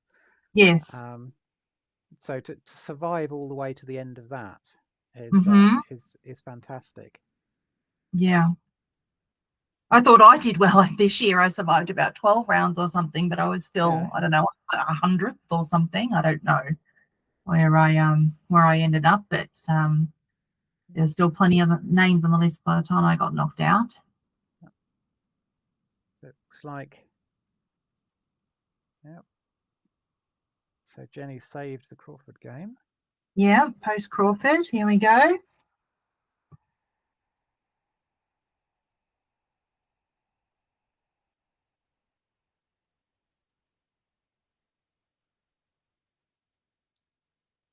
Okay, so she's either forgotten the cube or is holding off. Let's. No, there it went. It goes so quickly on Heroes sometimes. But double drop. Yeah. And just having a look through the details of the Scottish teams, that Jenny's only been playing regularly for just over a year. As part of the Aberdeen Backgammon Club. And she's going to be helping organise the Scottish Open next year, which we were talking about earlier. Last year was the first year it had been on for quite some time, wasn't it? Yes, yes. And was very successful. I remember Mike Island winning. And has been added to the UKBGF Tour for next year, which will be great. We'll maybe talk about that a bit later, but there's we're coming up to the announcement of next year's tour in full very soon. Yeah. We've got more events. This will mean some changes around the scoring and the TWI, but it's going to be. You know, I was interested to know about that, because obviously it's only 16 players who get a place, and there must be close to 16 events on the tour now. There's going to be more this year than last, and it's I won't put any spoilers in for the audience out there. Okie dokie, keep them on the hook. Got to stay on the line. Right? Keep them in suspense. But yes, there are changes ahead, and we hope they're positive ones. Yeah. And for anyone not watching, the Tour Winners Invitational is a lovely event. It's in January of each year, and it's the top 16 Masters and the top 16 Intermediates players from the prior year are all invited to this tournament to have a tournament of the best across the Saturday and Sunday. So I've been lucky enough to have been the last couple of years. It's been a really lovely event. And it's it's a great thing to be able to say that you beat the best of the best at the Tour Winners Invitational. So generally it's the winner of each event on the tour throughout the year, or with the intermediates, because there's quite a lot less events, is generally first and second place on each of the tour events, and then the remaining places are filled up by those players who didn't win an event but were who accumulated the most points across various events during the year. So it's kind of to reward the most consistent players. So if you're a player who's made the quarterfinals or semi-finals in 2 or 3 events, then you're very likely to kind of get to the Tour Winners Invitational based on your points. So right, what have we got going on here? 6-1. Okay, 6-3. You just play in from the 8.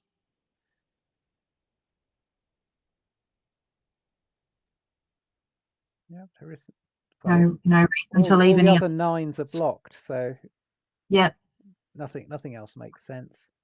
Yep, that's handy. You can at least kind of half safely run to the midpoint. The other play is 13-5, which just looks really ugly. And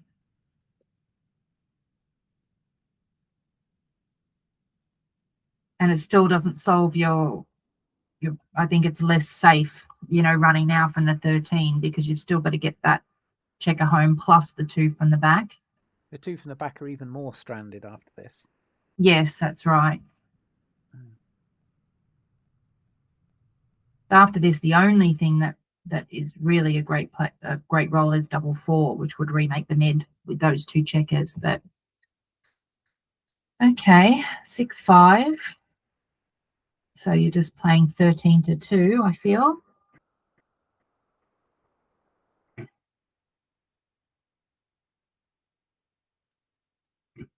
No, I'm not sure about that. No.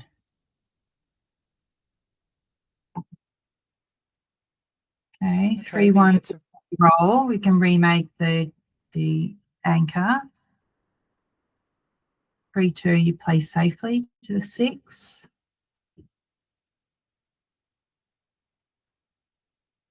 There's no point making that 11 point, I think.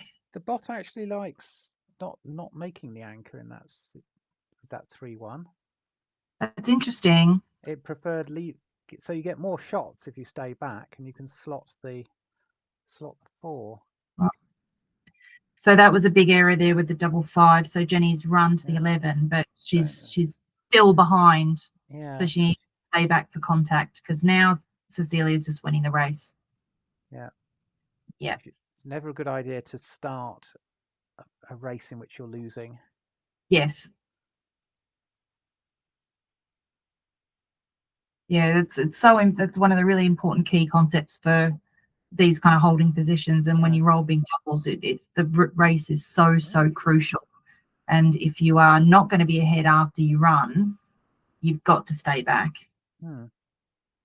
It's the only way, you know, provoking contact is the only way you're going to win if you're not winning the race. No, so she Right. should have played 4. Pop 1 in the gap. Yeah. 2 off. Yep. I do wonder if some of it is that relatively inexperienced players are still thinking, even at this match score, not making the anchor leaves you open to being attacked and gammoned, where you don't care about being gammoned. You just got to get a hit at all costs, because Yes. every other strategy loses for you. Mm. Yeah, how far off? 0.04.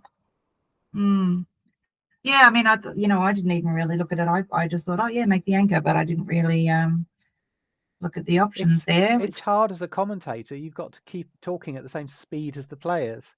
Yeah. Okay, anyway. And that was close in the end, but Cecilia took that one 7-2. Okay, and have we still got Becca and June playing? Do. Let's hop over and see them. So this will bring the round to conclusion. Yeah. So Becca is up 6-2 post Crawford, and there's a cube in play. And Becca, let's just change our pictures. Mm-hmm.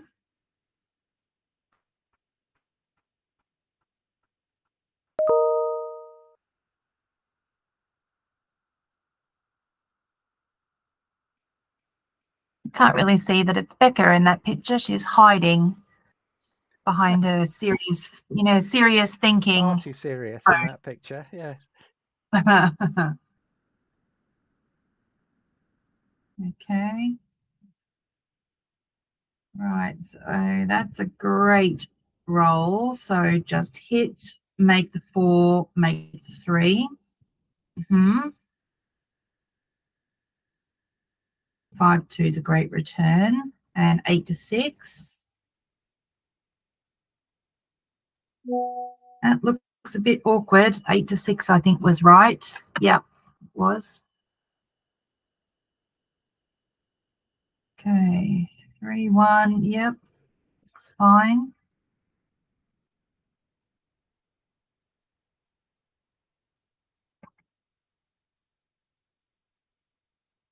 Okay.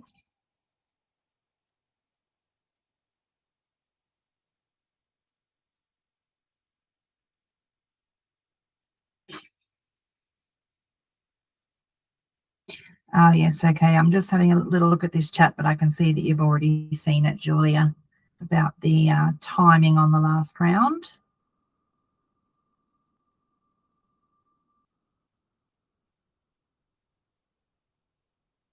It's always hard to predict obviously you don't know when matches are going to complete, and yes, putting together a schedule is tricky at times.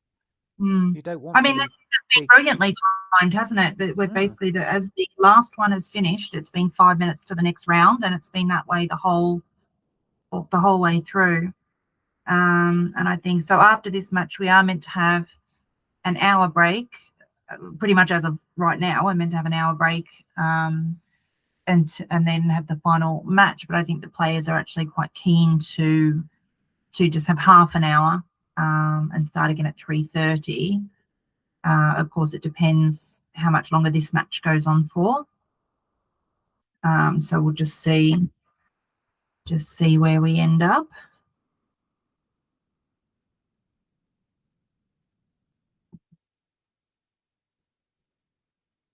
Okay. So she's in, and 8-4. Okay. Hitting for sure. And then 14-13, I think, to give you double 4s and double 6s to close.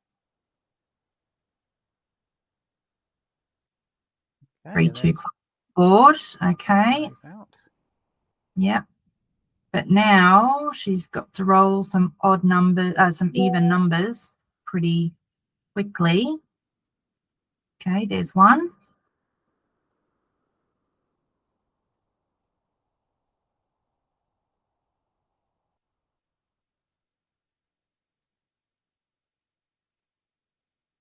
Okay, she's gotten them both out without incident.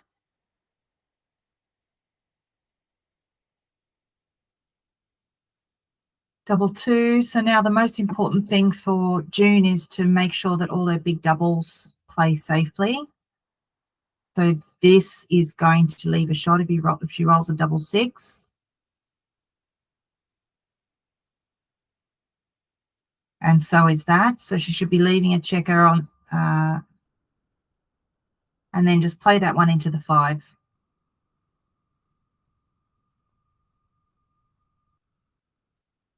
No, that still leaves a shot on double sixes. Was I looking at that wrong? There must have been a way to get double sixes off there.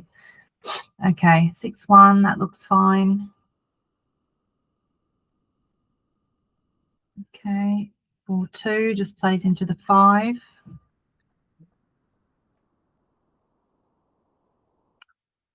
4-1, you just play both off the 5.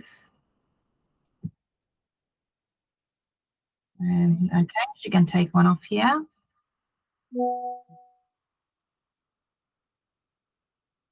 Okay, now clear the 6.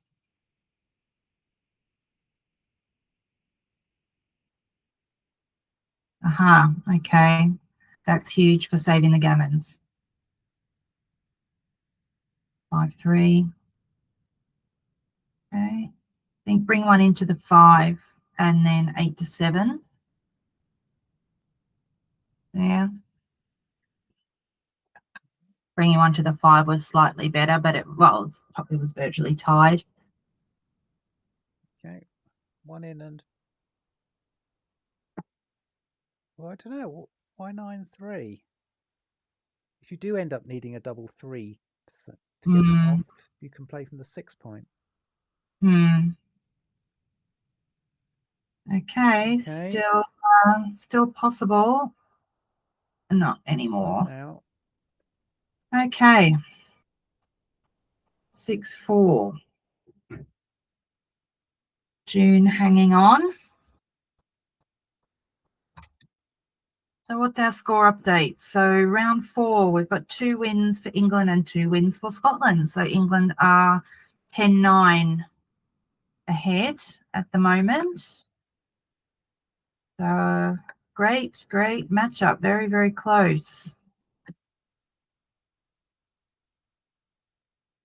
Which is always what we like to see.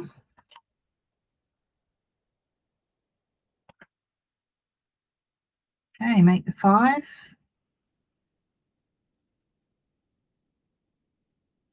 Oh yeah, there's a hit. Didn't see that. Yep. Glanced away for a second and didn't assess the board properly when I look back. Okay, point on The great 4. roll makes 4. That's a good reply to get the anchor. Sure. Yeah.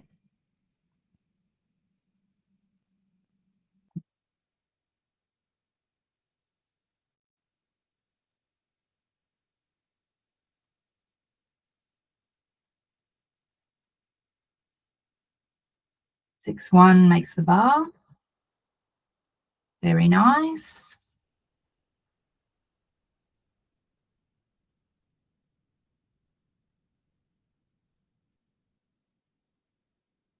Looks good.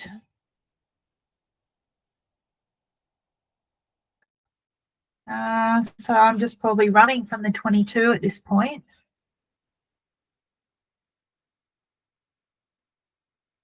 Yeah, we can't see much better.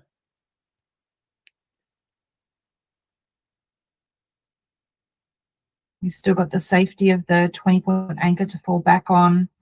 I don't think I want to leave the midpoint. I would not be hitting the ace. That checker doesn't do where anything. You want.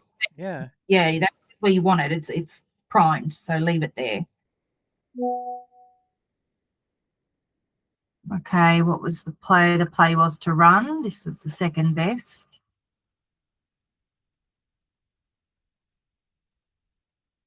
Okay.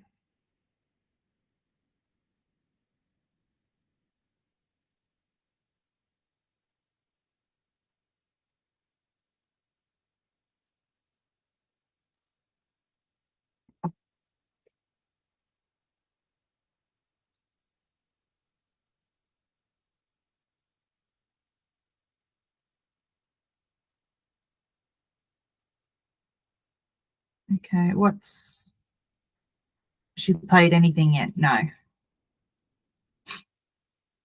Okay, so yeah, I'm still just coming out with the 5-2.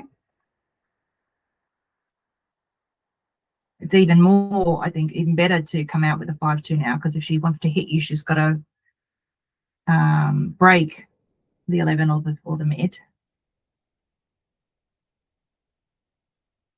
And for things in particular like a 3, she really wanted to step up with that, but instead she's using it to hit.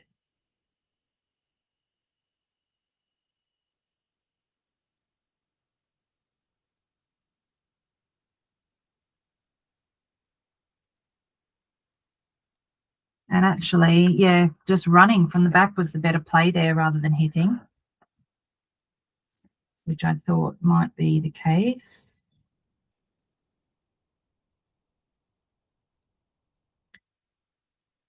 So now, no, I mean, I just wouldn't be hitting there. I think you have to step up with the 2. Step up with the 2 and just come in 10-6 with the 4.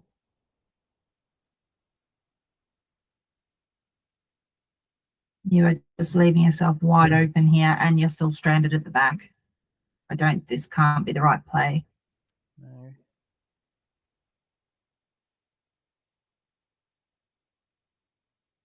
I mean, you've only got 1 checker to escape, and with this play, you're potentially going to have another 2 sent back. I mean, you're 30 pips ahead. 30 pips up. Yeah, you should be looking to be in a position where you can just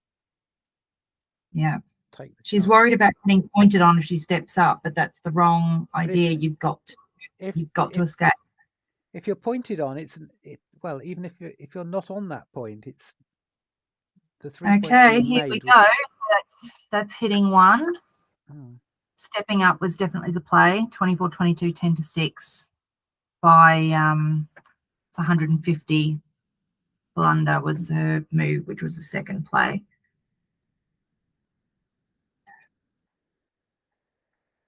Okay. 3-2.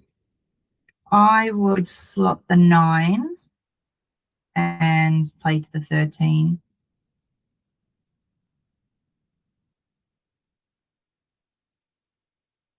I think that there's no real risk in slotting the 9, but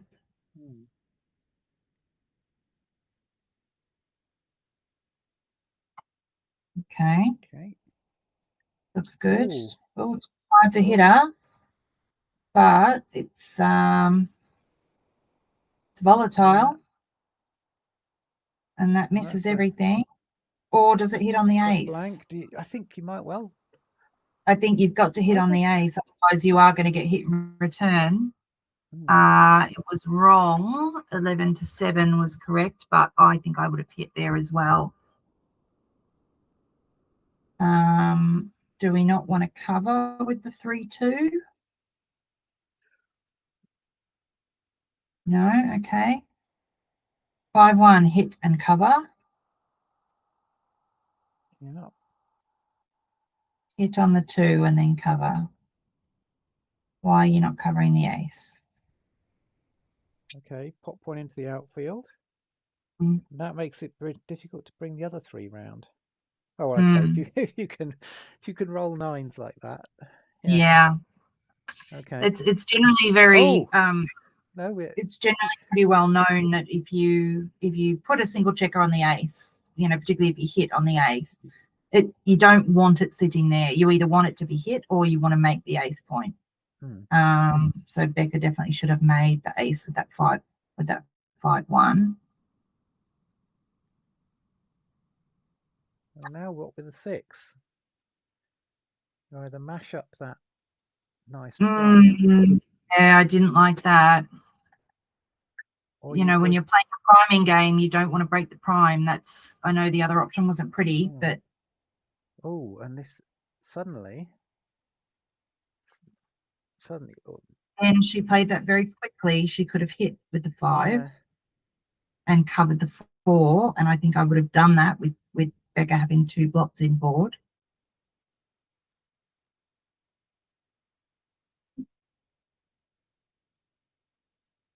They've both got plenty of time. Got 5 minutes on the clock with only a couple of games to go.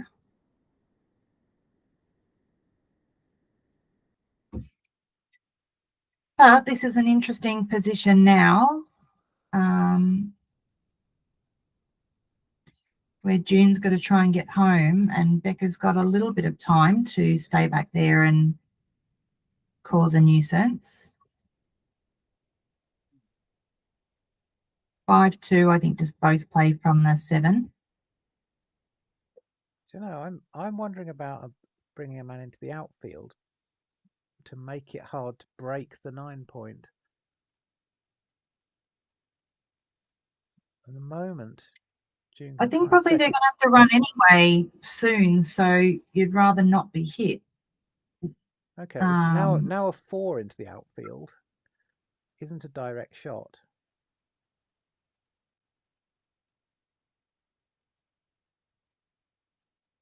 No, not so keen on that. Yeah, I agree.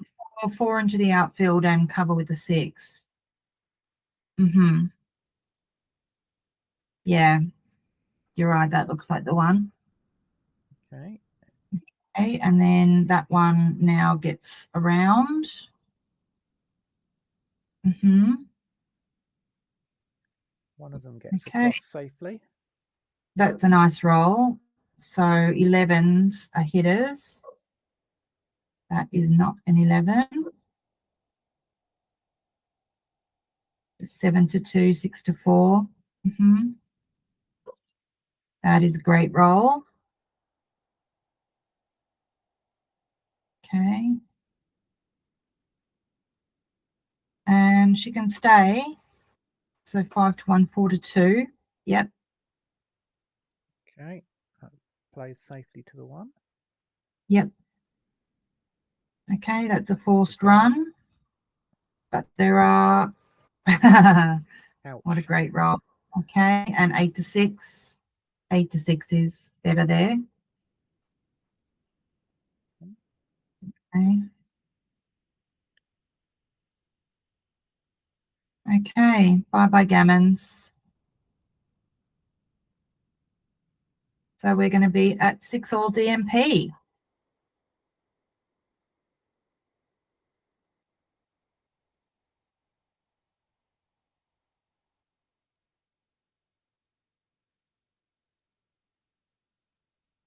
Okay, take 2 off.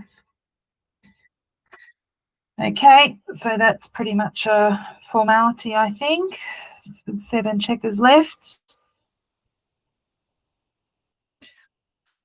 That double is not big enough to make a difference.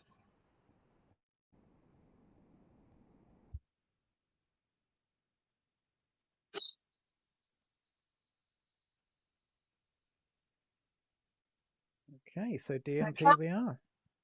Yes, splitting down. 2-1. You hit here, don't you? Yeah. Yeah. Hit on the 4 and then split. Okay, 5-1 is a bit awkward. You probably, I wouldn't safety that checker. That's what's going to help you build your structure. I would probably just, no, not that. That's super inflexible. 21-15 was the play. But that was actually virtually tied, which surprises me because those 2 stats on the 6 and 8 are just not pleasant to look at.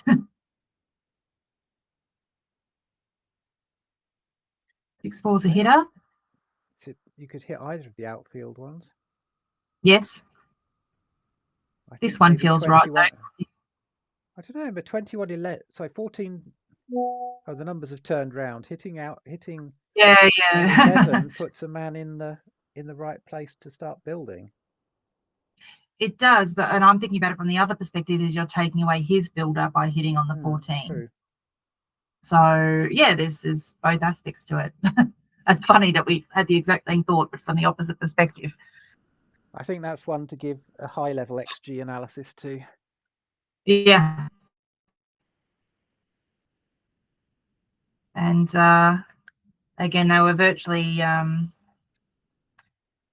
were, oh no, which one was it? 6-4. Hitting on the 11 was the play, wasn't it? Slightly better, but not sure. Okay, back to the action. 6-5. So thinking about, if you're going to go from the 21, I don't think you bring it all the way, because that just gives them a free shot to hit you and escape at the same time. Yeah, this would be the play. Otherwise, you're just going 24 to 13. I don't like this. I don't really think it's doing anything useful. Yeah, that just gave her a free shot there.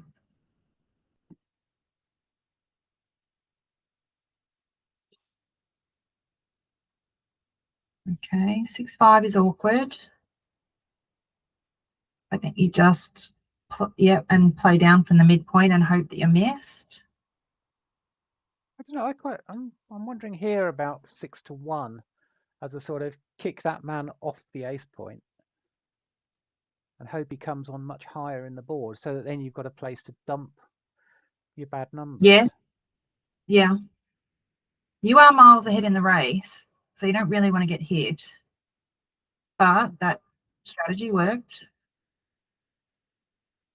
So now Becca's coming in on the 3 to ensure that she can't do precisely what you just said. She's trying to stay back so that June can't just send all her bad numbers behind.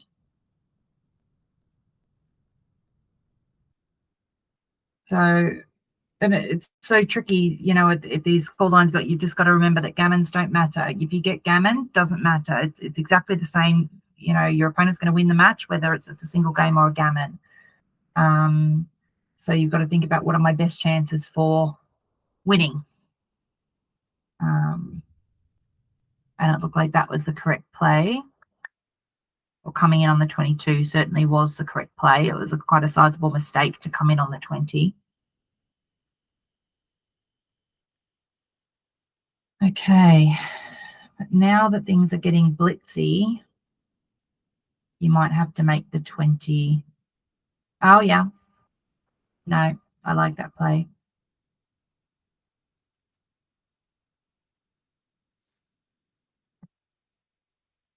Okay, make the 4 and bring 1 down, I think. Okay, and this is where things start to get awkward. I think you just hit and go to the ace. If you do this, you are priming, but you're in danger of being primed yourself.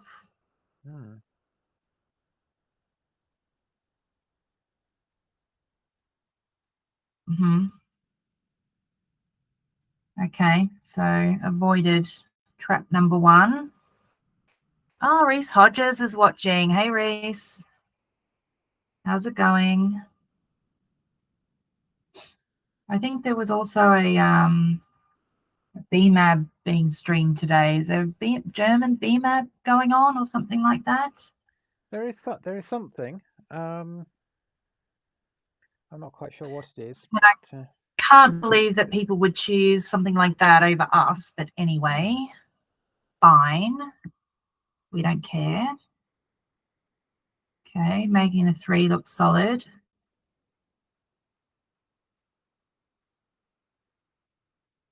Having said that, again, with the race lead, do you just want to try and clear and try and force Becca to go?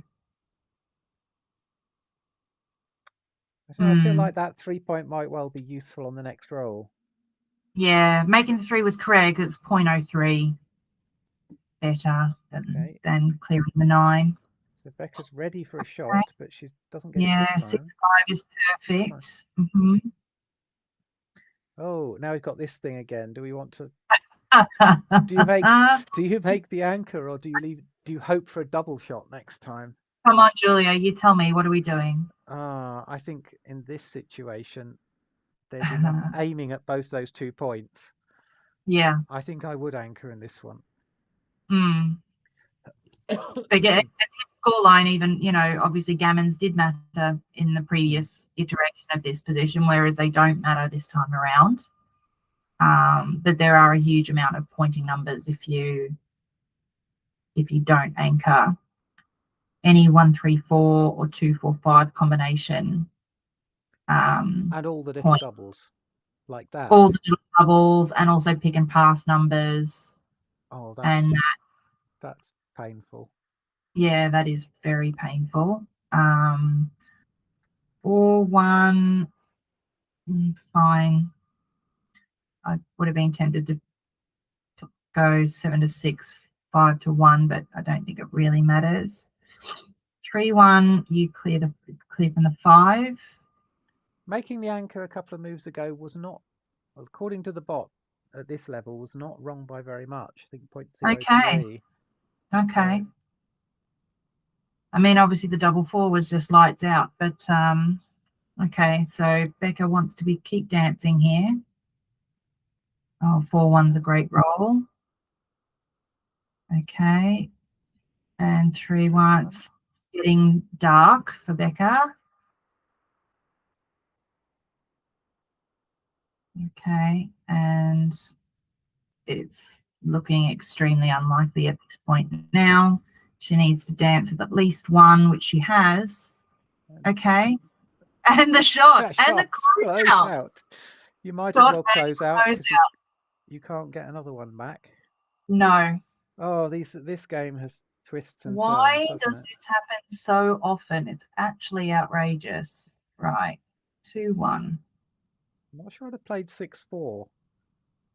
You're not in a position where double 6 is a pain just yet, and that might just be useful.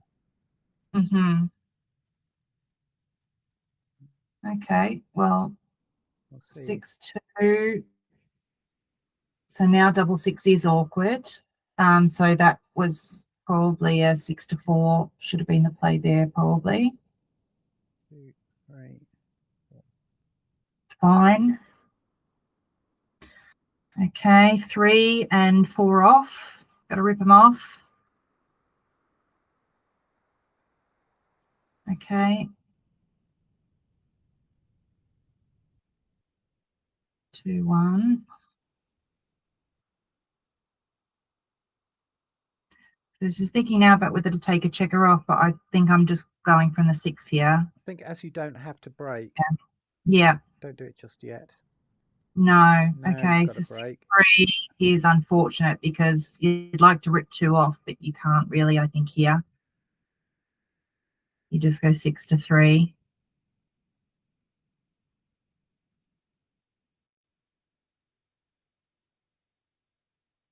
More than 50% of your rolls are shots if hit you if you rip 2 off. Okay. 6-2. Okay.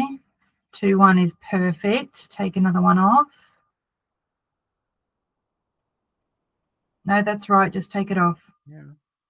Have to take that checker off, and there's no reason to take them from the 2.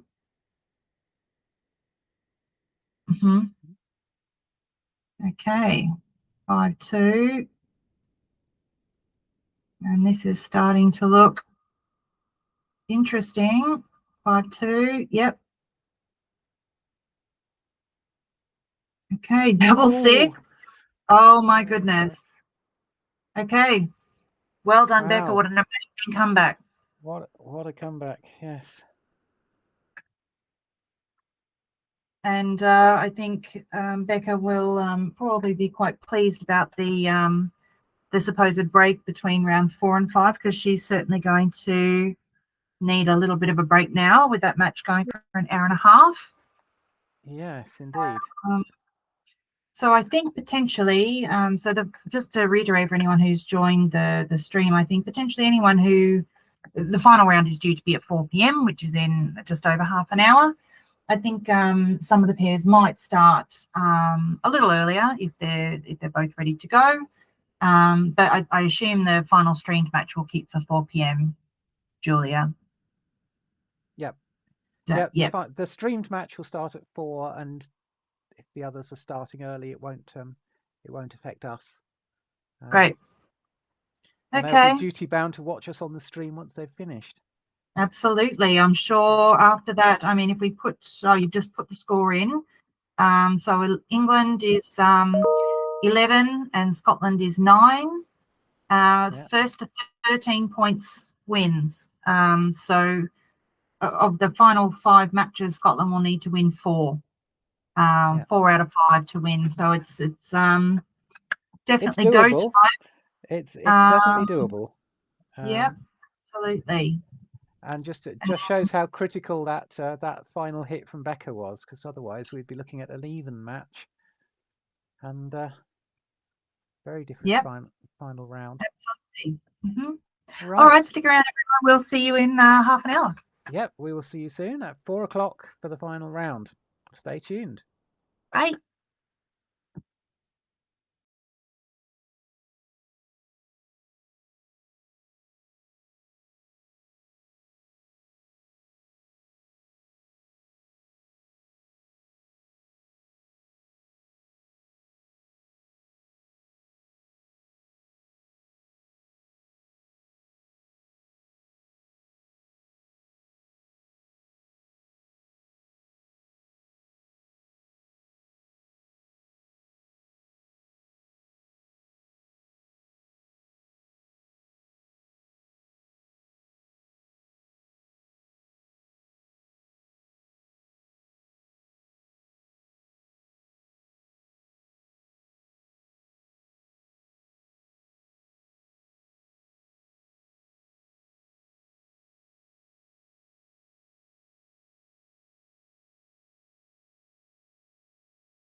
Okay.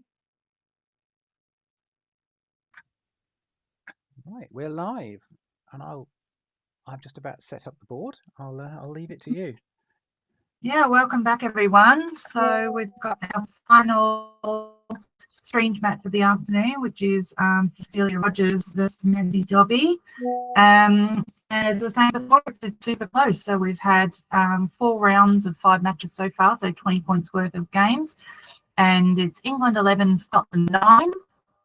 And it's the best of 25, first to 13 points wins. So basically, Scotland will need to win 4 or 5 of this round of 5 matches in order to win. So it's going to go right down to the wire.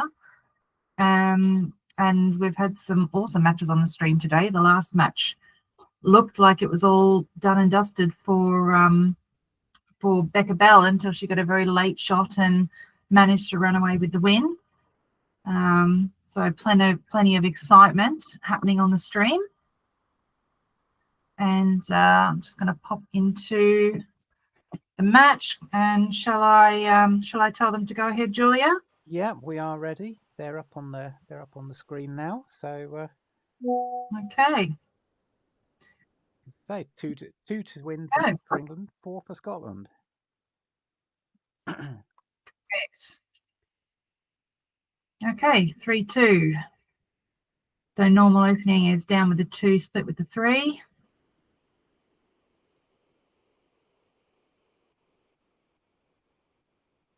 Assume that they are. We've told them to go ahead. So assuming they'll go any second now.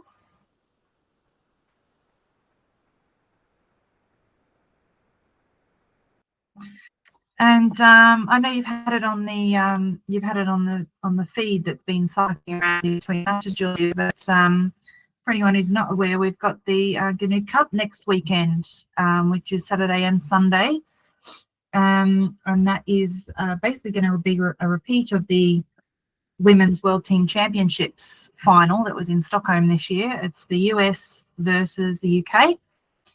And it's going to be eight rounds, so 4 rounds on Saturday and 4 rounds on Sunday, with eight of the top players from the UK and the US on each side. And so we're very much looking forward to it. The UK absolutely dominated qualifying in the World Team Championships, and then got pipped at the post in the final by the US. So we're desperate for redemption, aren't we, Julia? We are. We've played the US twice online, twice face to face, and we've lost all 4 of them. So we absolutely want to win this one. Yeah, and we actually faced them twice in Stockholm, once in qualifying, once in the finals, and lost both of those fixtures. But they were really hard fought, tough matches. So we're very much looking forward to the next weekend. So that'll be on the UKBGF channel as well. Yeah, so watch out for it on socials. If you follow UKBGF on Facebook and all that good stuff, there'll be plenty of people posting about it. It starts, I think it's 4 p.m. on Saturday UK time. Obviously because we're playing the US, so we need to accommodate for the time difference for them, so they're not up with the Sparrows. But should be a really great weekend. Yes. All right, we've got some action going on now. Yeah, that looks good to me. So Cecilia playing the black checkers at the bottom of the screen. Okay, 5-3. I feel like you're just making the 3. 6-4. You're just going to pop out with the 6. Nothing else to do. And I feel like, yeah, she stopped for a second, but there's not enough at the moment.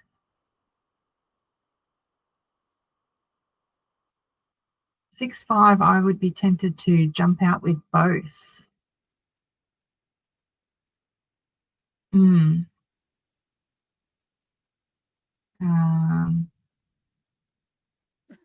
which, I mean, she was behind in the race, but having said that, not by much, but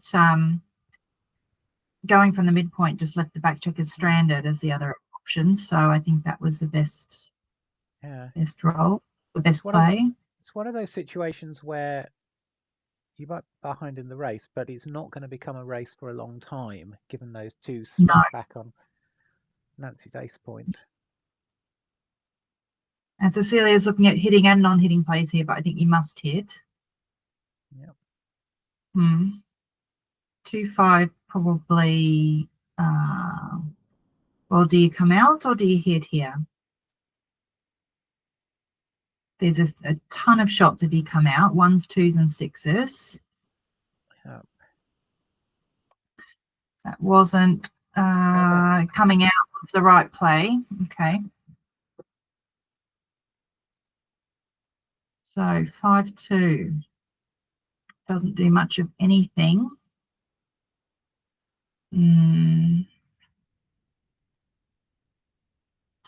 I would be tempted to play 23 to 21.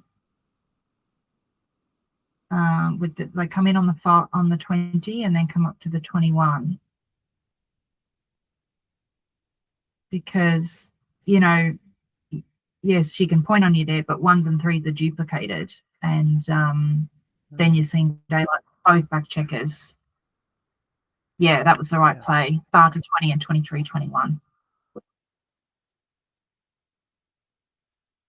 Okay, she's made the anchor. That's helpful. Okay, it feels like you want to make 10 here. Either make the 10 or 15 to 7. White wants to try and block those two anchored checkers back. Yeah, and yours was correct by quite a wide margin, making the 10. They're going to have to leave soon, so you want to make it as awkward as possible. Yep. Indeed. Okay. And Cecilia is winning the race here. So 4, 4, 5, 6. Put her right in the mix.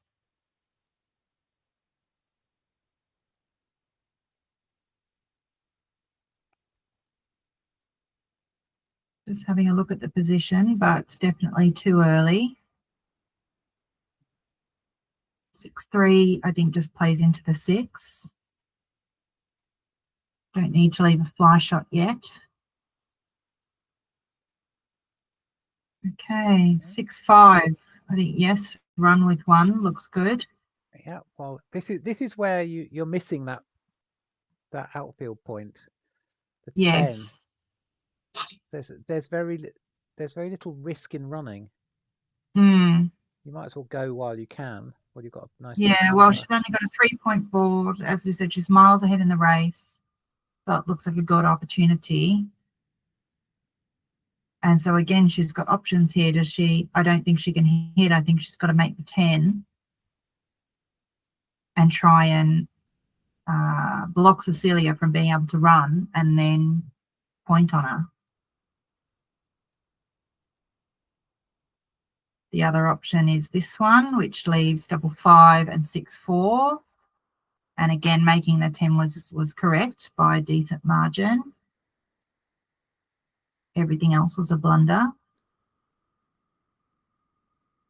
Okay, so Cecilia, and she's just missed her market.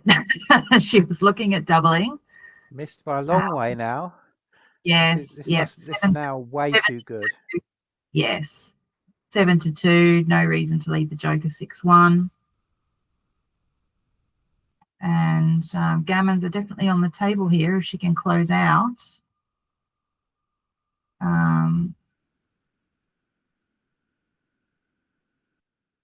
Okay. 2-1's not ideal. Yeah, looks fine. I think I'm still hitting for a gammon. Yeah, well, that's what the bot liked as well. I thought maybe a tad risky, but that was the play. Okay, 4-2 to close out. Not the nicest And structure now, here's- but that's Oh, a that's fixed it. good roll. Yep, helpful. And now big.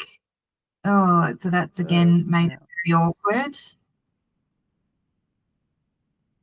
And what can Cecilia roll now? 5-2. So you go from the back. Yeah. Okay, and that's perfect. That's a hit and cover. Okay. And Cecilia's only got 4 checkers off. Hey, that makes makes the 2. Oh, if it makes Yeah. 4. Now, whoa. Now, yeah, I Have a was think. cubing there. That was played way too fast, and I would be cubing there. There's no reason to play on. You can't get any gammons, and Cecilia's only got 4 checkers off. So it's going to be a double and a pass.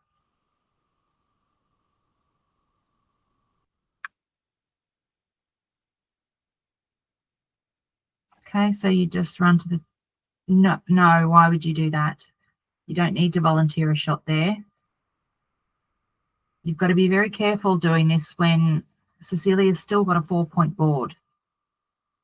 So if Nancy gets hit here, Cecilia is right back in the game. Like that, 2-5. Oh, that's unfortunate.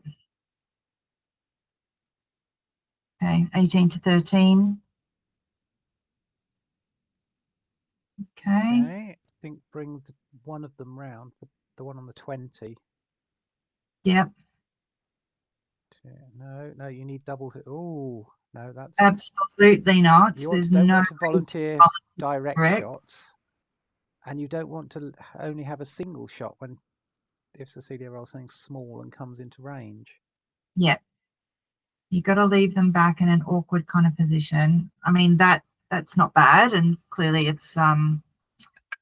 it was actually identical to kind of bar to 5, but yeah, then it was very easy then for Cecilia to double it out. Okay. And that just shows you how easily just that one slotting play just completely swung that game around.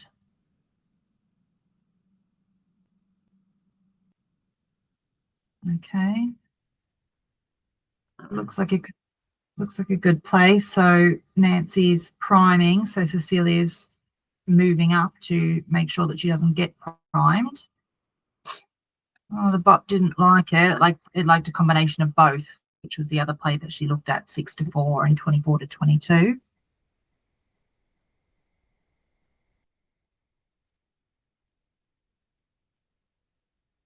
Okay, 5-3 just plays to the 5.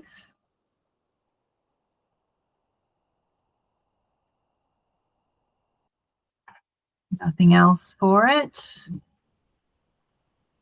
6-5 is nice, makes the anchor, and then I think just 13-8. Yep, straightforward play. 5-2, slot both board points. That looks good. Handy. Yep. Okay. 6-4. Okay, so you can slot the 3. You could clear the 8 and make the 2-point in the process. Looks like this is probably right.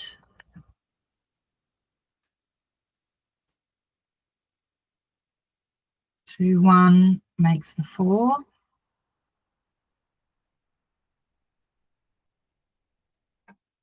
Okay, 3-2 makes the 4, slots the 3.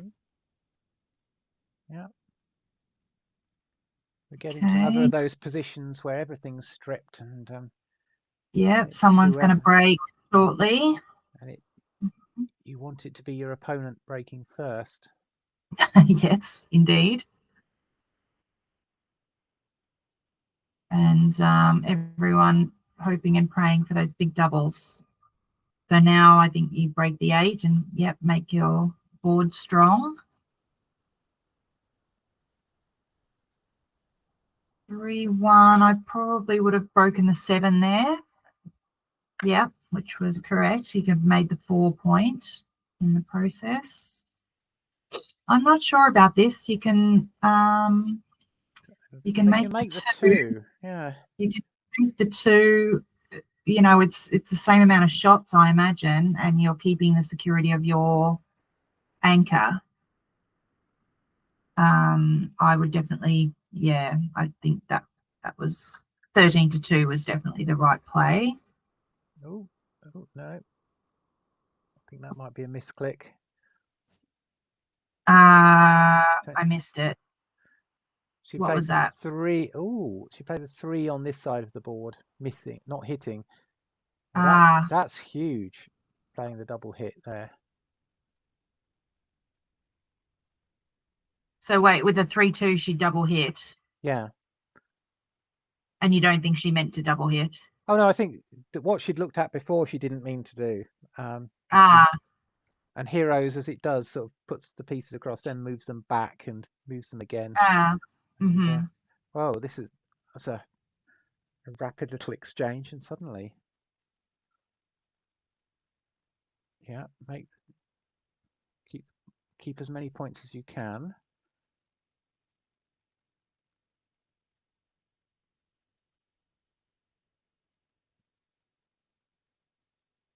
No, I sort of want to leave. Yeah, there's a switching play that was missed there with that double one. She could have made the 5 and hit and switched from the 2 to the ace.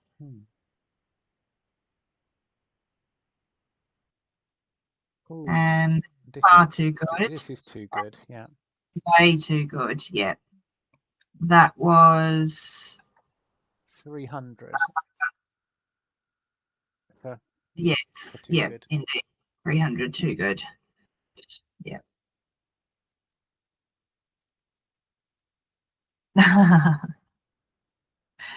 David looking for a plug for his photography skills in the comments. It's a nice photo of Cecilia. I wonder who took it. Okay. 6-4. I'm just making a 16. Button up. That looks good. Okay. Double 3 strengthens the board. Yeah. Looks great. Preparing for hopefully a shot that's going to come soon. Okay. Yep. Making the anchor look strong.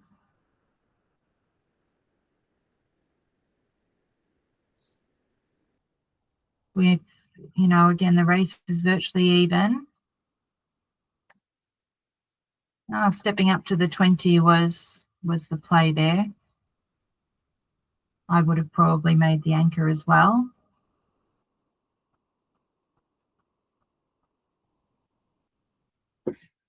Yeah, clear the 16. Okay, 6-4. Yeah, playing safe. You'd be tempted to run if you could run past the midpoint, but you get stopped. So, right, making the 5 and 13-10. Must be the play.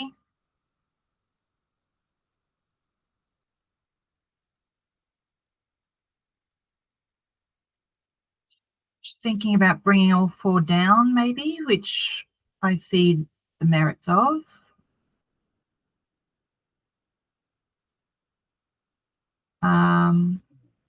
But she is only 5 pips ahead after the roll, so it's not necessarily enough to rely purely on her racing chances. So it's probably worth leaving the midpoint there. Okay, that bringing 2 down is awkward. Yeah, this looks right to me. This feels right. Oh. It was right. It really Joker 6-1. It was builder for the 4 and for the 9. It was a Joker roll to be hit. We're doing well with the commentator's curse today, aren't we? Yeah, we are. But we all know that is just nonsense. This ridiculous stuff happens no matter what. I think that's a good double. And it was actually slightly, it was too good, actually. I didn't think it was necessarily too good, but too easy to escape that last checker, I guess.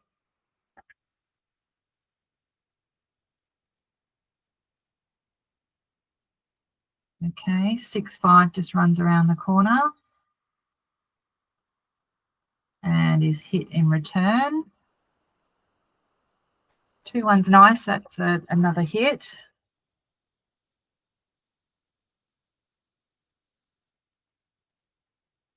Okay, so, oh, double 3 is great. Make the 3 and the 5. Or do we want to step up and make the 10? This is interesting. I actually think I prefer this. Yeah, again, it's keeping hold of that 8 point while it's still useful, valuable. Prime. Yes, it's still, yeah, you're right. It's still priming that wrong. that 23, that checker on the 23, and those back checkers do need to get moving. On the other hand, I do like the 5. That was I correct. make it too often, but yeah. Okay. And I like the double here. Yep. There's 9 in the zone. She's got 2 back on the other side, but they're looking flexible. It's only a 3-point prime. She should have no problem kind of clearing that. So she's got priming and she's got blitzing opportunities here. It feels like a fairly standard early double. Yes. You've got a couple of extra points. You've got some threats. You've got a bit of a race lead, and they all add up. Okay, so step up with the 1. Or is she going to hit on the whoa? No, whoops. I think no. Click. She's hitting on the 2. I would consider stepping up with the 1 and coming down. She's got to get those back checkers moving. I don't know. Oh. Ouch. Ouch. I think they hit on the right, but it was roundly punished. So now I think you've got to come in on the 1 and block the 8 and make the 8 again. You have to remake the 8, or you're going to get yourself in all sorts of problems here. Yeah. Yeah, that's good. It's got to be right.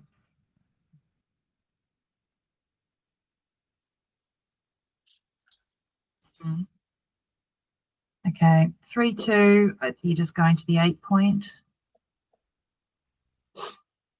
Double 3 is a 6 prime, but how long can she last? Yeah.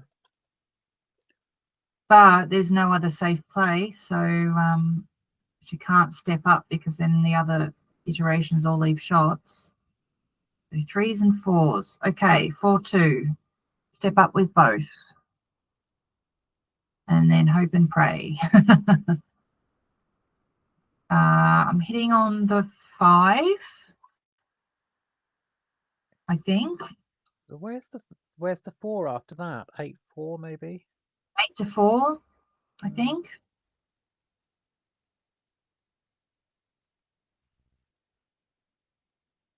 I think the way forward here is she's got to counter prime Cecilia, so she's got to make that 5 point. So she's got to hit.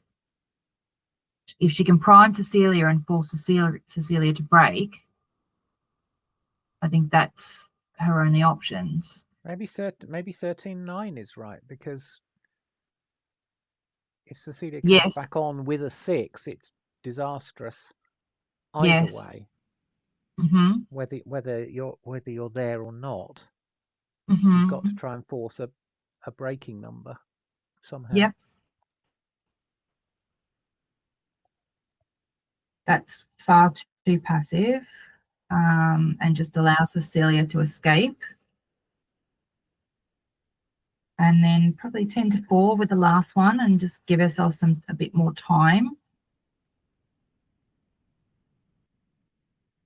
It doesn't matter a huge amount. So 6-2. I mean, You've got you're Yeah, down to there's all no. losing options now. Yeah, there was no point hitting there.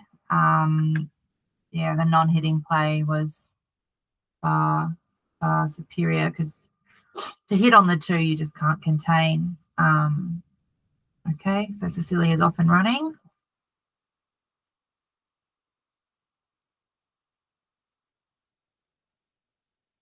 Okay, 5-1. Double 2 plays into the 6, 10-6, and 14-10. Yeah.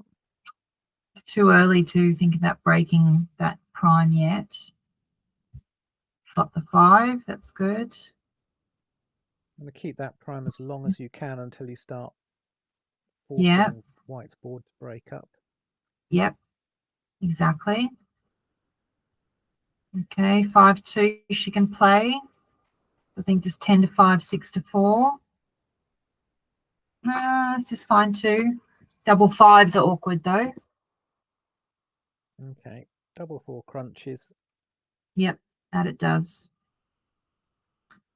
6-1 breaks the 7. Okay. Yep, just a 2 here. Oh no, sorry, 6. She did have the 6. Yeah, I was thinking the same thing, but no, she did have a 6.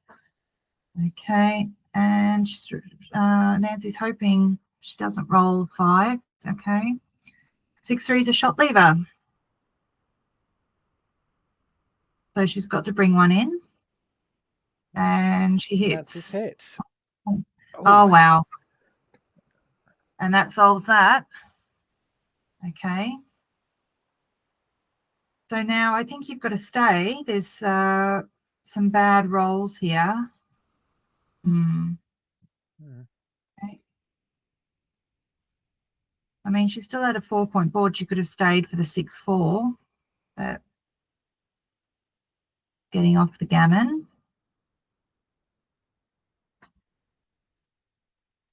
Okay, gammon is not happening. Okay. And this is going to be 4-1 to Cecilia.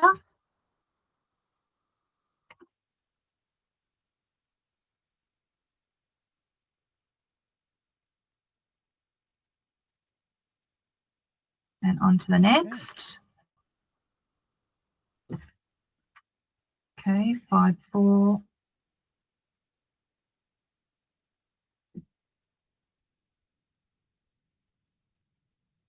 Yep. Double 3 is awesome. Makes the 5 and the 3 hits in the process. And out.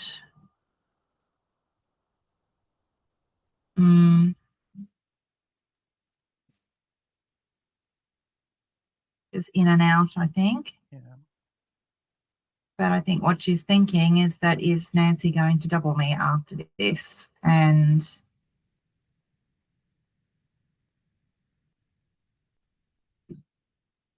which one will be better?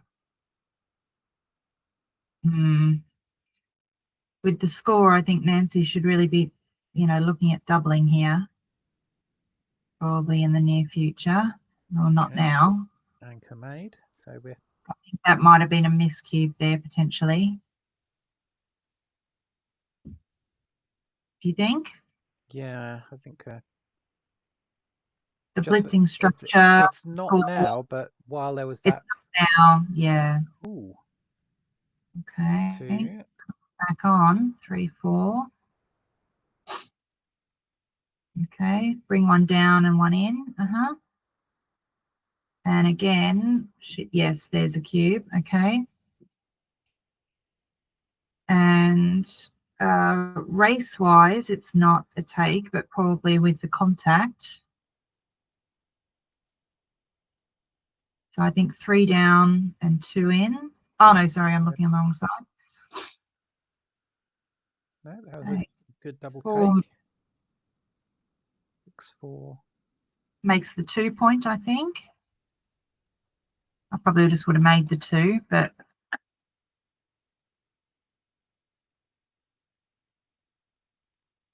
Okay. Okay. So 2 6, now. 6, yep. Now No, she didn't miss any cubes there. I thought it might have been, perhaps almost. okay, now you want to disengage as best you can. So 2 across. She's going to be what? Has she played any? No, she hadn't. Oh, no. Okay, so you've got to bring 2 down. No. You've got to bring them down. No, this is the wrong idea. You're way ahead in the race, Nancy, so you just want to clear contact, because now you could instantly start to make things awkward for yourself.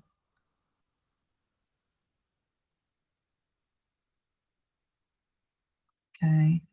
Probably 2 to 1 there was the right one. Okay, and here's a shot when Cecilia has a full board made.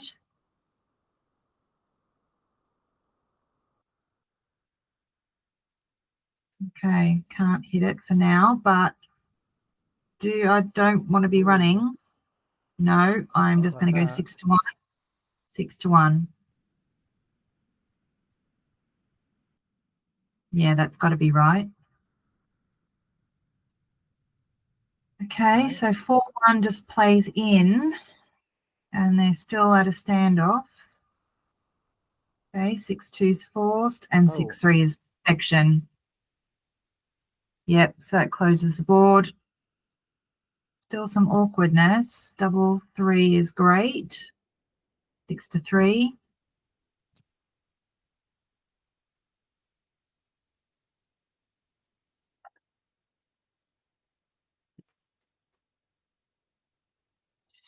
Yeah, that play with the 3s was the only, pretty much any move was correct except for that. It was a 240 blunder, that one. But she got away with it in the end. Okay, 6-2 is great to get off the gammon. 2-1 isn't. 2-1 isn't correct. 6-1, and then I think just 10 to 9. We must be home now. Yeah, yes, here we go. Gammon saved. No gammons. No gammons here.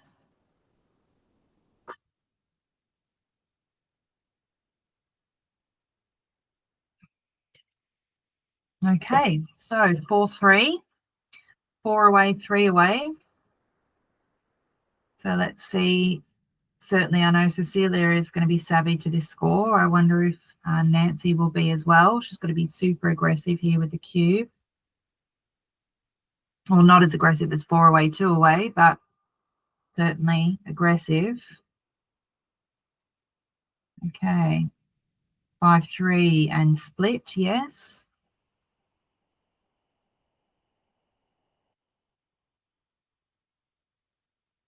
No, I like making the 8. Okay, so 6-5. I think Nancy's just going to have to run with that one from the 21 and just run it all the way around. If she gets missed, she uses it to prime. She doesn't get missed, and you just put that on the midpoint. You don't put it on the midpoint.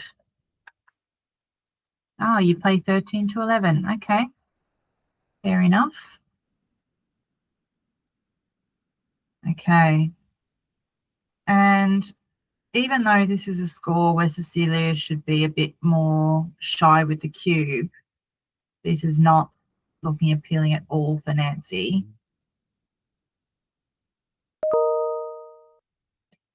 The race lead, there's virtually nothing in it, but unless Nancy rolls some kind, like a joker, like a 1-1, 3, something like that, she's just not going to contain Cecilia here.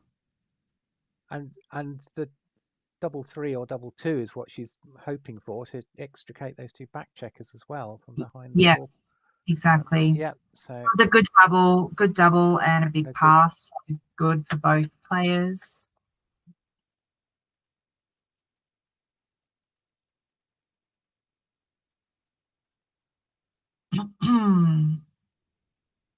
I think that's still probably just your standard splitting down, isn't it? Excuse me. No, apparently not.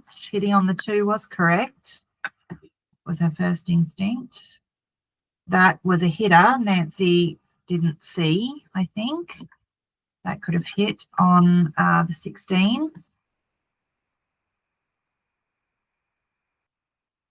It's so important to, I mean, it's the 5th round. We've been playing all day.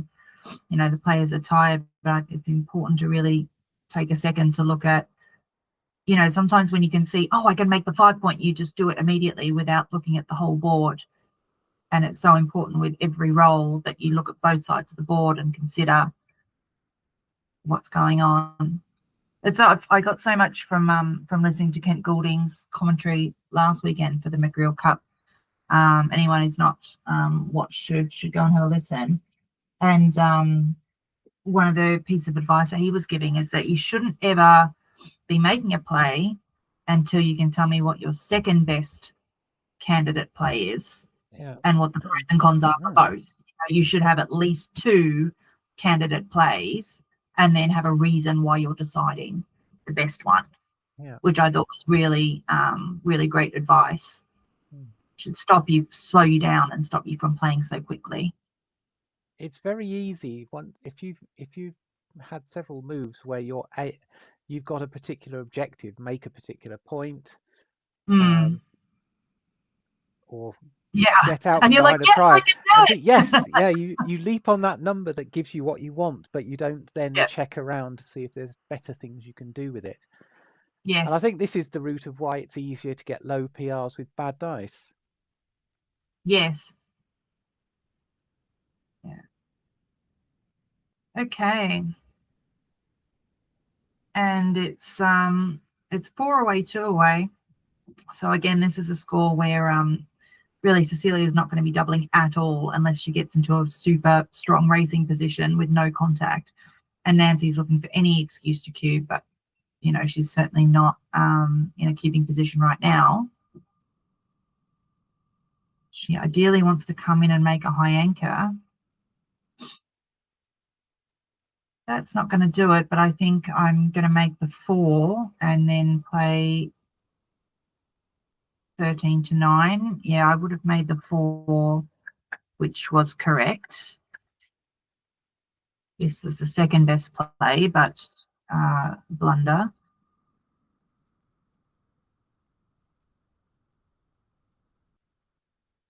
This is big. Okay. 5, 4. Yeah, I think if I'm hitting just with 1 like this. It's just leaving the 1 blot.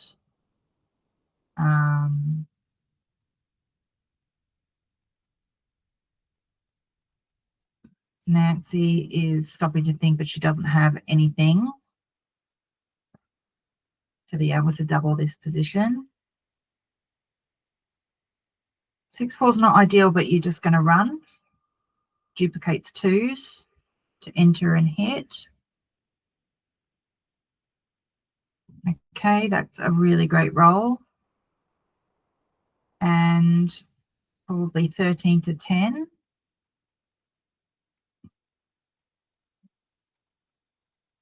Yeah, I think 9 to 6 was the play there, but 13 to 10 was second best. I'd be stopping to think. I mean, it's 4 away, 2 away. Yes. I think there's going to be quite a few missed cubes here every time it's had a shot come along. Yep, she's just playing too quickly. And you need to know that in this sort of position, you go all out to get the cube across and go all out to gammon. Yes, but you know, I think we'll. Was it Nancy's? Oh no, we didn't have details about Nancy. I was thinking she'd only been playing about a year, but that was Jenny. Yeah. The wrong one. Okay. Has she played any of the 2s yet? No, 2 out. Yeah, 2 out and 2 in. Yeah. Okay. And that's beautiful for Cecilia. So now she's got a 20-point racing lead, and this is exactly the kind of game that she wants to play.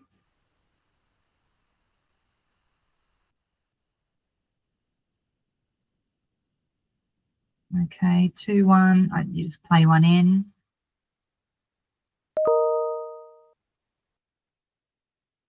4-1 slots the 3. And now, okay, make the 4 slot the 5. And Cecilia is just praying and hoping for a nice juicy double. That's not a double 6. 6-4 is fine. 6-3, I think just goes 8-2, 7-4. Okay. And now things are starting to get a slightly awkward. 4-2 makes the 5 prime. No, you could make the 3 there.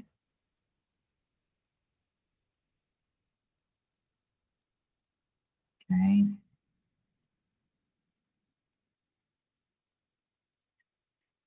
So now, yeah. Okay, so 5-4.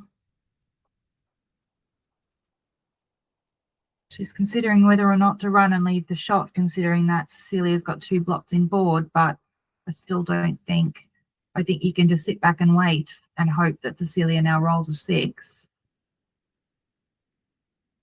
which she just has. Okay. Okay. And double 3 is perfect. Now, yep. Take a moment whether to cover the 6. Oh, she should. Yeah. I don't know. I did like her play though. It left no blots, but I think that was correct. But again, yeah, you're right. She did play it very quickly. Okay, 6-1 is perfect. Remakes the board. Okay, so 9s and 11s. Okay, that's decent. That's safeties, and now Cecilia has to get past, which she does not. And she has to step out into the shot. Okay. 1-3 hits. Hi, Asan. Thanks for watching. Well, we need to start thinking about the cube again. Yep. Okay, and she should be looking at it right now. No, she's just rolled straight through it.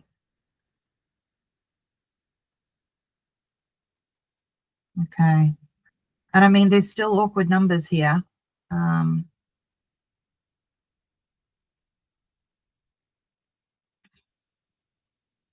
Does she think that she might? I mean, yeah, there we go. Yeah.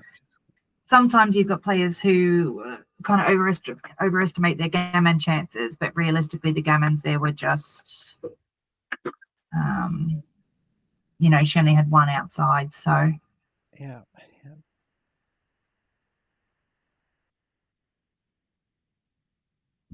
Okay, so 3 away, 2 away. Yeah. And you can see for the last 4 moves there, she did, well, she missed some doubles, and she did miss a whole heap of doubles early in that game as well. So that scoreline, you've just got to have an absolute hair trigger on that cube, just ready to go at any sniff of volatility and gammons. So now it's 3 away, 2 away.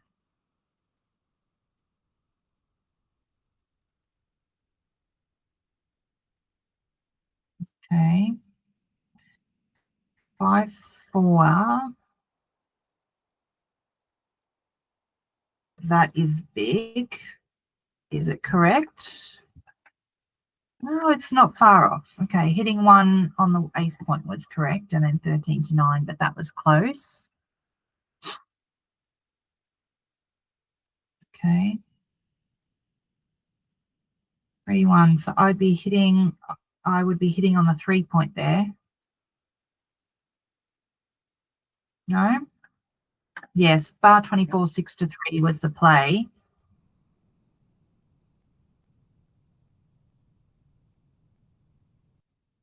Okay, and now 5-1 is awkward. I think you've got to play to the 8 and 6 to 5.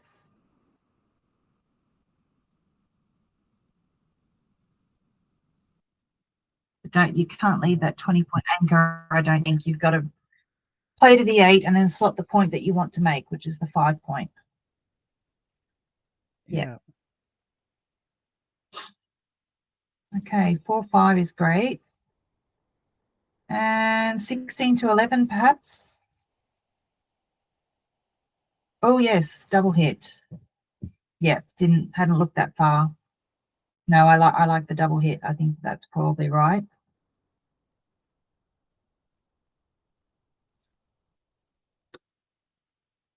Okay, wasn't right, but 16 to 11 was the right play, but wasn't far behind. Yeah, you get your anchor back. I don't know. Oh, I think I prefer having the anchor rather than the outfield point here. My hero's just gone really strange. It was showing us having 1 on the bar when even after she'd brought it in, kind of. That was odd. Couldn't really follow what was going on. Okay. Yeah, just bring that one round. Yeah, and that moving at the extra 1 duplicates 5s. Yeah, that's also not bad, but yeah, 16 to 10 was the play. 4-1 is nice. You just play to the 15.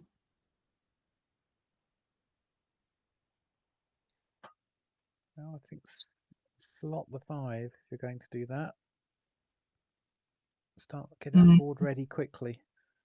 Yeah. 4-1, make the 3. Yeah. You could slot both 3 and the 5, but I think I prefer to have 1 rather than half of 2 of them. This is very awkward, so I think I'm playing 13 to 8 and 15 to 14.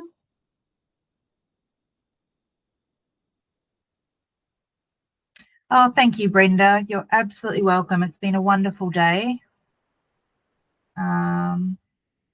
This is my perfect Sunday. Relaxing, drinking coffee, watching backgammon. What a win. And a hard-fought contest at that.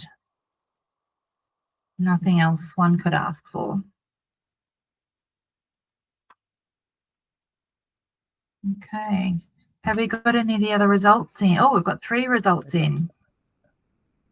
Yeah, we've got 2 to us and 2 to England, 1 to Scotland. Okay. So the match as a whole. 13. Yeah, England reached the magic 13. Okay. But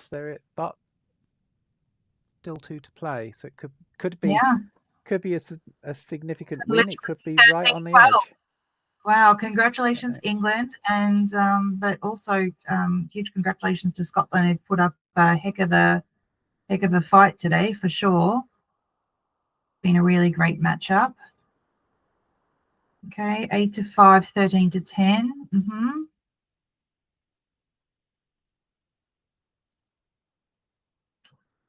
I think that has to be right. What else are you going to do?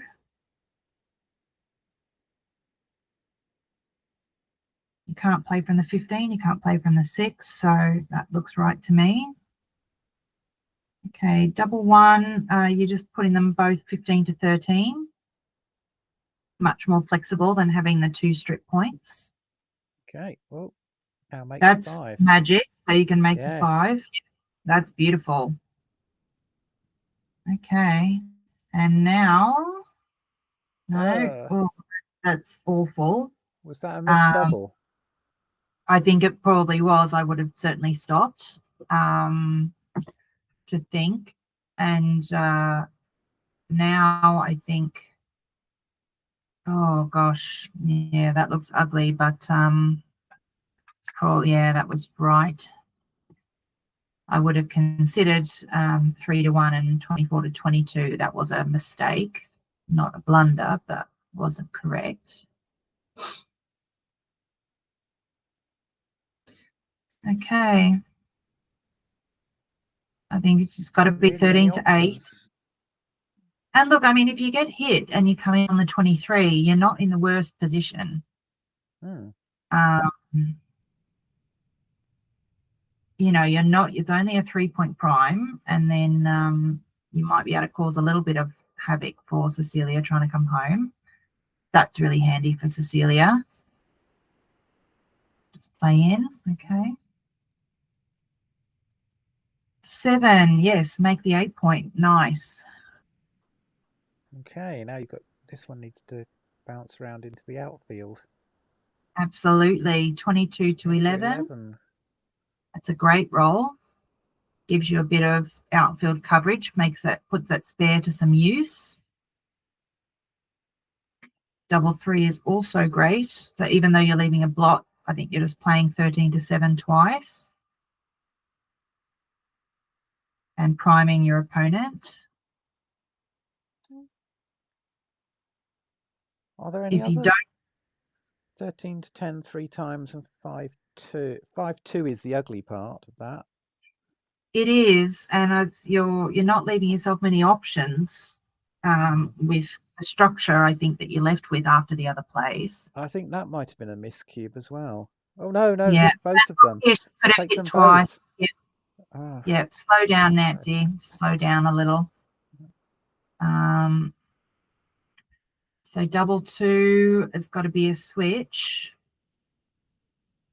You've got to try and buy time to roll your 6s. I'm confident that she should be switching here. No, I was wrong. I would definitely have switched there, but that was a blunder.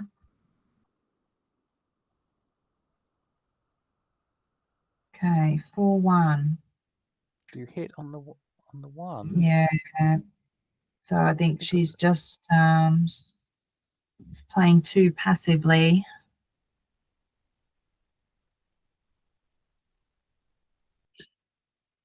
You can play 11 to 6. If you're going to hit on the 1, I think I'd play 9 to 5. Yes.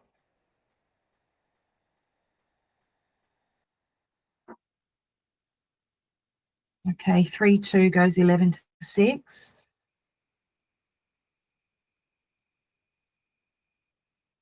Okay, also fine.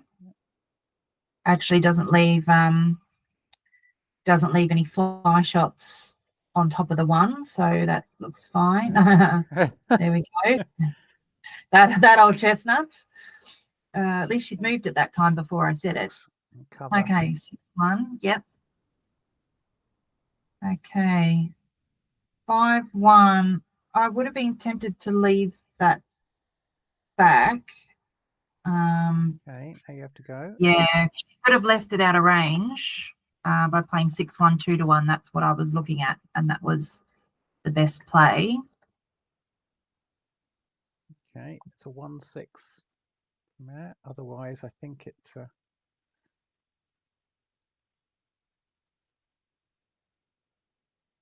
Okay. And Cecilia is gammon hunting. Not 5, maybe 15% gammons. Oh, Yeah, I mean, there's not a lot of them, but that's certainly what she's hoping worth for at going this for. score. Yeah, and look at this: double 6 followed by double 4, and followed by double 5. Wow, that is outrageous behaviour, Cecilia. Okay, and Nancy needs a double to not that double to salvage it. Wow, that's the kind of stuff where you're like, what do you know, that stuff doesn't ever happen. We've all seen it happen online, or we've all seen it happen in real life. That's crazy. Okay, so that's 7-4.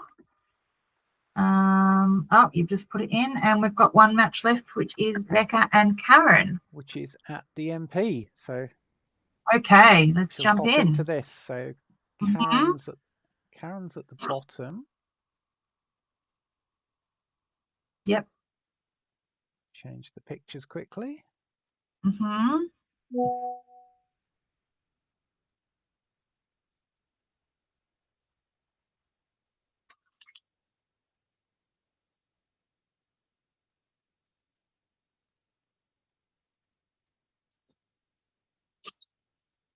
Ooh, and this is a. Yeah, I think you've got to cover the 2. Yeah. Okay. 6-1, just oh, do you come in with the 6 and just move up with the 1? Yeah, I think so. You've got it. No, you don't. Now you've got Yeah, now I you've got 2 don't do. back. Yeah, but she's got no board. I don't. Well, she's starting it now, I guess. 3-1. Okay, you have to hit. 3-2. You bring 1 down. 5-4 makes the 4. That's Yeah, that's a nice roll. a good point. Okay, so you can pop 1 out and probably just put it on the mid. I didn't really like that. It was the top play, but virtually equal was going to the midpoint. I thought that was more flexible. Okay. Because now the problem is she can't play safely with that back checker, and she doesn't want to hit here. So I think you just have to go 8 to ace without hitting.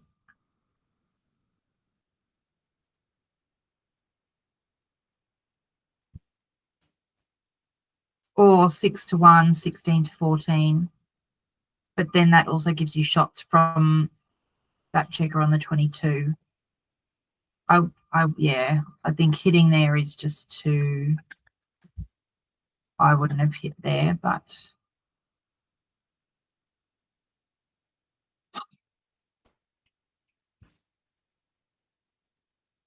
okay.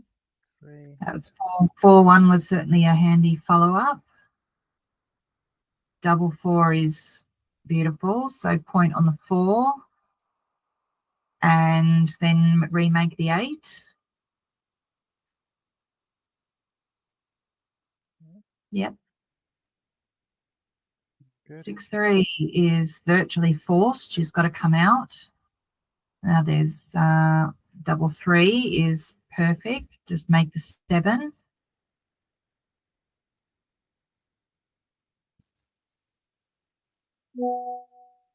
I would just be making the 7. Yeah. I know she wants to pick up that other checker, but it's not worth the risk to me. The 5-3 is great. That can run. I think you were meant to run with that, were you?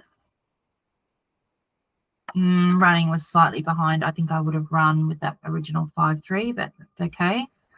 She can run now. 5 out and 3 in, yes. Ooh. Now, are we at a banana split time? Split? Do we have a banana split? Damn it. No. And it was correct. The banana split was correct. If anyone is not knowledgeable, that is going from 4 to 3 and leaving 2 blocks, which is generally a fairly audacious play, but there are certain instances where it's called for.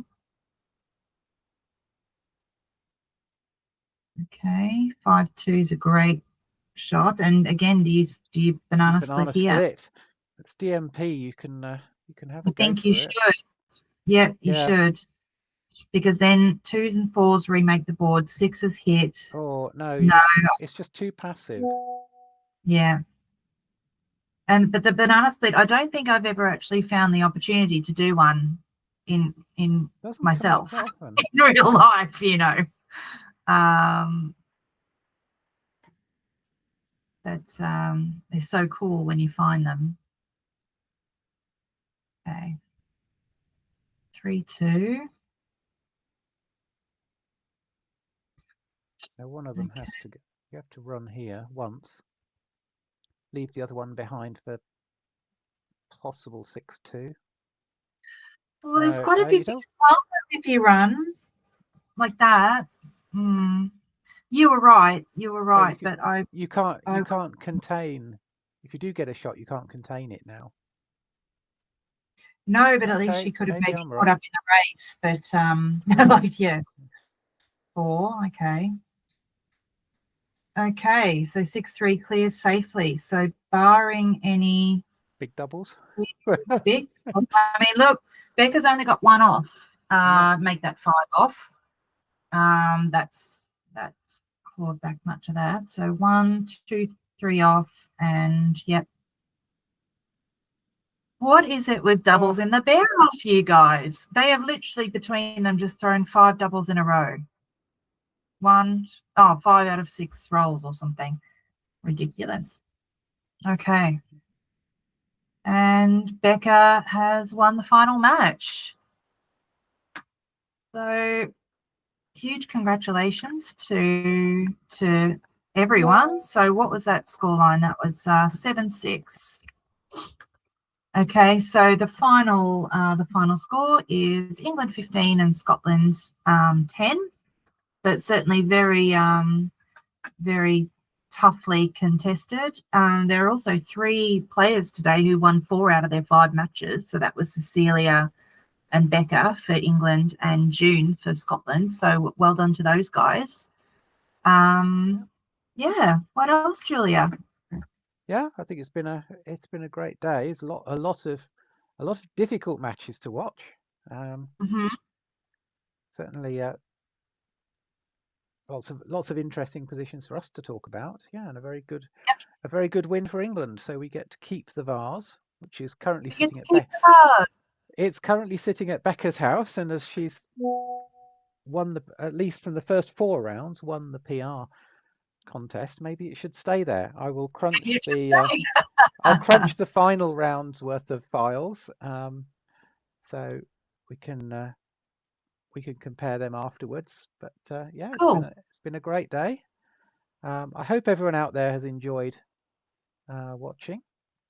Thanks so much, everyone, for joining us. I hope you've enjoyed the matches as much as we have. Yeah, and some quick plugs for next weekend. As Merrin's mentioned, we've got this new cup. UK versus USA starts 4 p.m. on Saturday and then resumes 3 p.m. Sunday. That's 8 rounds in total, so that's going to be a lot of very intense backgammon going on. We've also got the final of the UK Charity Challenge on Sunday. I think it's going to be Sunday morning, but I'll confirm the time a bit nearer. And that's another Scot playing. Alistair Woods is in the final against Kevin Jones, and the winner of that match gets to choose the charity for our 2024 to 25 challenge when that kicks off. I love the charity challenge. Such a lovely tournament. It's my favourite one to run, and we've raised over £8,000 for great causes this year. Wow. Sorry, this over the years since I started it. Yes. 1,200 to Caring Minds in Birmingham and Solihull this year, and would be delighted to match that amount next year. So keep watching our Facebook, our blog, and so on for the announcements, and we hope to see. And that's through Backgammon Hub anyway. So anyone who sees the tournament come up, you can just join it whenever you see. So yeah, all right. Thanks so much, everybody, and hopefully we'll see you next weekend. We'll look forward to that. See you all again soon. Okay. Bye.